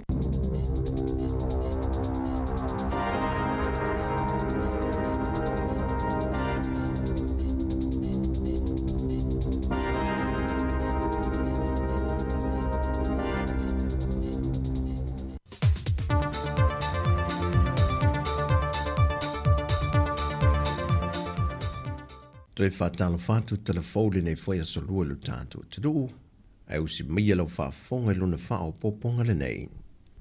Tomo atu e tātou telefou, o lo langolango i nei le sosioloia a mālo le tau pulenga, a tunga lunga na whae loa le presidente o le sosioloia Samoa Fiona Ai. E se whetena inga o lo iai le whaamasinunga, malamta upolo a fiai le fionga le lipa le mia, le fionga le lauli le mali tōpula te whao Fosi Schmidt. Ona o mtanga luenga o lo ilalo lana vaava ainga, e au fiai le ofisa le loia sili, male mtanga luenga o leo leo. O le tusi a le asosia loia Samoa, ina i mawhai na tumatila le manino o le tuto tasi e su enga o lo whaasanga i le mata au po le fionga le pāle mia. Mai na whai lo le prestene, o le anganga o le tusi a le awinatu le o se tu o lalo, ina i tu mau pēr le mulmulta i o wala le tula fono. Pei tai wa whai lo fo i nisi o lo ia, e le i whaatala no ina le mata au po e pi o le whai lo le prestene o le lato o sosi, e whai i eis fo iso lato fina ngalo.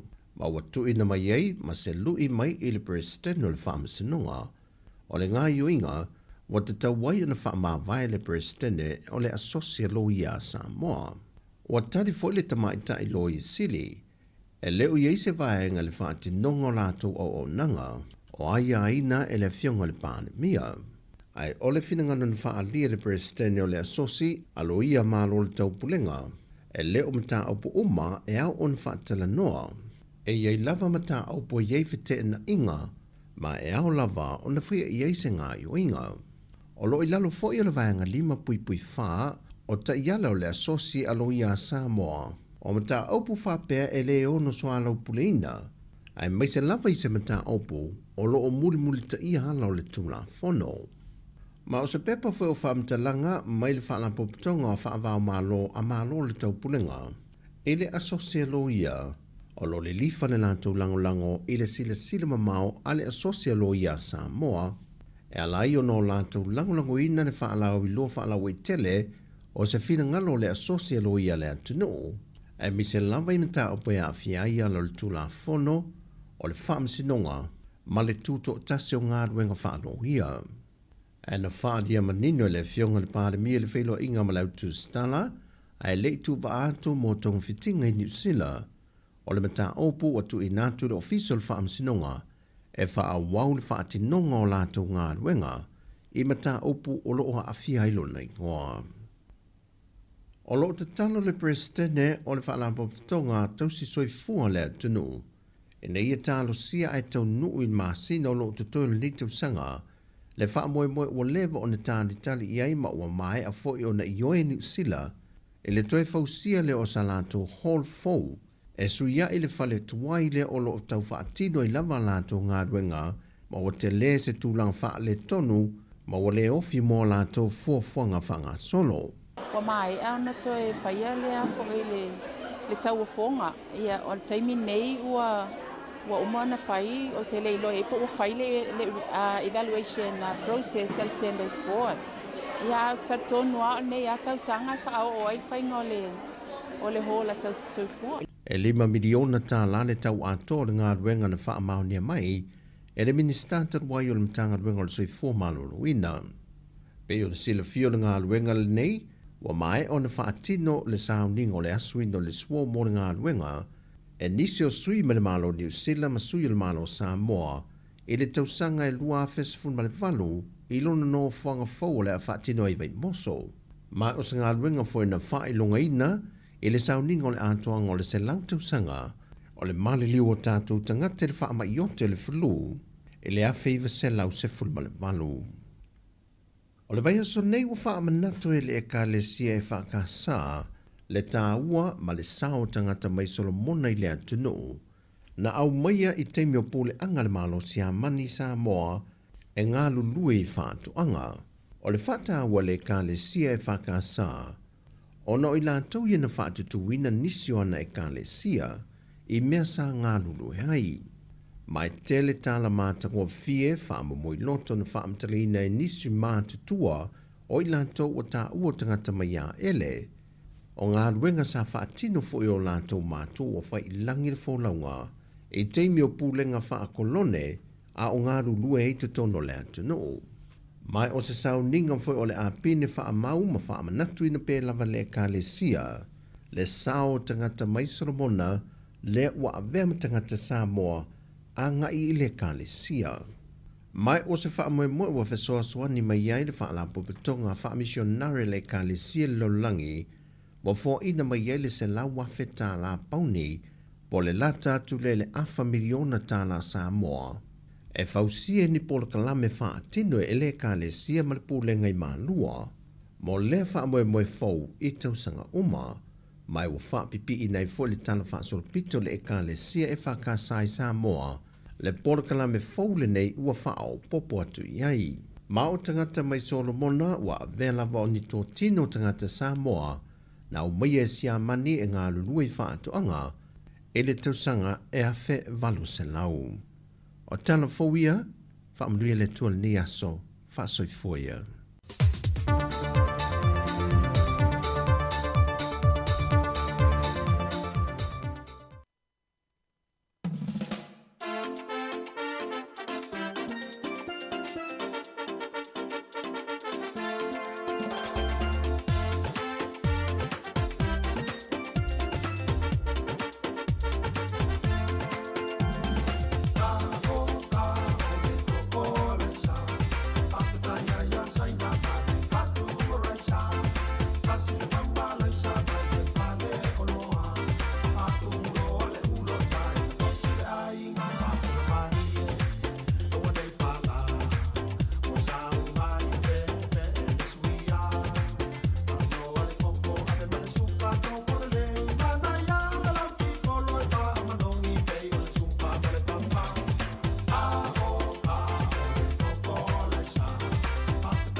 saunga e se launga lau auna I mafofaunga ki li. Lei se boka, lei se cheese, lei se tequila, fai aku whaafia. Lei se boka, lei se pia, musika I pakilia. Le tauke tamatane, pui puinga aina. Se vai ane la fasa saunga e se launga lau auna I mafofaunga ki li.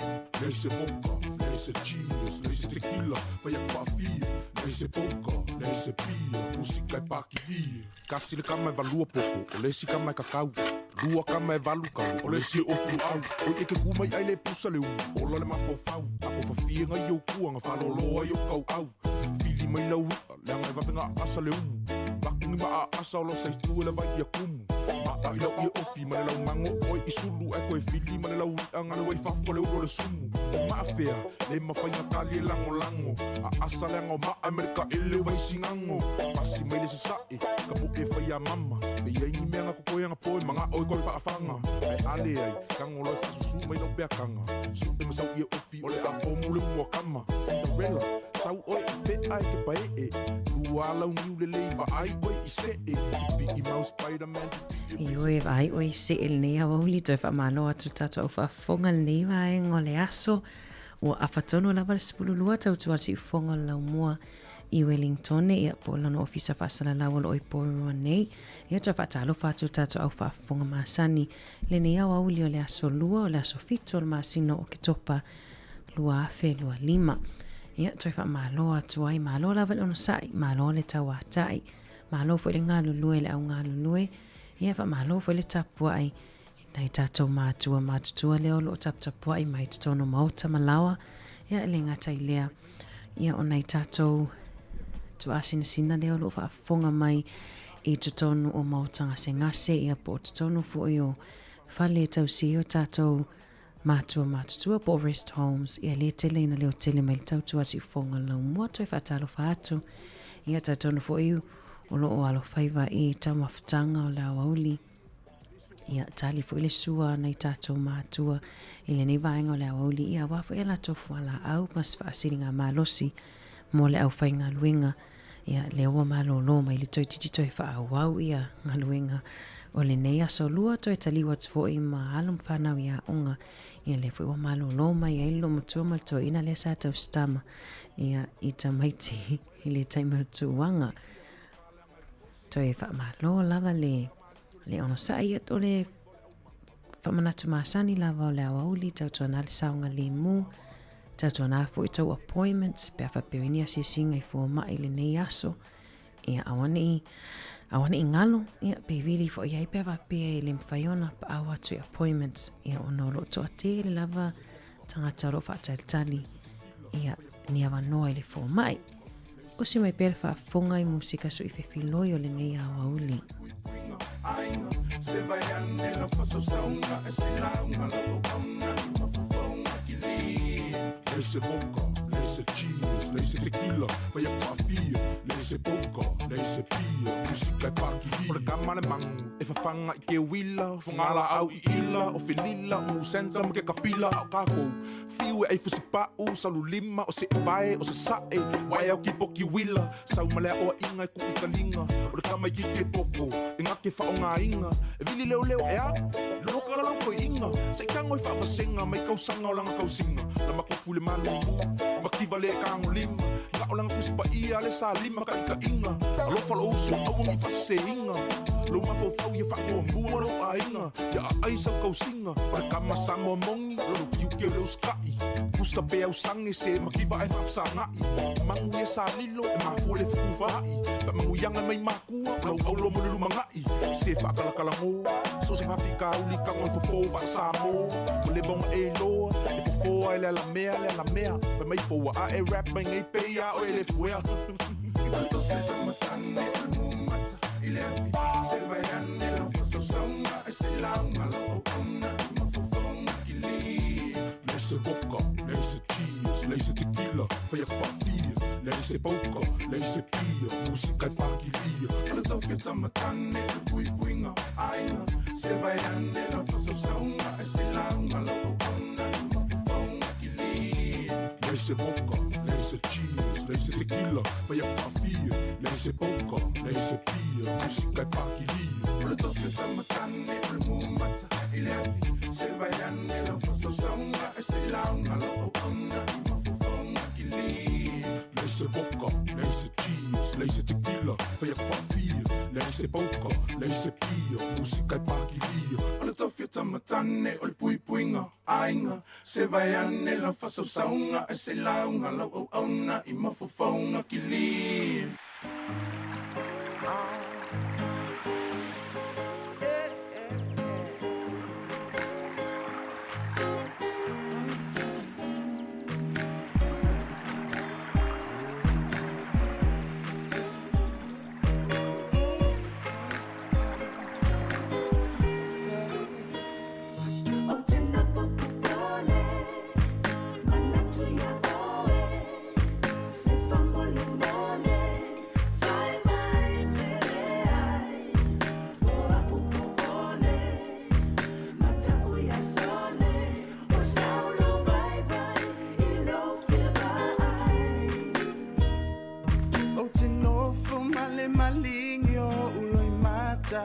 Ilo ufiva ai baby ya oe sitali lo una fa maoni e tu maupe ama olo ototoe sa upu malu yo ngona so se tu simai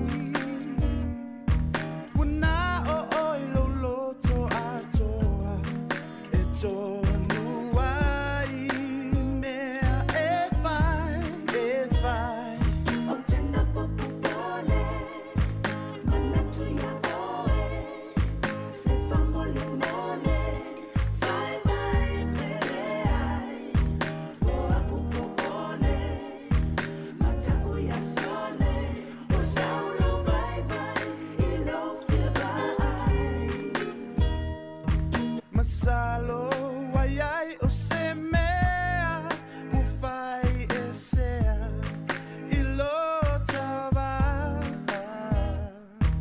e fai ma vai ne fule manino ile mafutanga iasu uma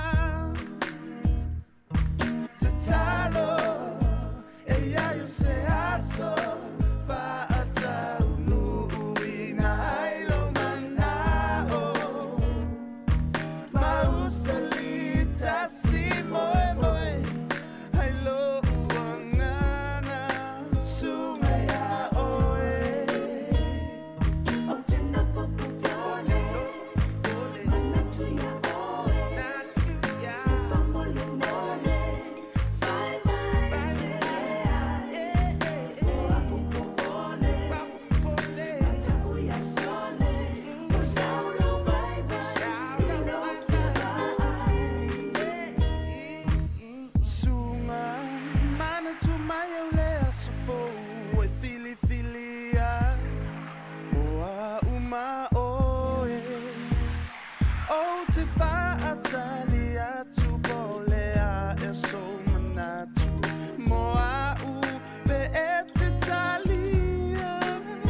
I oe whawhiwhianga nei au auli, ia au fo ina ingalo ia lau pālota, mai au pepa pālota, pe watau nu atu ele meli, ia e te hanga ia i ave au pepa pālota.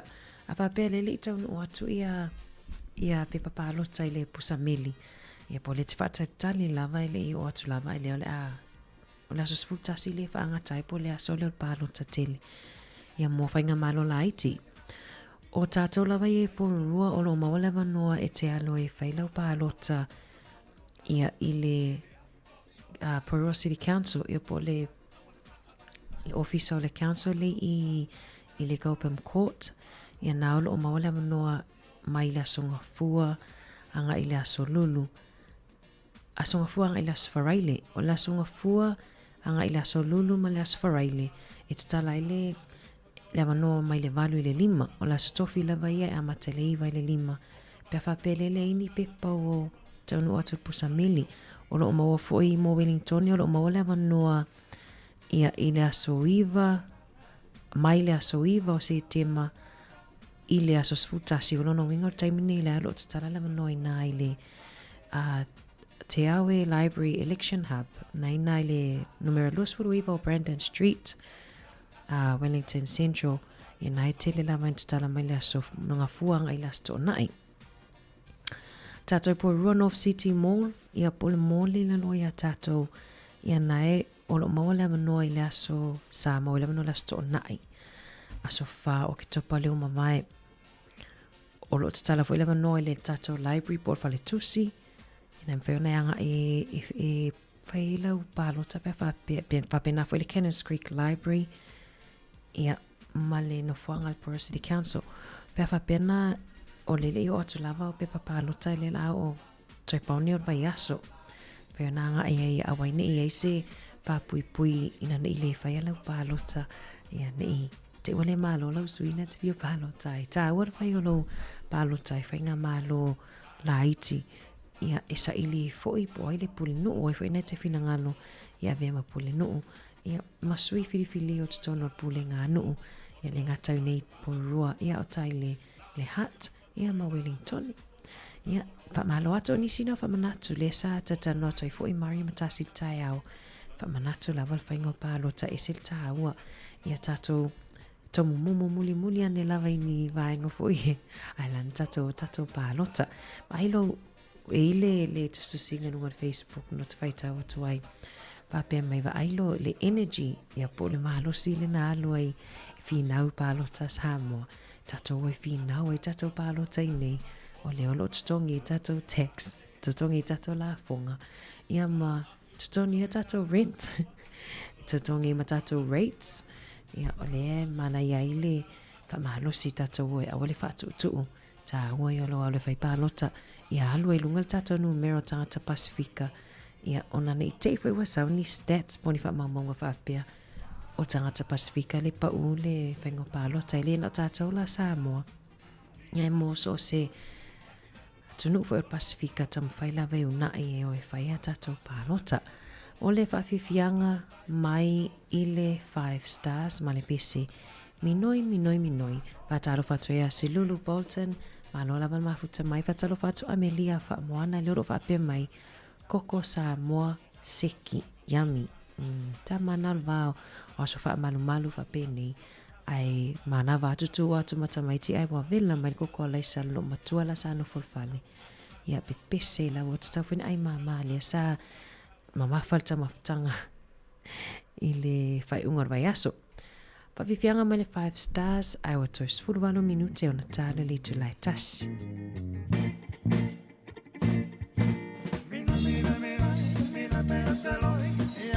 Siva uangao lo ba pepe ualo suitsi sumare pero se poi aha serna imata tu alo opisa esue ai so pa mano malela soy te alo para la talu te awe tani awe wala lo tole dawina ba pele pele minoi yeah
ta o te sui chi ai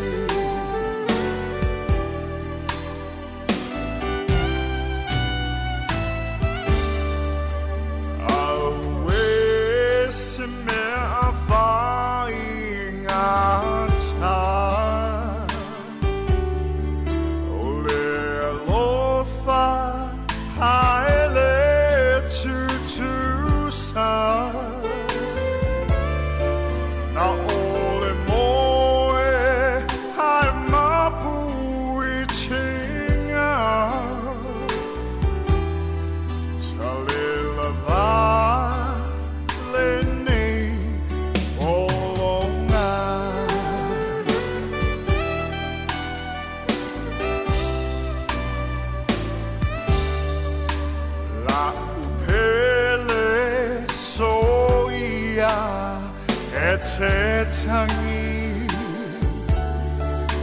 forever I'll go 이래랑이 아토누 타치토에 페이로아이 이세 아소 오일루 만나이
O le whawhiwhianga mai le susunga ia Richard Parker ia marpese na ila u aisa ua liu suawai le masa niura pespese atua i tamale o tasi.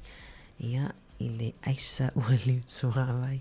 Toi whamalo malo le whaletua vesi Maria le ilua toi lolo ia le olo whamai ia whaletua ia vesi le masa niura sau whamanatu ia ma whai atu porkalami o soi whamalo loina pataua i le tausinga o pepe ia o tina maitanga foi i mai ngai tau na mumuta ia mana i werfa manatu nei au auli ai le siaki mo tātou ia tina mata maitai ia me se foi nei tina o lo mawan maitanga i nei taimi ia awane ito awale le ngalo ia siaki masani po fa ata ia po asia singa foi i midwives ia awana inga loa iona ona siasi pe iai.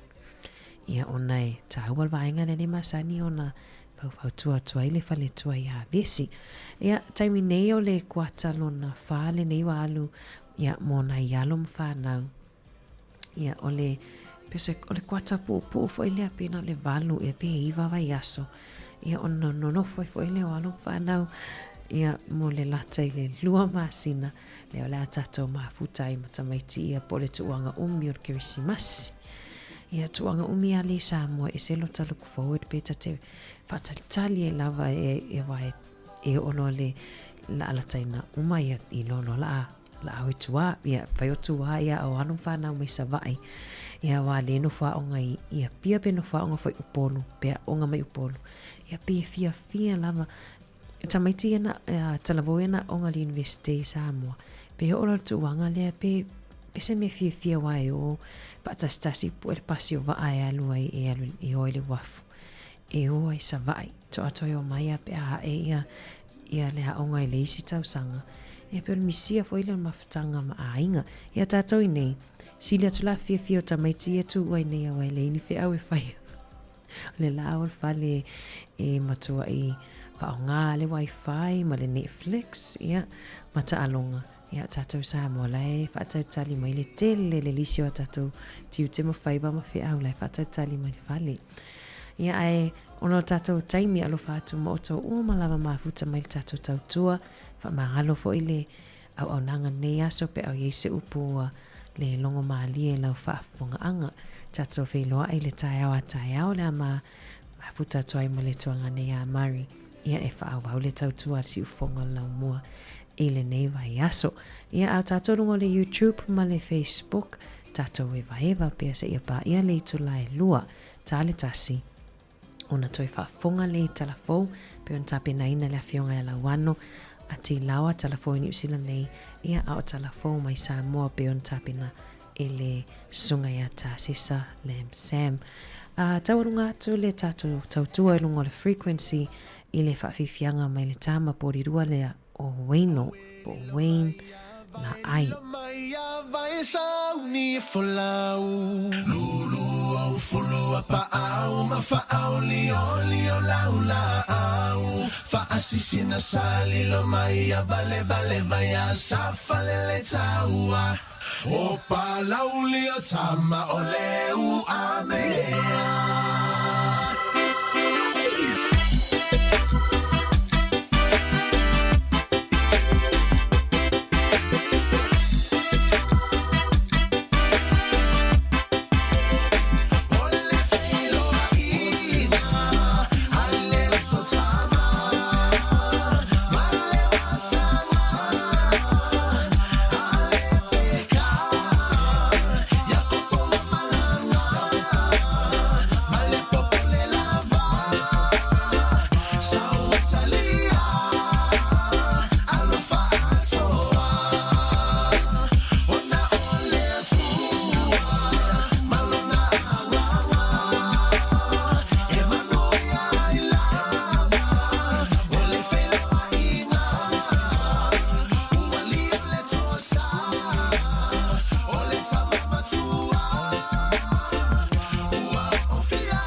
tama o leu a mea.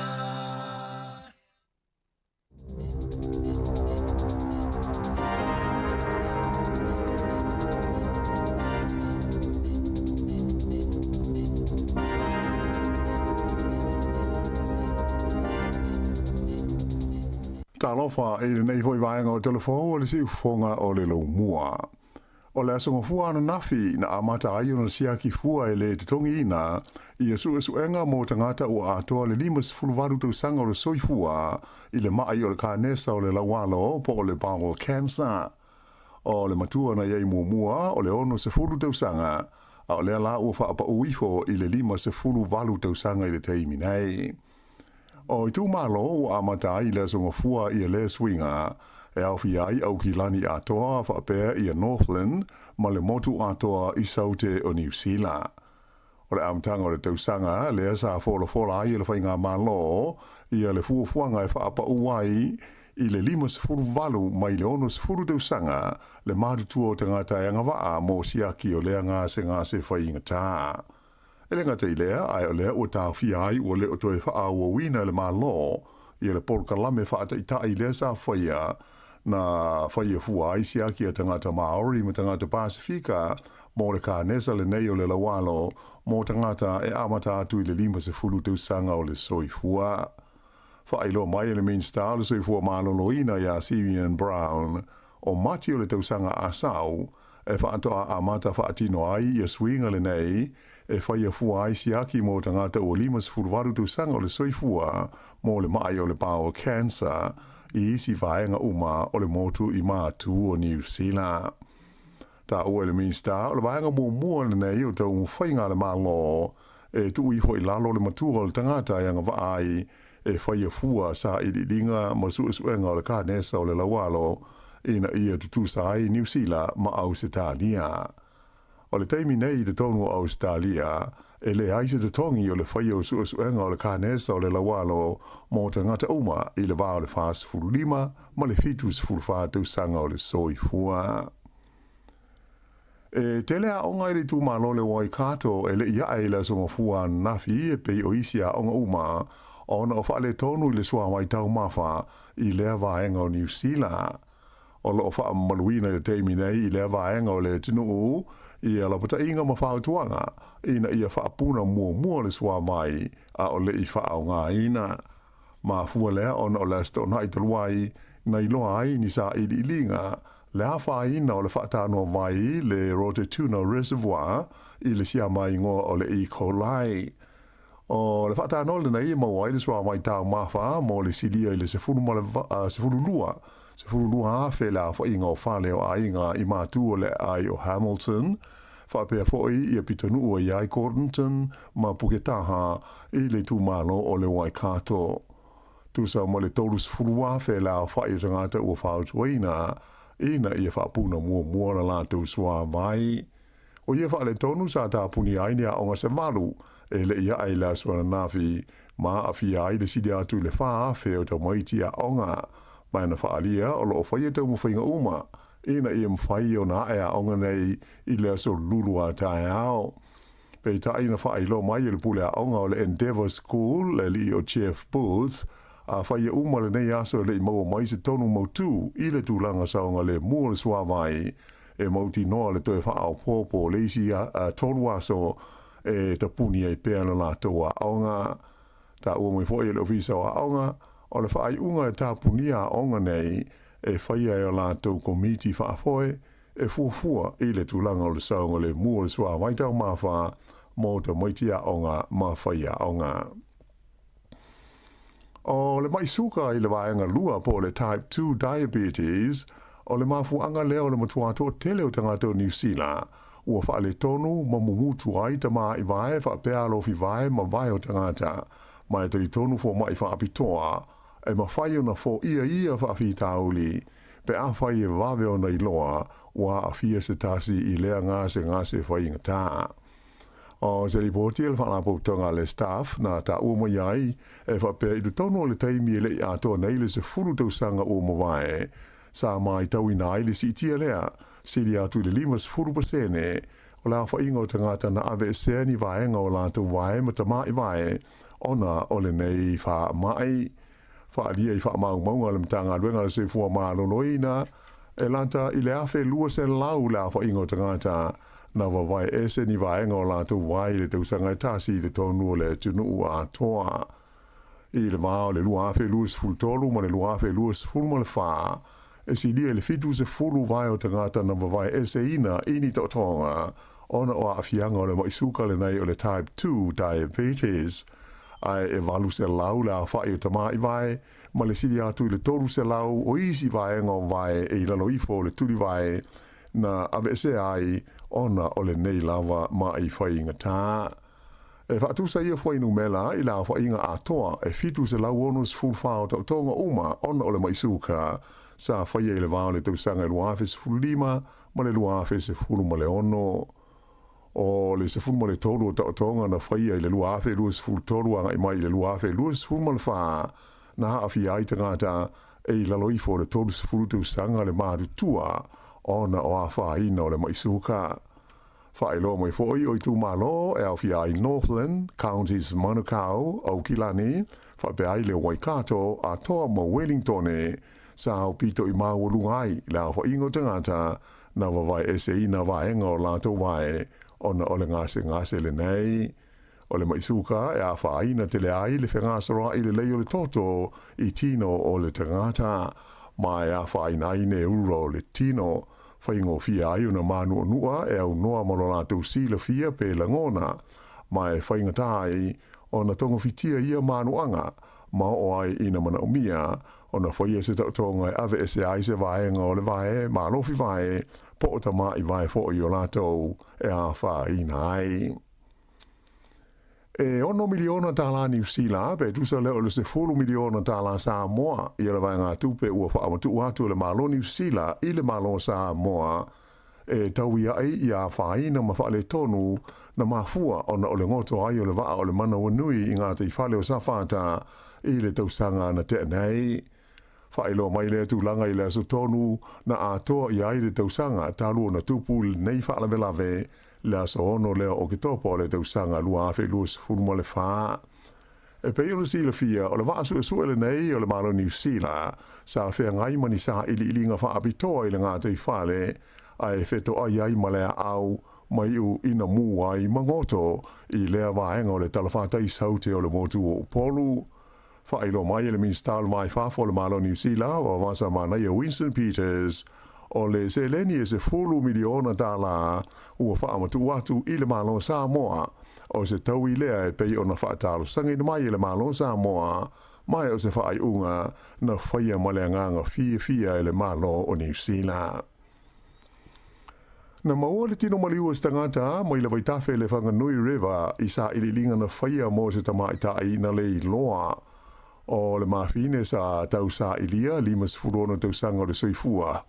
E whapena le loa mai le nuu o tau marunui i le taimi na malosi ai i a ta whenga o le waitafe le nei le Whanganui River i le aso luas furu lima o se tema ua se furu asa o whaia sa ililinga mo ia a ena whailo mai le leo o le aso sa le ana mawai se tino maliu mai le waitafe pe tusa o le fast furuono kilomita le mamao mai tau marunui o whaia nei su enga e wha mautu ai po ai tonu ia le tangata na maua.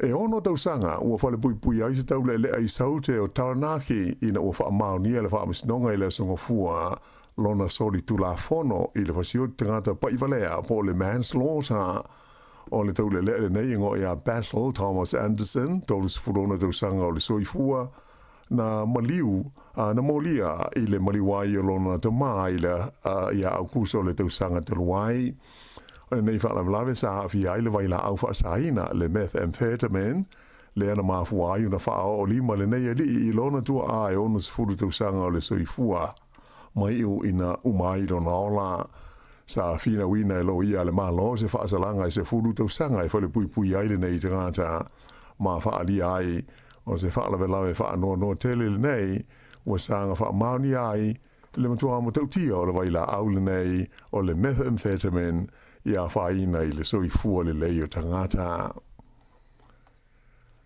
Lua ni malanga whaatulanga ina le company wa o le Blue Bridge i le vai nu o le Cook Strait na tau fia le i whaatau ina i le songo fua nafi ona o ni whaale tonu wha insinia i se tasi o na waa. O le pole sa na i lo aia insinia le whaale tonu i le afi o le waa o le Connemara a o taula ai le Wafui Picton mai na amata mai i le taiwi o na whaia ngā ruenga i le tongo fitinga ma le toe tau whaale leia o ia whaale tonu o le whaale nei sa fia foi i le masina toruai i ni si whaale tonu i le vainu a o ia i sana whai ngā malanga anga i mai i Wellingtone. I nā i tala mai whawhātua New Zealand, o wha vai le pāle mia whau le mālo whalani a ele i atoa se masina, tāluana tūla i mai o ia i le atowhinga. O le asanga fua lea na o atuai le li nei Sebastian Laconu, tolu suriwa tau sanga o le soifua, ma whila ai le Palestine o Emmanuel Macron, ma tau au i aila na wha mawainga, na ia ta ua i le autustala e le mawhaia na ia wha awawina le towhinga, pe a whai e iei vaenga e le o a to toa. O le aso iwa o se te ma lea na tō fia aile nei e li e whai mapale mia whau o le mālo whalani, ina ua pa u i se lafo o le wha atua ina i le pāle mia na iai o François Bayrou. Wha ma vai le pāle mia whau le nei o le mālo whalani, a e wha ato atasi le aso talua na ia tō fia i a minstaula na kāpeneta, mai ua wha mawinai o se whainga malo o pito i puu le tala whaasolo pito o le malo tele o whalani. E nā i tala mai le Pasifika o le astona i asau nei le palo te tele le malo Nauru, fili ai whai pule o le lātou pāle mene. O lo o fisilingi ai fo i man au palota o le lea tunu u, pe ua de tau na whaieni swinga i le whaavai o le malo po o le lātou Constitution. O le pāle mene Nauru e to o se fulu iwa o na sui whai pule, mai na whaelo mai le komisia whai ngā pālota, tu sa maleono se fulu la whai o sui tau wā, o lo o tau whatuli le whai ngā pālota le nei, e au fia ai tina matama i tai e to ono. O suinga o lo o fia whai e le whaavai o lea mā lo, ina ia wha au popo ai le tau sanga e tasi le no fua inga le pāle mene, mai le tolu ina ia wha tau sanga. Ai e mo o mia o na io ina ma pāsia e le lua mai tolu o tangata pālota o le tunu e wala lea i se pālota whaapitoa po se referendum. I tonga o le aso lua se furu o le māsina fau o Novema, ia le lātou fo i whai ngā pālota tele, mo le filifilia o whai pule to se furu fitu o le lātou pāle mene.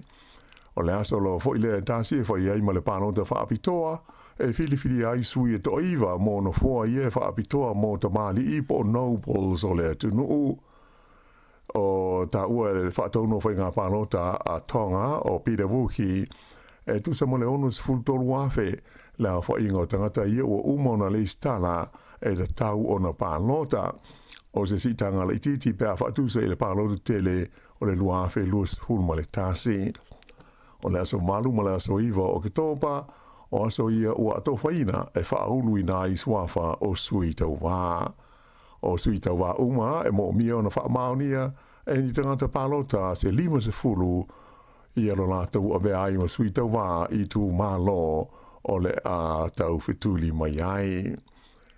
I tū unga wa whai la wha le wā o mālo na tūlanga lua le wā o New Zealand le Black Foils i le sua ngā fusi i tū unga i na whai e se pānia po Spain i la songa fuan nafi o le wā o Peritania le na mua ai i le tū unga o le final o le Spain Grand Prix o le tūlanga lua o le wā nei o New Zealand ia ua le lei ailo na tūlanga a o lumana i ai le Grand Final o tū unga wā nei wha le wā o malo o le awhaia i Abu Dhabi.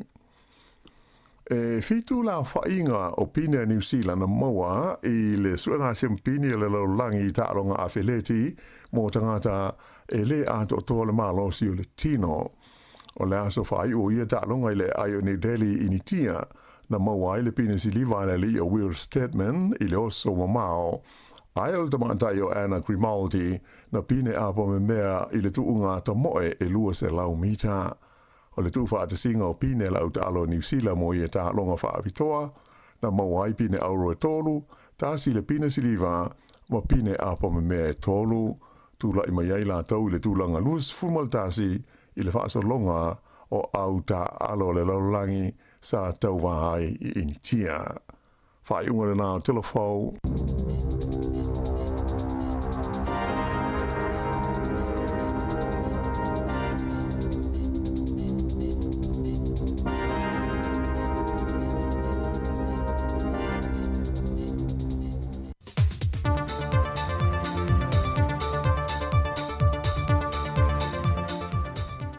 Toi whātalo whātu telefoli nei whaia solua lu tātou te ruu, ai usi mia lau whaafonga I luna whao poponga le nei. Tomo atu e tātou telefou, o lo langolango I nei le sosioloia a mālo le tau pulenga, atunga lunga na whae loa le Prestene o le sosioloia Samoa Fiona ai. E se whetena inga o lo iai le whaamasinunga, malamta upolo a fiai le fionga le lipa le mia, le fionga le la auli le mali topla te van Fossi Schmidt. Ona omtanga luenga o lo ilalo lana vaava ainga, e au fia ai le ofisa le loia sili, male matanga luenga o leo leo. O le tusi a le asosia loia Samoa, ina I mawhai na tumatila le manino o le tuto tasi e su enga o lo whaasanga I le mata au po le fionga le pāle mia. Ma ina whai lo le Prestene, o le anganga o le tusi a le awinatu le o se tu o lalo, e nei tu mau pēr le mulmulta I o wala le tula fono. Pei tai wa whae roa fo I nisi o loia, e le whaatala no ina le mata au poe pi o le whae lo le Prestene o la lato o sosi, e whaia ies fo iso lato fina ngalo. Ma watu ina mai ei, ma se lui mai I le Prestene o le whaamasinonga, o le ngā yuinga, wa te tawai na wha maa vai le Prestene o le asosia loia Samoa. Wa tari fo le tamaita I loia sili, e leo iei se vaenga le wha ati nongo lato o nanga, o aia aina e le fionga le pane mia. Ai ole finangano na wha alia le Prestene o le asosi, aloia malo le taupulenga, e leo mata aupo uma e au on wha tala noa. E iei lava mata aupo iei fete na inga, ma e au lava o na whia iei se ngā yuinga. O lo I lalo foi le vaenga 5 pui wha o ta iala o le asosi aloia Samoa. O mata aupu wha pēr e le ono soa lau puleina. Ai mai se lava I se mata aupu o lo o muli ta ia hala o le tula fono. Ma o se pepa foi o wha mtalanga mai le wha la popitonga o wha avao malo a malo le tau pulenga. E le asosi aloia o lo le lifa le lantou lango I le sila mamao a le asosi aloia Samoa. E alai o no lātou langolango ina ne whaalau I loa whaalau I tele o se whina ngalo le asosia loia le atunu. E mi se lava I mata o pia a fiaia lo le tula fono o le whaamsinonga ma le tuto tasi o ngā ruenga whaalo ia. E na whaadia manino le fionga le pāre mia le whailo inga ma lau tu stala a le tu vaato mo tong fitinga I New Zealand o le mata opu o tu inatu le official whaamsinonga e wha a wau le wha ati nonga o lātou ngā ruenga, I mata opu o loo a fia ilo nei ngoa. O loo te talo le Prestene o le wha lampo tonga tausi soi fua le atunu, e nei e talo sia ai tau nuu I masina o loo tutoe le nitau sanga, le wha moe o lewa o ne tādi tali iai ma ua mai a foi o na ioe New Zealand, e le toe fausia le o sa lātou hall fou, e suia I le whale tuai le o loo tau whaatino I lava lātou ngā ruenga, ma o te le se tūlang wha le tonu, ma o le ofi mō lātou fuafuanga whanga solo. Wa mai au na toe whaia lea fo le tau o fonga. Ia o le taimi nei ua umana whai o te leilo e po o whai le evaluation process al tenders board. Ia au tatonu a nei a tau sanga wha o ai whainga o le hola tau soifua. E 5 miliona tā lane tau ato le ngā ruenga na wha maonia mai, e le minister wai o le mtanga ruenga o le soifua malolo ina. Pe o le sila fio le ngā ruenga le nei, wa mai o na wha atino le sauninga o le asuino le suo mo le ngā ruenga, e nisi o sui ma le malo New Zealand ma sui o le malo Samoa, e le tausanga e lua fesifun ma le valu, I lona no whanga fau le a wha atino i vei moso. Mai o sa ngā ruenga fo na wha ilonga ina, e le sauninga o le atoanga o le se langtau sanga, o le mali liu o tātou tangata le wha ama iote le fulu, e le awhaiva se lau se fulma le malu.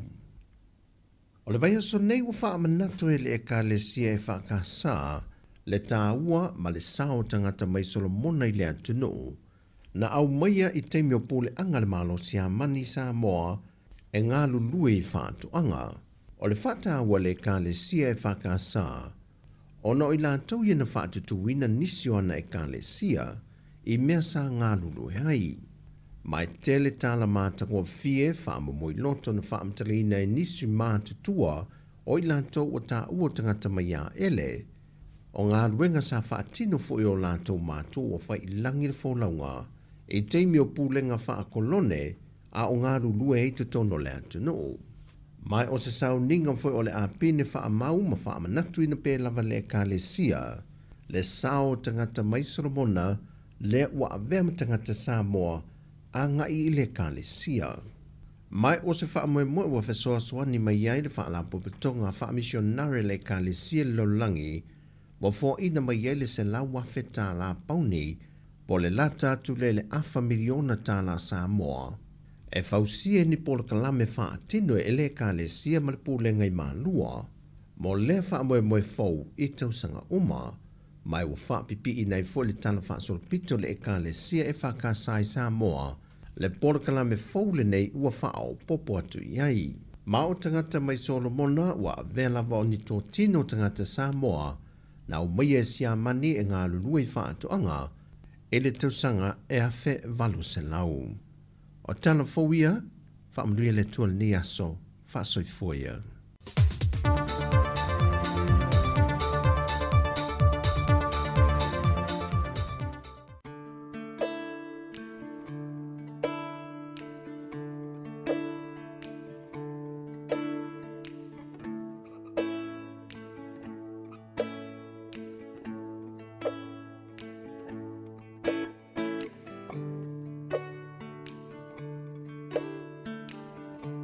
Nalaina timu ia ileala Wa ea oleva amole olo umanava Le malulu tafia mafana fana Sa ilinga manui hela ufainga malanga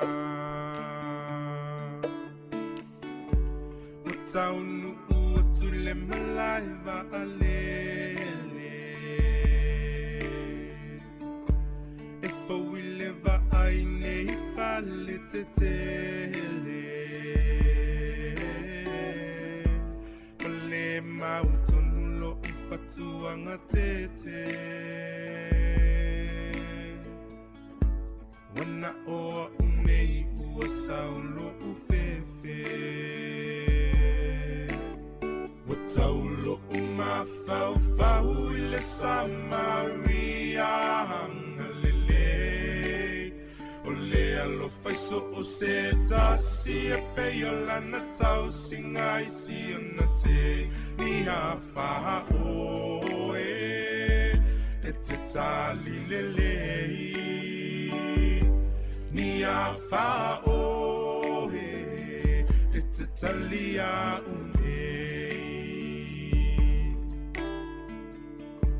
Putu ua mai ne hila ua onga E fau masoloi o umo onga E fai si mamao si o uainga Tafia vave o tumo se tau saminga Fa ata fai le vevela o le la Wamu uva I le vevela o le ta Ele ai se senemo se pase Uana oa une I le tonga va hotele Taulo umafau fau ile Samaria hangalele Ole alo faiso o o se tasi e pe o lana tau singa I si o na te I a wha o e te tali lelei I a wha o e te tali a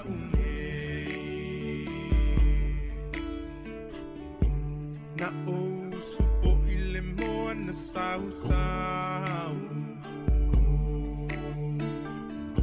sei amo le tau singa o le whanau nangalo la o whangu vai I le lau lau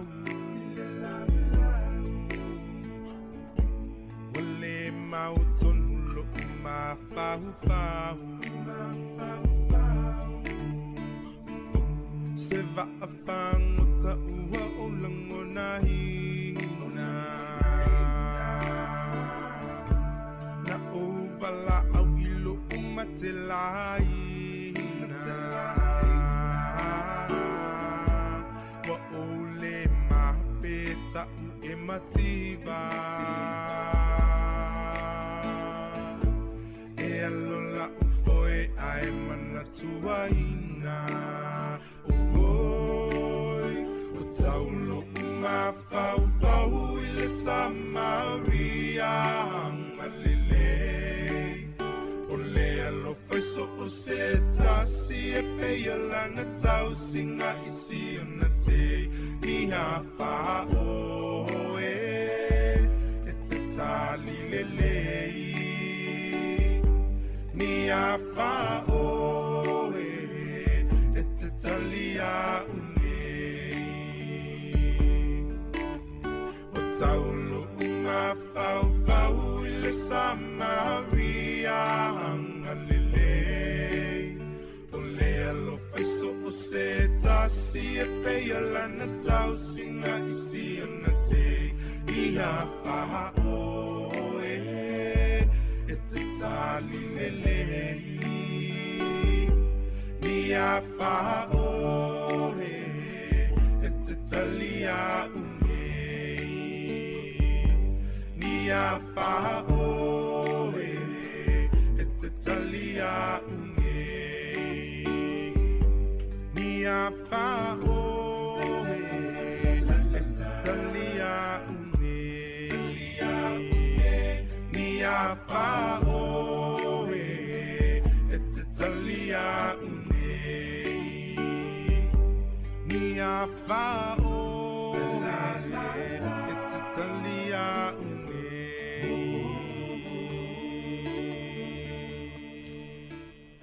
Luasfulwalu minute o te ailei tu la tasi I le nei au auli toi wha maloa tu tato au whaafonga ia e meise o tau lungo le YouTube ma le Facebook le wha pito ailei tu la muli muli o nisi o tala I lungo le tio New Zealand I le aso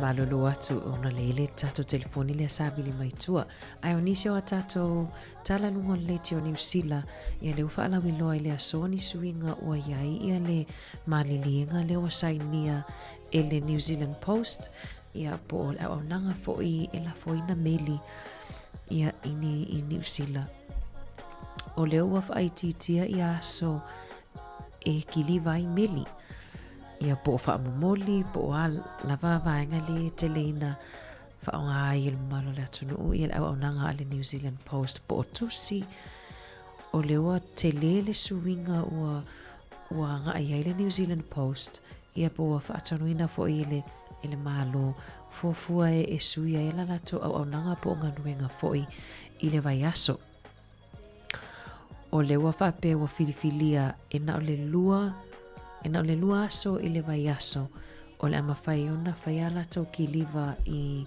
nuu tu taulanga.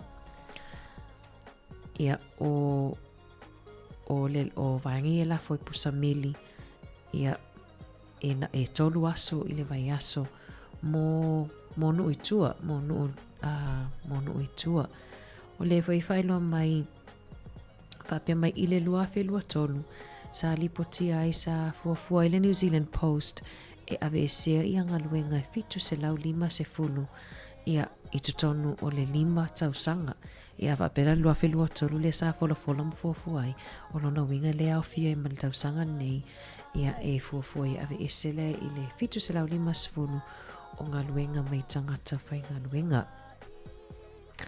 Ia o lona winga o se isile o whawhitauli fo e la whianga ia wau te loa tele lato fe o lato ngā luenga lea ia le whenga luenga New Zealand Post po le kiliwa i no mili. O le mafuanga o lo whapea mai o toa tele tangata e le o toi whaongaina au au nanga le New Zealand Post.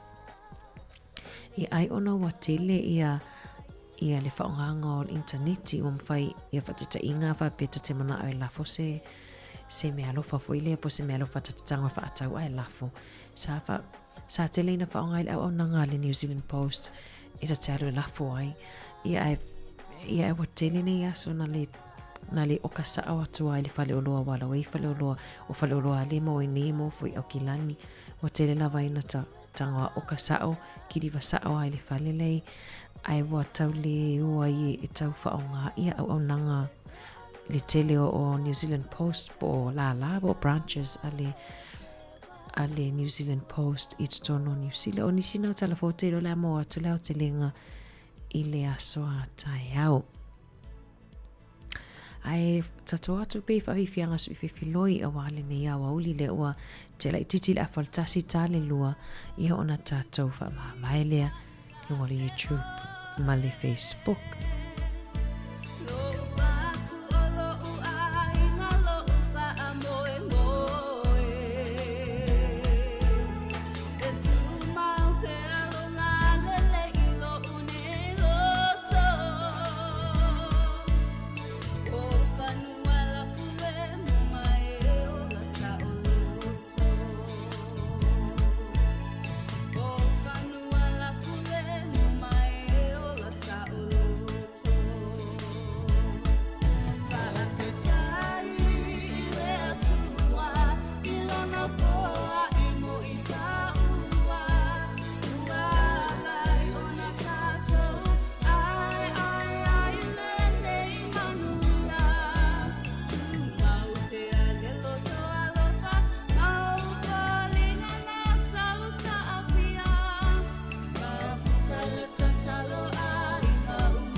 Nala ina timu ia ile ala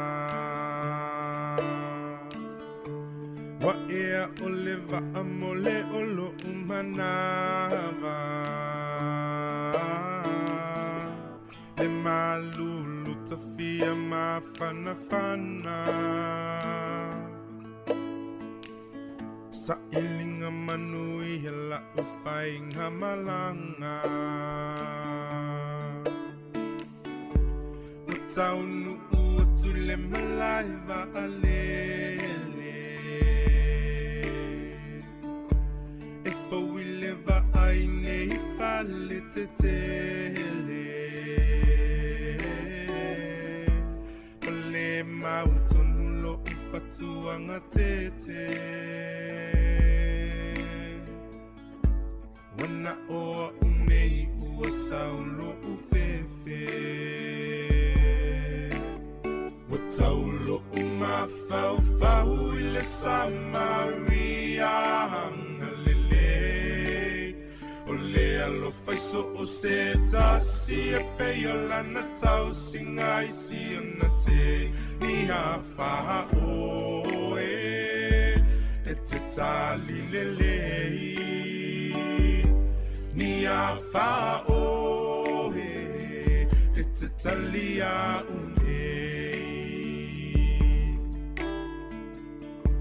Utu ua mai ne hila ua onga E fau masolo i o umo onga E fai si mamao si o uainga Tafia vave o atumo se tau saminga Fa ata fai le vevela o le la Wamu uva i le vevela o le ta Ele ai usese nemo se pasese Uana oa une i le tonga va hotele Wataulo umafau ile Samaria hangalele Ole alo faiso o se tasi e peyola na tau singa isi ona te I hafa oe e te tali lelei I hafa oe e te talia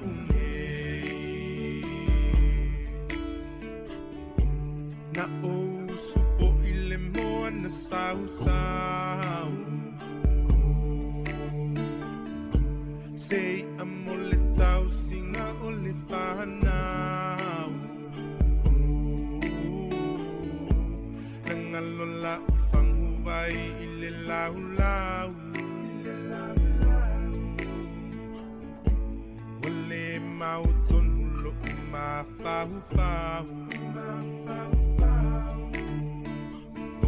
Se va a fangota ua o langona hina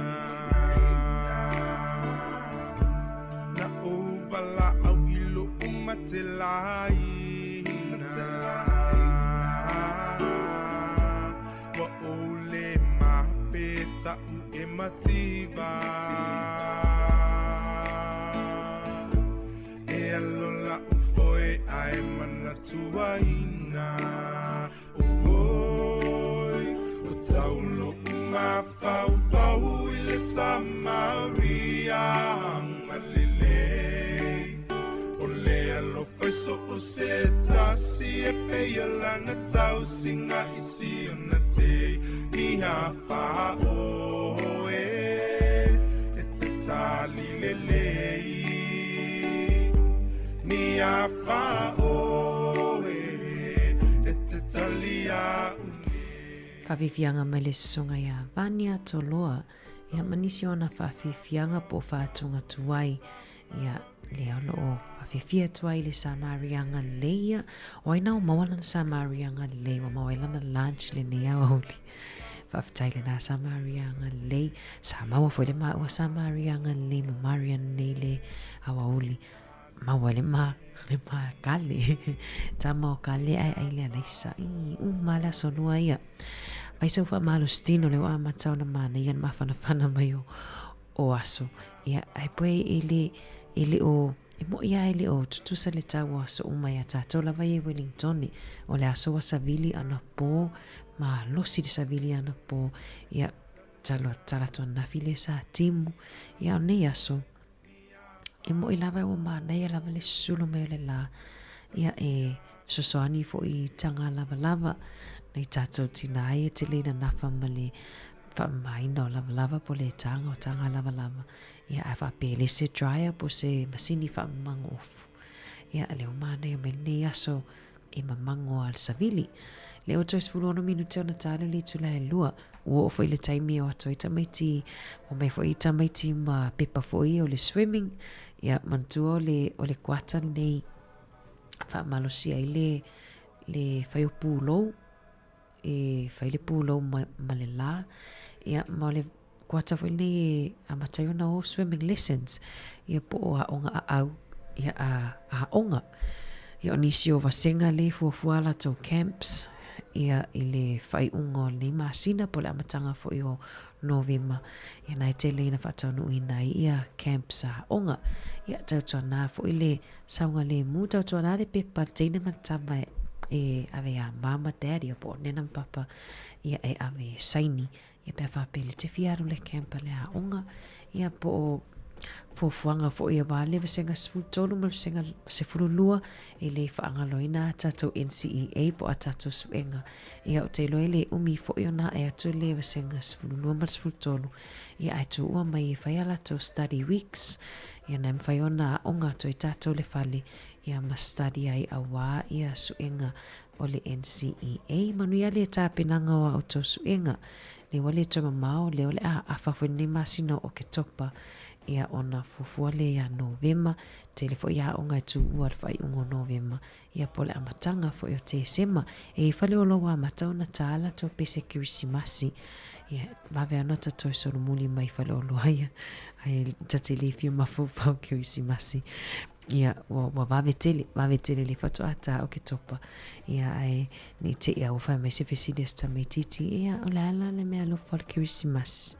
Vai whaatali se wha mua mai loto tamaiti. Manuela onga o tau loto ma o tau pepa o le loto tamaiti. Ia ila sa nei mo nisi o ekalesia. Ia au nisi o ekalesia o le vai aso a sau. Ia le ese ia sai wha maluai. Ia le aso e whaataua ia nei te atau alum whanau. Te lo tātou e tau alum whanau ia so uma. Ia peo le aso sapa e pae peo se aso le e tu langa ese foi. Ia ile ka alina. Ili nei lalulangi tātou te ola matou soifua. Ai whatalo whatu si lulu. Ia olo whape mai si lulu Bolton. Olo savili foi ma timunga au kilani nei. Whatalo whatu au kilani. Wa mai otau le nei au auli. Ia tula i mai lunga e whail tātou sumba. Ia leo le api specia toil tama leo vai papa leo maota. Ele sumba.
Ia, sela mai loa mai nofo ia nei lalo e inu sau vai, tau mawha sau vai. Ia ono tatou taimi mo le atu leanga whaafitai, la tau uma mafuta mai lungo tatou pingo fsota inga. Ia, mo le mafuta mai fo i mai lava le tae au. Ia, whaafitai le whaonganga o le Samo Capital Radio, por si ufongo lau mua te mafuta mai ai. Tatou toi wheloa il tae au, tere fo inisi a tatou tala. Ia, mato o lua toi matoanga nei a Mari. Whaawa o le tautu atu ufonga lau mua nei vai aso. Ai mo taimi nei me le fionga le lipule, ma le au whainga luenga ma tau te whato whaasoifua mo le nei taimi.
Vai yo ando nei ma fatia